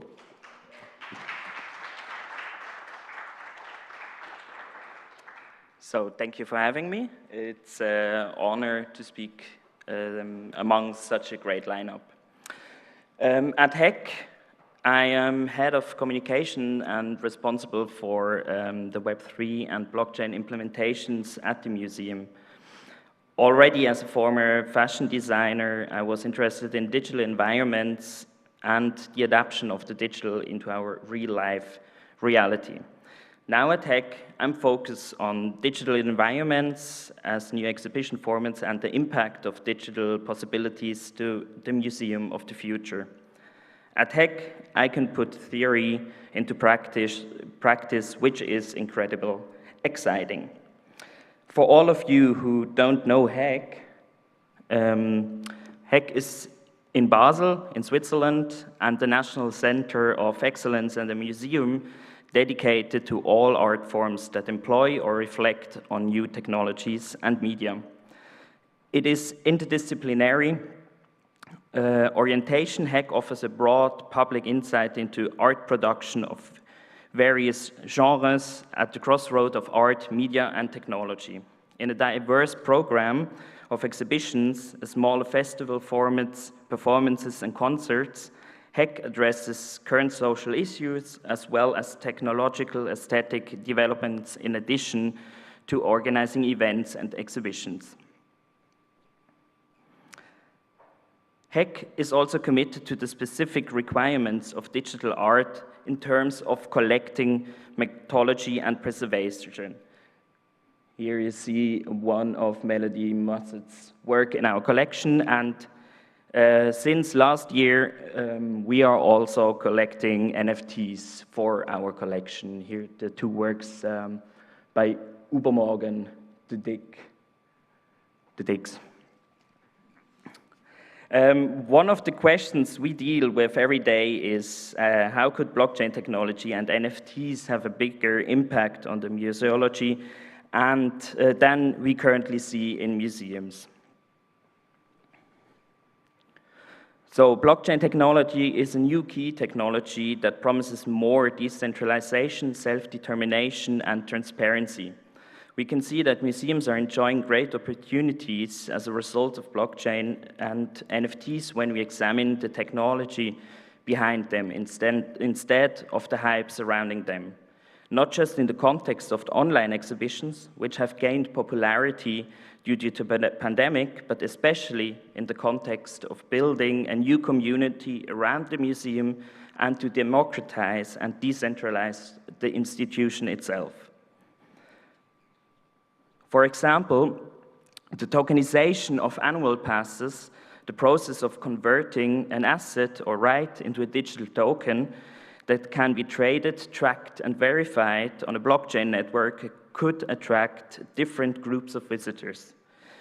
As a locally based institution, like the HEC, but with a program and thematic focus that appeals to an international audience, this is of course extremely exciting for us. Another example could be NFT editions.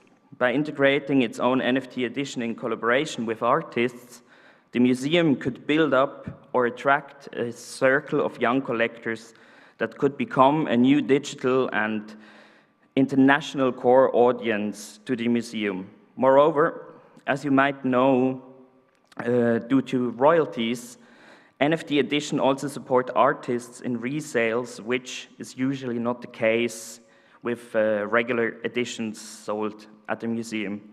And what's more, NFT editions sold through a museum also kind of provide security for the buying public in the sense that they know it's art and not just an image minted on the blockchain. To include immersing live minting experiences in the museum could be also seen as an example to shift the focus of an art-consuming visitor to a participatory visitor who wants to be involved and interact. So blockchain has the potential to redefine belonging and participation from the audience. As a side note, live minting is creating and issuing NFTs on demand during a live event or performance. Of course, participatory exhibitions and artworks have not just been around since recently, especially in the field of media art and net art, where artworks often are depending on the interaction with the audience to complete the artwork or even to make it exist. Pioneering work was done early on. The digital network used as an artistic practice goes way back. Basically, net art artists used the internet as a medium as soon it was publicly available. To return to NFTs, they are a great example of interaction between audience and artwork. In recent years, generative art has made a comeback through NFTs, especially through the platform FX Hash, an NFT marketplace on the Thesis blockchain that specializes in generative code-based art. Artists can experiment with generative artworks who then only exist through minting by the audience. I would like to mention here a group, as we heard before, a Swiss group of artists and coders who went even further and created Play Record Mint, a screen and sensor setup that allows artists to invite a live audience to interact and to co-create coded artworks. Usually, generative art NFTs are natively digital, but with the integration of a physical aspect, Play Record Mint is designed for a real-life audience to create artworks through physical movement. The work was shown, as we heard before, as recently as part of the exhibition DYOR at Kunsthalle Zürich, curated by Nina Röhrs. What makes Play Record Mint a pioneering project for me is that they experiment with the possibilities of technologies and simulate a critical discourse on authorship and creatorship of art itself. And it's precisely this experimentation that could be of great opportunity for museums when it comes to integrating blockchain technologies into the programming of museums. Since institutions and museums quite often come with inflexible structures and hierarchies, carved in stone, such as the overly spoken gatekeeping curator, or perhaps seen inaccessible to the outside, the exclusive high-end museum. Experimenting with decentralized technologies could disrupt these conservative structures and open up the museum to be more inclusive, democratic, and audience-oriented. However, blockchain does not only bring a rosy future, there might be problems that are yet to discover or become visible.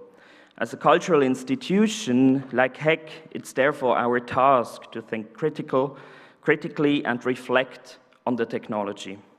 For example, the creating and trading NFTs consume a lot of energy, and the majority of the current blockchain network used for NFTs rely on proof of work consensus mechanism, which is energy intensive. However, there are efforts on the way to develop more sustainable blockchain networks and consensus mechanisms, such as proof of stake, that could reduce the environmental impact of NFTs and other blockchain applications. For instance, the Ethereum network, as you know, switched to proof of stake in 2022, while the Tezos network used the more energy efficient method from the beginning. Another issue is the enormous fast-changing values and volatile character of cryptocurrency. Also, the fast-evolving technology is hard to capture for a non-digital native. You have to be up to date in the crypto community. You have to be technically fit and constant keep up, which can overwhelm or even exclude regular museum visitors and, of course, the museum stuff itself, which, by the way, is crucial for a museum. To train our staff and to experiment with the new digital technologies, we are currently working on the project Hack Connect, Cultural Participation in the Age of Decentralized Internet. The project was created as part of support measures of the Canton Basel-Stadt and Basel-Landschaft to make museum fit for a possible next crisis and to exploit the new opportunities through the implementation of digital technologies. Our exhibition focus this year is not only on Web3 and blockchain technologies. In June, we present Collective World Building, Art in the Metaverse, an international group exhibition where we display artists' projects experimenting with new forms of online interaction. Our second exhibition, Decentralized Web, Art on the Blockchain, which will open in September, will focus on blockchain technology used as an artistic practice and will engage with recent developments around Web3 from an artistic perspective.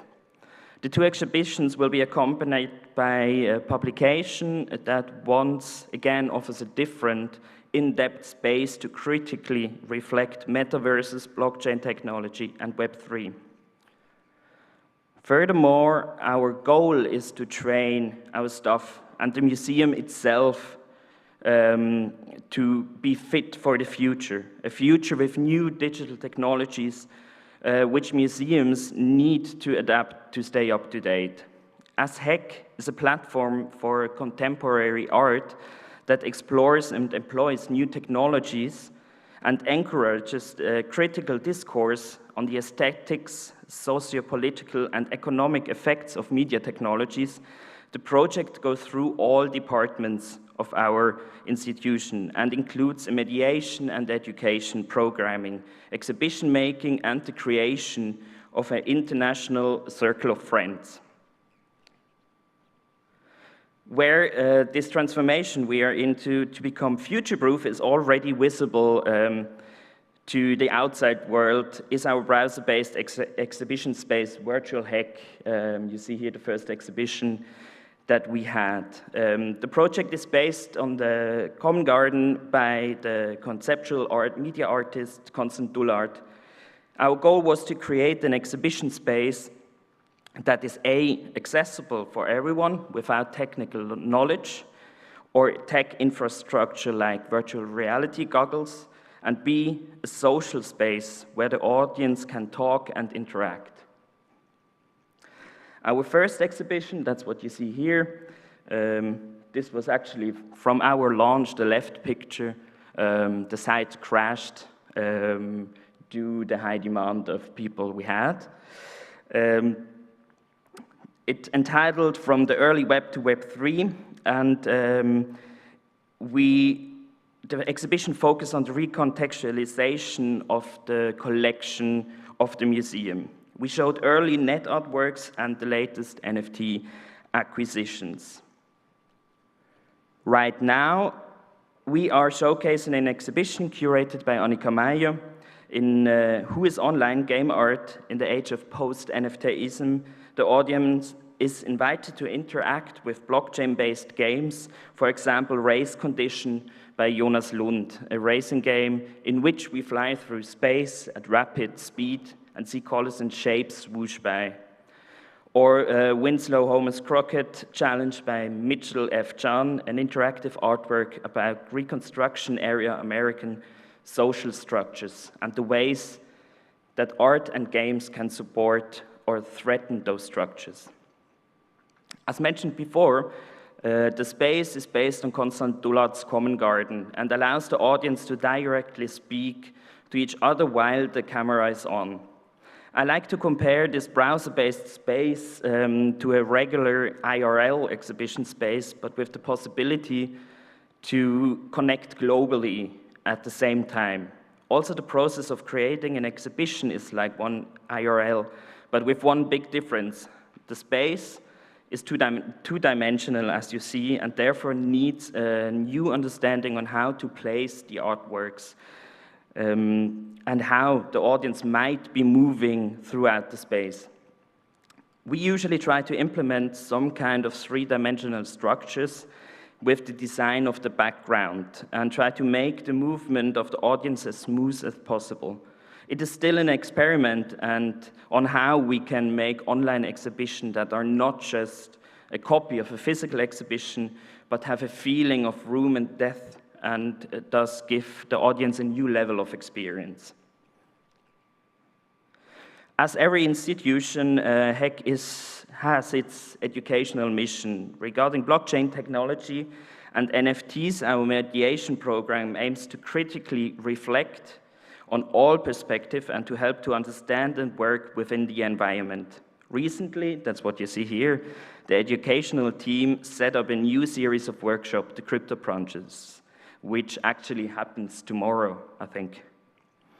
With Crypto Brunches, we aim to not only help the audience to feel self-determined and confident when operating within the blockchain universe, but also to creatively try out all sorts of new possibilities such technologies provide with the help of artists.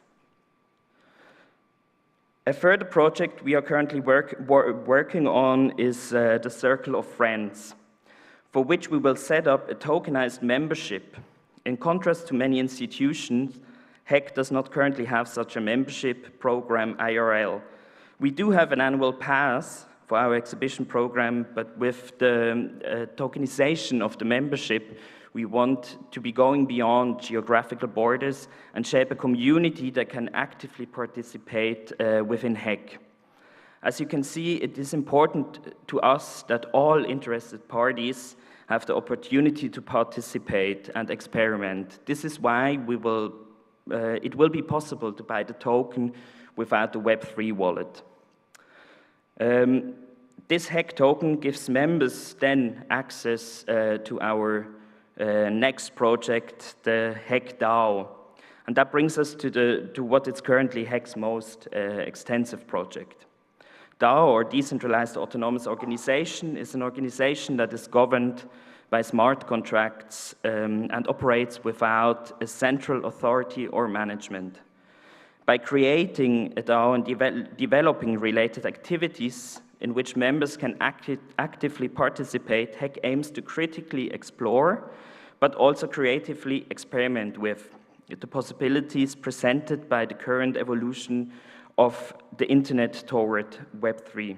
Most of the parts, however, will be off-chain to include all of our audiences. Our goal is not to build something where we can sell or trade NFTs, nor to make a financial benefit, but to creatively experiment and to promote an exchange between artists and the public, collectors and the museum. It's an exchange that we are not only want to encourage, but we are also participate in.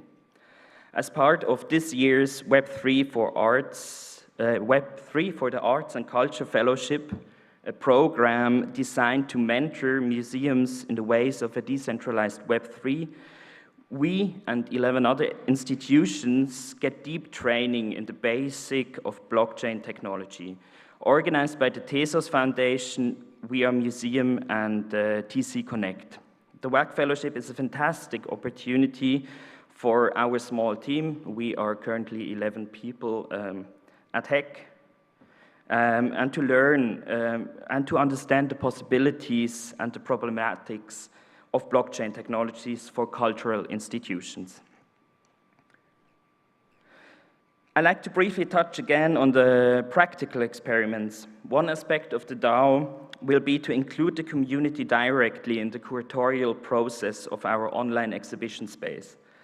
Meaning, we invite artists, curators, collectors, and all who are interested, and of course token holders at the end, to propose artworks, artists, and art projects to be included in the exhibition.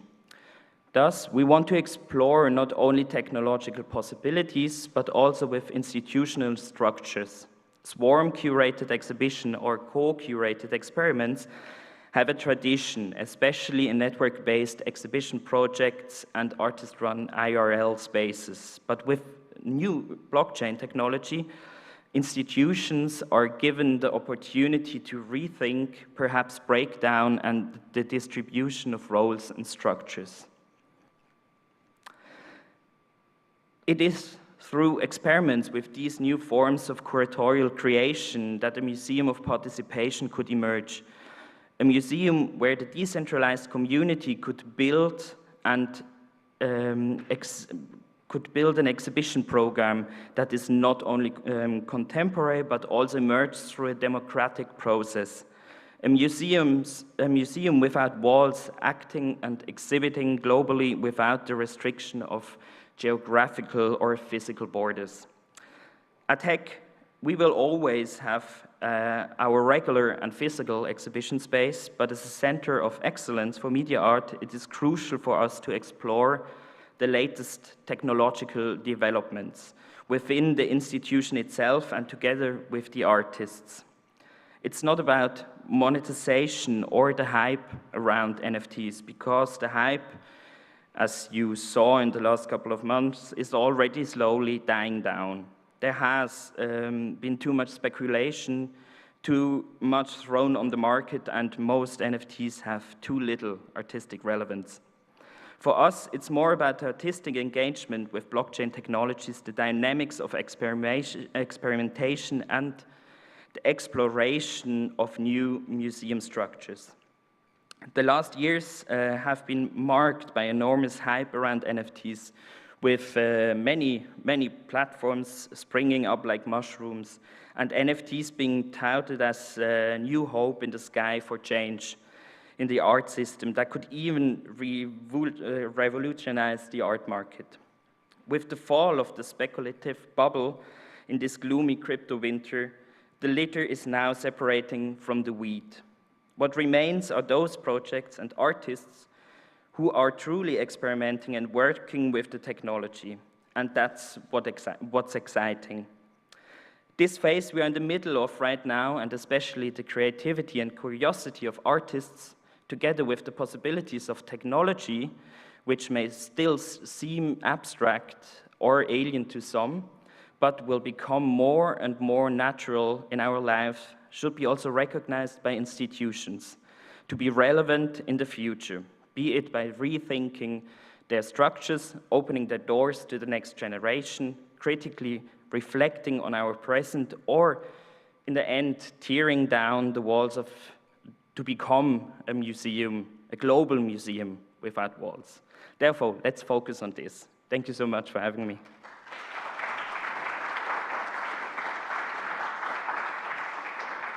Thank you very much, Ugo. Due of the lack of time, we decided to start the roundtable now, and you can ask some questions directly to the roundtable and to Ugo, because I think you gave us a very good sense of the museum's future with the Hopefully. And so probably we can discuss this now a little bit. I think I would like to invite Saskia to the round table. Christiane is online, I think. Rafaël, please, and yeah, and Ugo.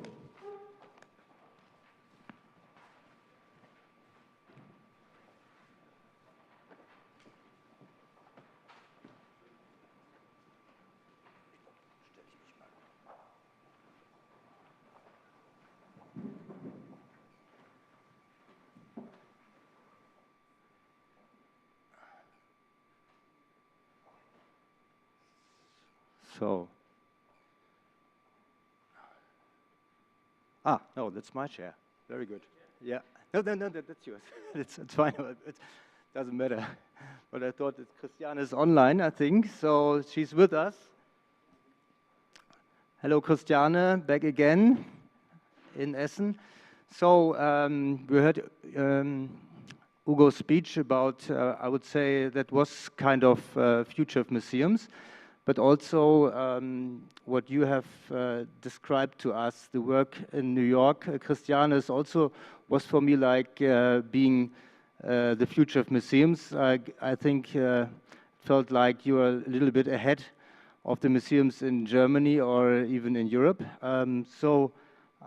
Christiane, so my question to you, what is, or probably the audience first, what do you think about the future of museums, especially about what Ugo said to implement the questions to his speech? Are there any questions about it? Not yet? There is. I see a hand raising. Thank you so much. As a museum person working in a very traditional museum in Bern, Switzerland, like Kunstmuseum Bern, I was wondering how what's the situation of the community and of the visitors? Like, obviously we have like a very traditional museum public and visitors that are, I don't know, maybe mostly 50 years old and older. And I don't know, I wanted to ask Hugo from HEC, how do you think your visitors are set up? Are there already people that are like in the crypto space that would come to HEC, or do you still have to build this up? And how? And if yes, how? What is your strategy to do this? And how do you reach the audience that you maybe want to have that kind of also already understand what a DAO is or how the space works? I mean, we have like our regular visitors are not really in the crypto scene. We have a following, but we are quite new to this crypto space, even though we are like working with artists who explores blockchain. And for us, it's to find a new audience and the international audience that can't come to Basel or doesn't know that we are in Basel. So we want to kind of create a new audience with the whole creation of a DAO. And besides that, we try with crypto branches, as I showed before.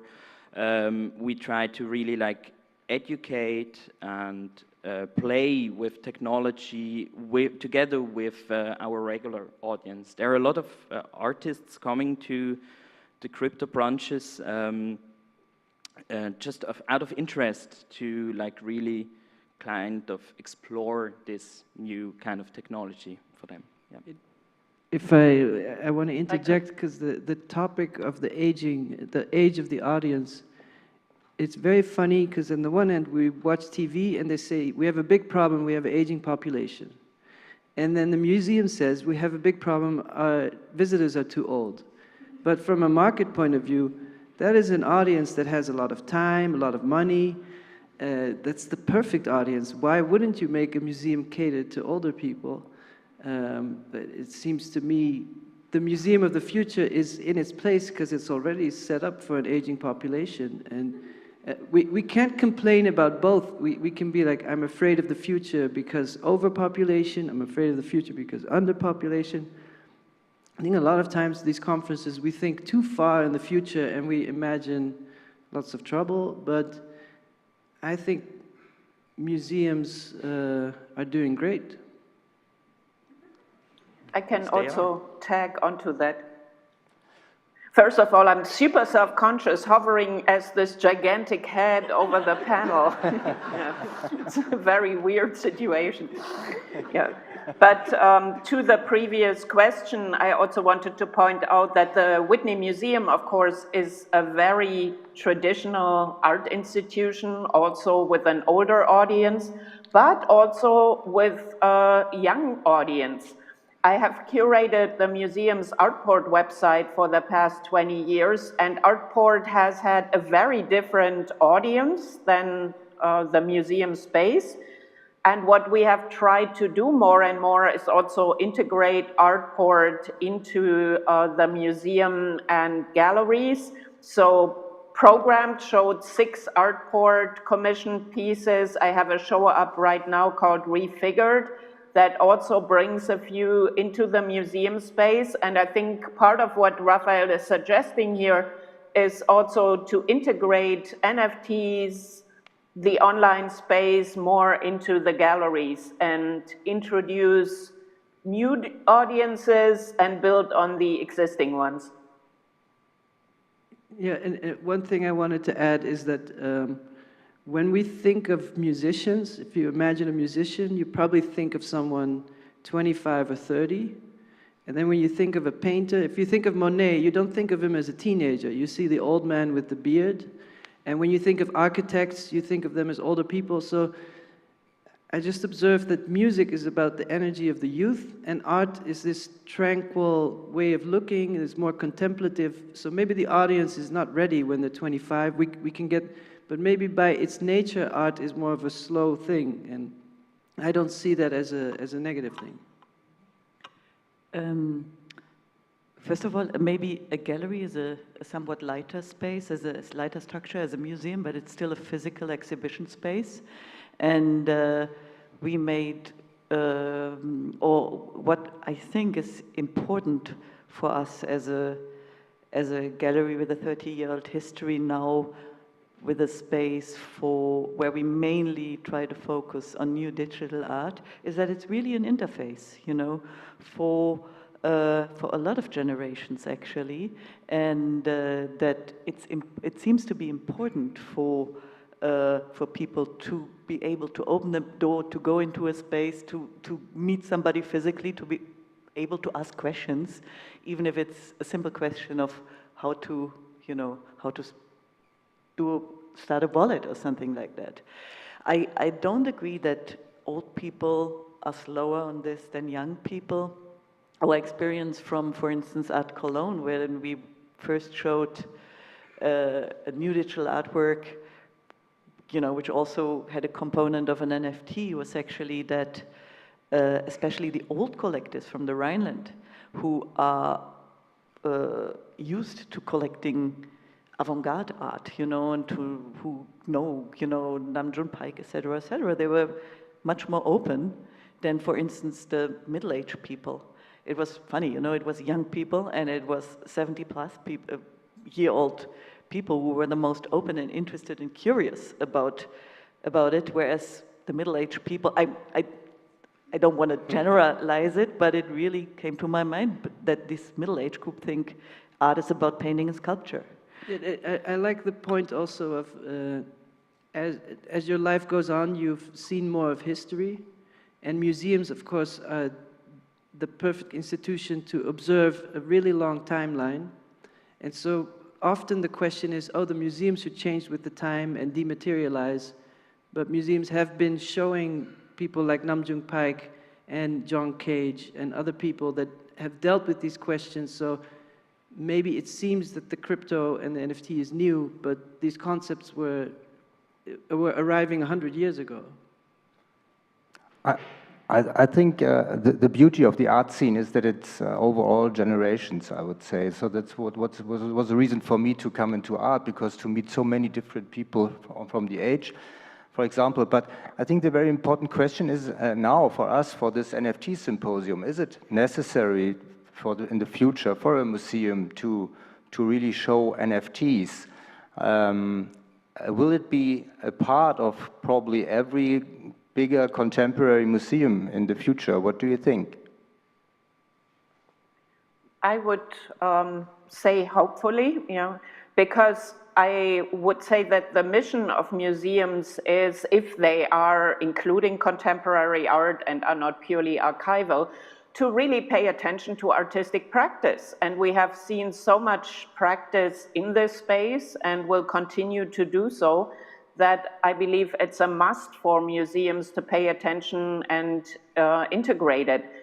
One could say the same thing for net art once again. It took museums a while, they struggled with it, but you cannot simply ignore a huge area of artistic practice, particularly at a time where we're seeing more and more hybridity between online and on-site spaces, which the pandemic has only amplified. Yeah, Ugo, it sounds like you're a very young team. You have a lot of knowledge about the crypto space and technology. Is that what makes it easier for you to be a museum like the Hack? I mean, I come from a completely different background. I was first a designer and then went into communication, but I was always interested in new technology, and I think with Hack, with the very young team we have, I mean, the education team is also very young and want to try out new things. And it's led by Sabine Himmelsbach, who really trust young people that they can change or that they can do something within the museum and try to transform the museum into something new or something good. So I think, I mean, we are a very mixed team, but I think it's, for us, we got a lot of workshops done with, for example, Black Swan, which are also very young people who really try to educate the whole team, not just me. Me also, I do also training with my colleagues. And I think we always have to keep in mind that we always have to be learning and experimenting and out of curiosity. I see similarities with galleries as well, because there are a lot of galleries that are probably a little bit afraid of it. A lot of galleries are thinking about selling NFTs as well, but they're afraid of the technology as well. So I think that's a very good question to Saskia. How did you manage this transfer? When did you start to think about it, to also sell NFTs? Because, that's, it's a question of knowledge about it, Yes, first of all, we would be Christian and I would be completely helpless without our younger team who, that consists of also digital natives who helped us in the learning curve of it. But it all started actually during the pandemic in late 2020 when we were sitting at home and the crypto aristocracy invented another tool to promote their currency. It was called Clubhouse, and all of a sudden everybody was on Clubhouse and there were discussions, and Christian really missed his social life a lot during the pandemic, so he would sit listening to the discussions, and then he asked his typical questions.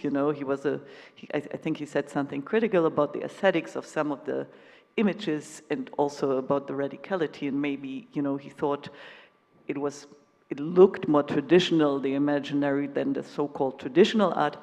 So he said something critical, and then Annika Meyer, of all people, answered to him that he's just an old white man with technophobia. And so Christian said, well, let's see. And but we got curious, and so we asked Kenny Schachter, who was then, we read his articles on Artnet, who very entertaining, but also with a lot of information about the new digital art scene. And we asked him, gallerists, avant-garde is one of our big projects, and could you maybe, what would a show of new digital art involving NFTs look like in a gallery space? And he said, oh, you know what, I'm gonna curate you one. And so in spring 21, we had a show curated, Breadcrumbs in the Age of Neftism, curated by Kenny Schachter at our Cologne Gallery. And it's really impressive because of, I think, 11 artists exhibited. We still work with 5 or 6 of them. It was Sarah Friend, it was Ria Myers, it was Anna Riddler, Kevin Bosch, Kenny himself, and you know, for us it was like a big piece of cheese and we felt like little mice, you know? But yeah, and with the help of our team, and with the help of the artists first of all, you know, who trained us how to work with these works and make suggestions of how this can work in a gallery system. That's how we did it. That sounds like that it's very important that you have kind of lighthouse persons like Kenny Schachter who give really statements about the NFT scene, like his tattoo and NFTism on his arm. I think that's really a statement for the whole thing. So is it similar to you, Christiane, in New York? Was there also like a lighthouse artist or person who made it easier to make the jump into the NFT art for the museum? I don't know. That's very difficult for me to answer because I've been following the whole crypto art scene for quite some time. Once again, you know, 2014 when I saw Kevin McCoy's talk, and it's definitely, it hasn't been a particular person in New York, I would say. It's a group of people who have been very involved in the scene, and that has been the digital art scene per se. You know, I mean, Rafaël is of course very involved. The McCoys are very involved, but I don't think that there was a single person that drove this, or even a handful of persons. There was much more of a group dynamic. And it's been a discussion in digital circles that has been going on for at least 10 years. Of course, there was also blockchain art before.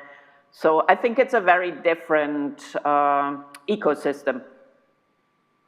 Okay, but for me it sounds like that it's very important, or probably even more important now, for the museums to work together with the artists, because the artists probably bring the knowledge about the technology. So how was it in your case, Rafaël? I think that looks like a very good partnership with Folkwang, because it's a beautiful show, and also the context of it is great. So can you tell us a little bit more about it? How would you see it? Well, the process was interesting in the sense that we did what Thomas called the brain phase, but it was just throwing out any idea for a few months and visiting here and discussing, and what does it mean to own a single work or to own the entire group of works? What does the community mean to the works? And so this symposium and showing a collection in its entirety of the horizons, or showing a collection in its entirety as a 3-month animation, all these questions came up out of discussions about what is optimal for a museum. So I think there are many forms of art that are made for the white wall immediately, so it's clear how you hang a painting and how you light it and how you, that we figured out. But there are certain types of works, the beginning of video art, for example, I think people would recreate the living room in the exhibition space because people watch TV, so you're supposed to, that's the first phase. Oh, how do you watch video art? Well, you have a couch and a coffee table and a TV, and we recreate that in the museum. And now video art is a tool of any artist that is part of installation art. So we don't even, and people don't even have TVs in their living room.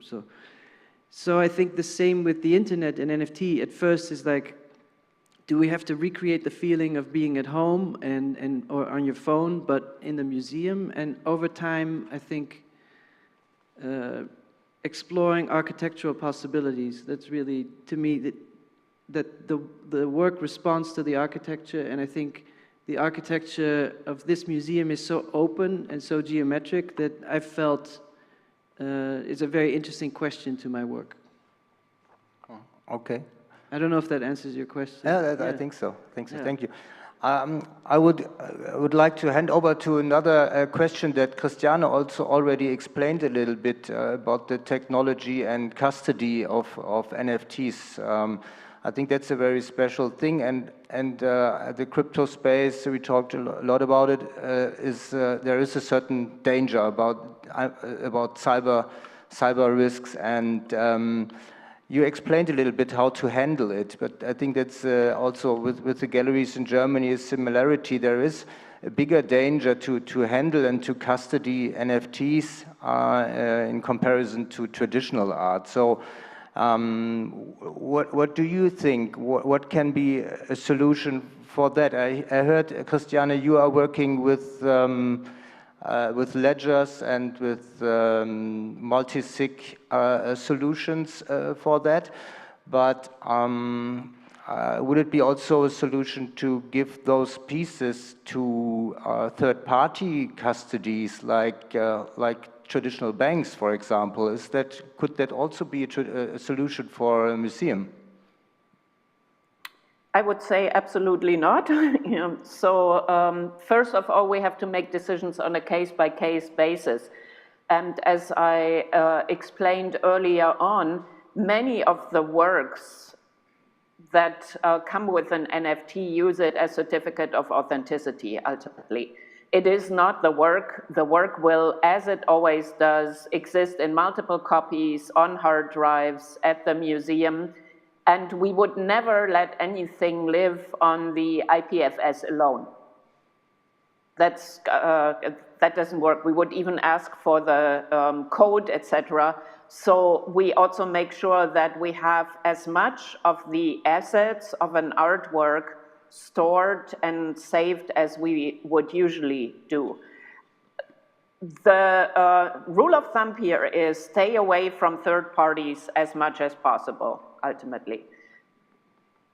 Okay, that's especially after the FTX collapse, not your keys, not your coins, seems to be the same, not your keys, not your art, right? Yes, I would say absolutely yes, and I don't feel that what we're doing right now is very risky. So even if the art would get stolen, quote unquote, ultimately none of the art would really be stolen. And as Marta pointed out in her talk, the traditional contract very often still overrules the smart contract, and we also do our usual purchase license agreement in addition to the NFT. How do you handle it, Hugo? In a similar way, we also, I mean, we still need to figure it out. Our conservatory expert is still like learning. She is like an expert in conservating net art pieces.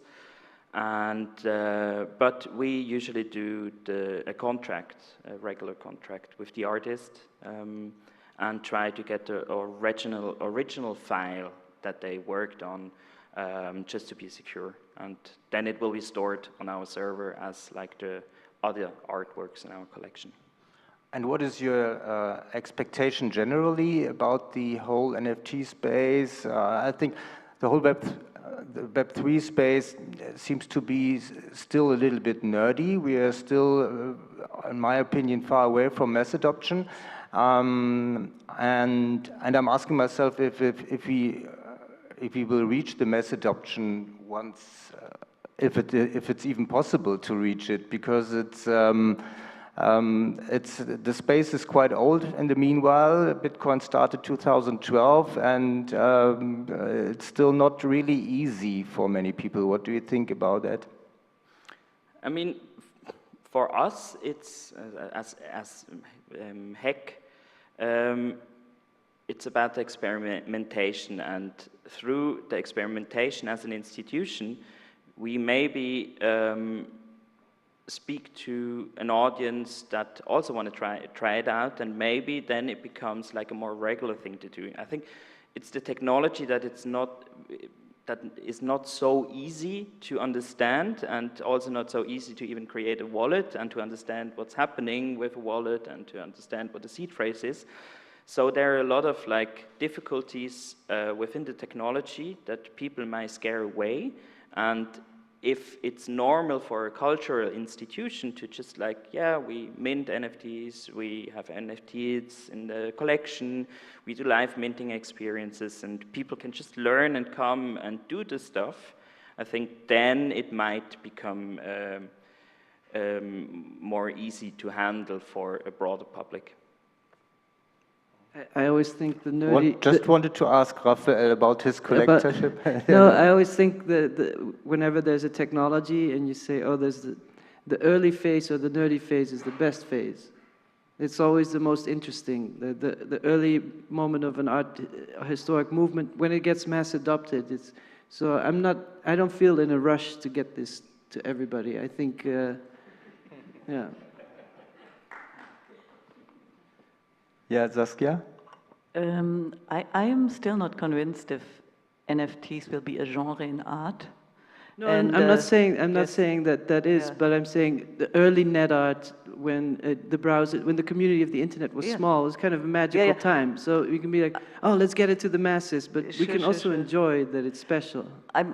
Yes, I didn't mean it as a direct response, but to the general conversation. I'm still not convinced of it, and but that doesn't make it less interesting.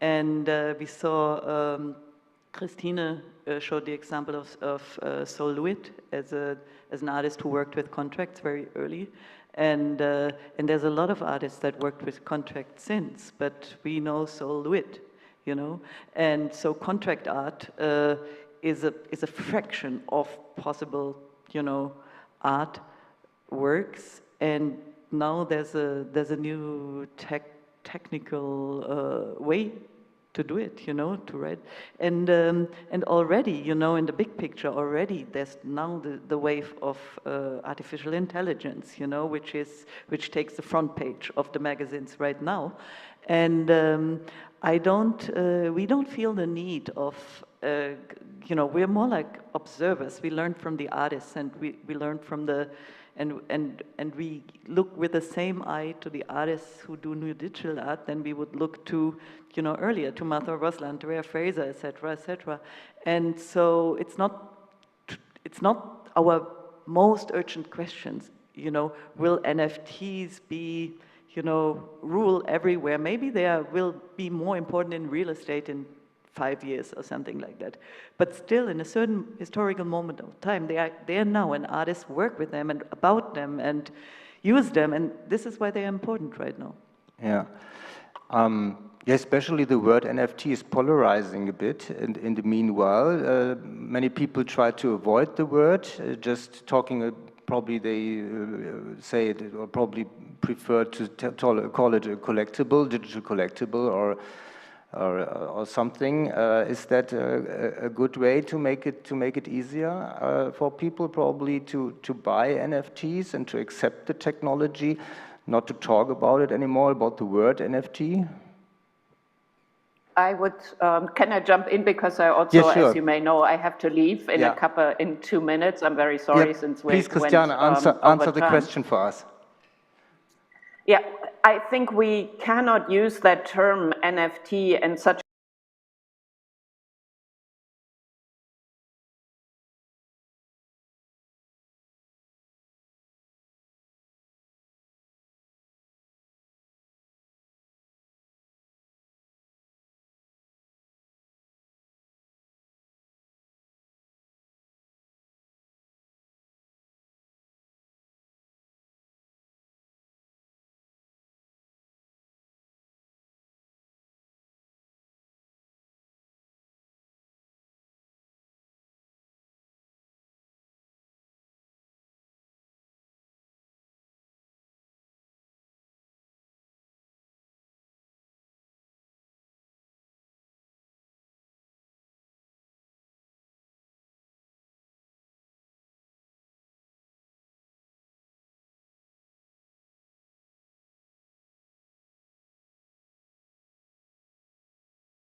I'm open, you can see the work, but it doesn't mean I want to compromise the work and go towards. So if we can simplify the technology, of course, that's great, but we don't want to simplify the work to a point where you only make work that's catchy on Twitter and you lose some kind of specificity. Yeah. Saskia, and I learned from your speech that you told us that museums are very, very important for the whole space to, I would understand it like to avoid the money a little bit. What do you think in that context about the NFTs? Because that is I don't know if I can call it a prejudice, but a lot of people say, okay, with NFT space, it's just about money. It's not about it's not really about art. What would you say about this? I try to what I try to say in my keynote is that because of the proximity, you know, the blockchain was there to you know, the first use case was currency, yeah, money. And the NFT is, you know, using, and also there seems to be a cultural change that people, instead of wanting to hold on to objects that they purchase, they're more interested in the margin than they make when they let go of things that they purchase, etc., etc. So this space between art and money on the blockchain, I think, is really, really small.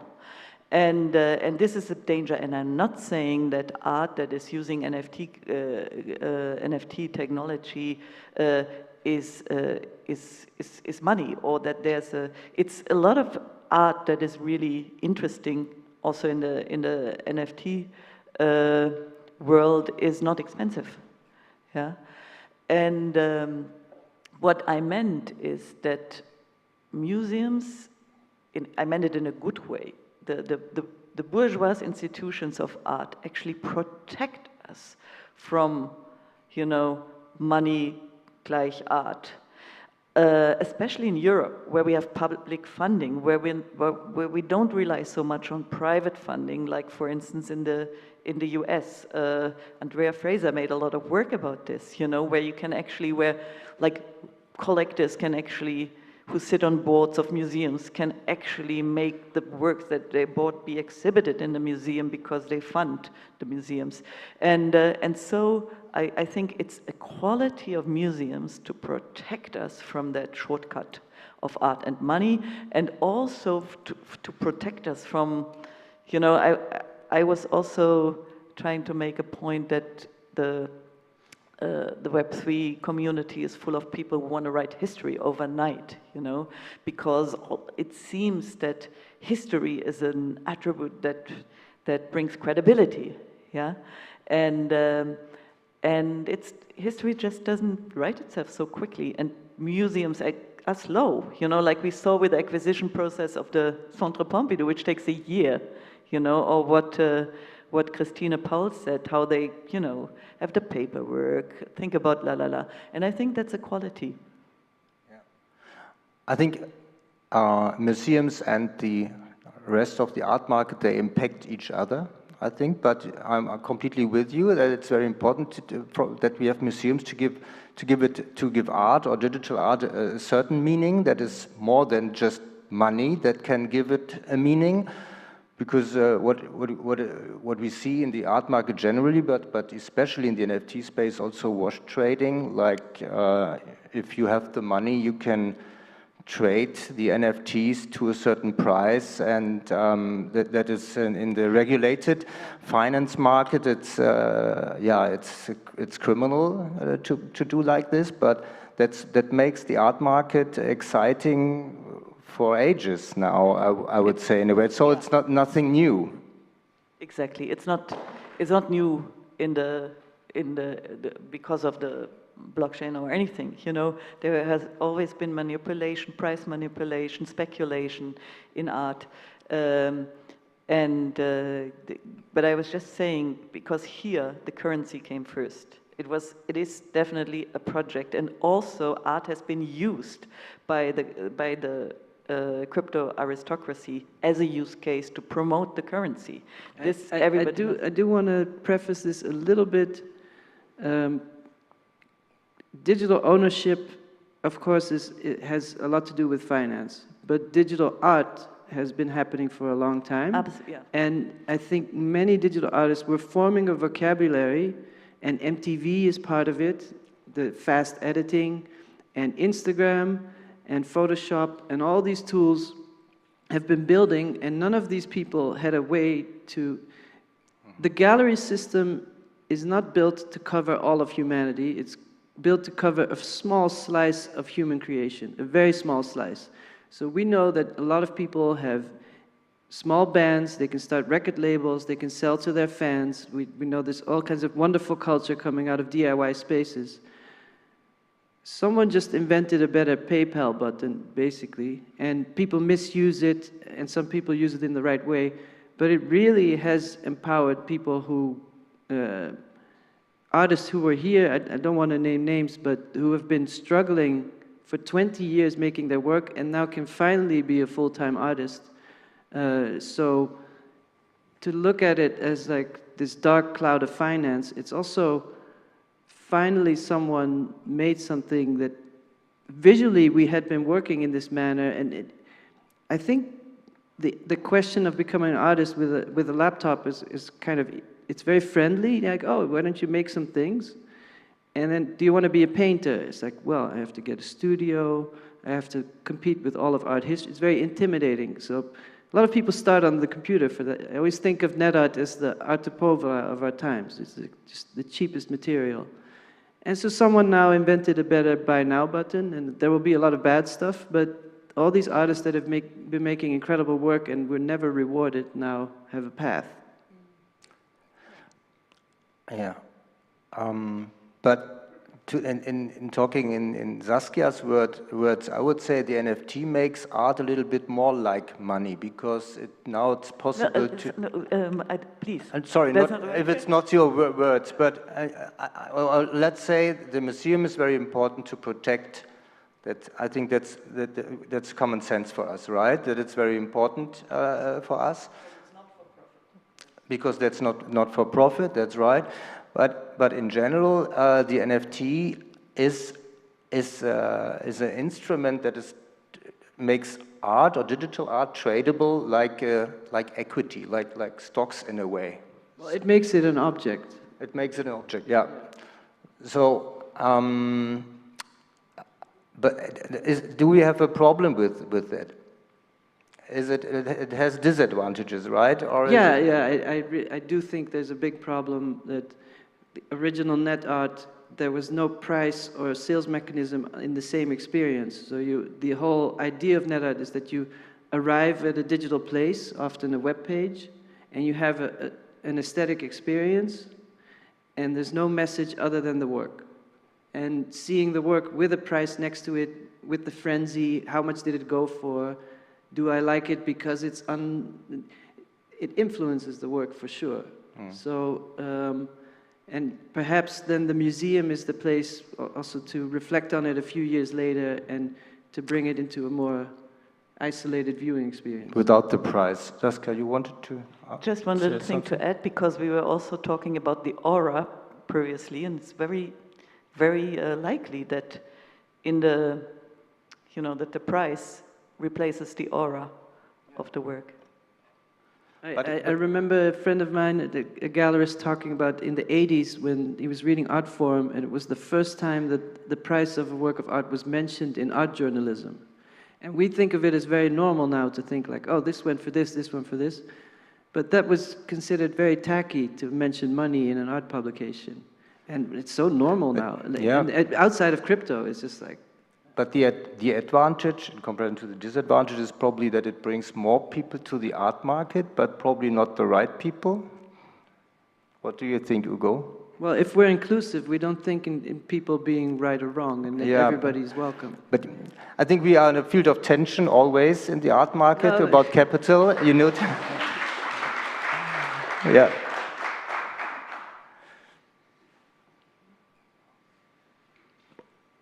Oh, that was the end. No. Ugo. Yeah, what do you think about it? For me, there is no right or wrong people who are coming in. I mean, there is a system that it might be a broken system at some point when it's only about like flipping NFTs as fast as you can and make a profit for yourself and not for the artist. But I mean, it's a market at some point, and the market is full of people.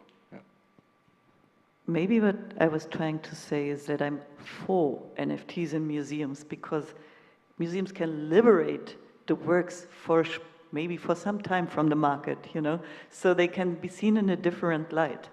That's probably what I meant with, we need conservative institutions to look at, you know, radical things. Yeah, absolutely. I think it's very important for us that museums are thinking about it and give it a real cultural meaning, and I think that's also important from that, as like I said, lighthouse persons or other institutions. That's important from every institution. So, but I think it's very good development for the artists that we have this medium now, and like with money. To use that word again, it's we need trust. Like money, it's nothing worth without the trust in our money system. So it's the same with the token. It's the same with the Bitcoin. Bitcoin showed us that there seems to be trust. Otherwise, it wouldn't be worth like 30,000. And now we have like a medium that you can trust on as a collector as well. And I think that's it, right? No? So money is trust, and so if we think of one of the things I found very interesting about the whole advent of NFT is that in the museum and in the gallery space, it seemed like every possible aesthetic had been explored, and there's no way to introduce anything ugly. So you can paint any way possible. And, you know, Bergh introduced a way of painting. Everybody introduced a way of painting, and people at first are like, that's not art. But now we've seen so many ways of painting. There's no way to paint that is shocking. It just, maybe the subject, but the manner of painting is simply not possible. And I love that NFT introduced this thing that everybody said, that's not art. And it's so difficult to find something that's not art. So I find this very fascinating. Yeah. Okay. Thank you very much for the discussion about it and the future of the museums or the NFT.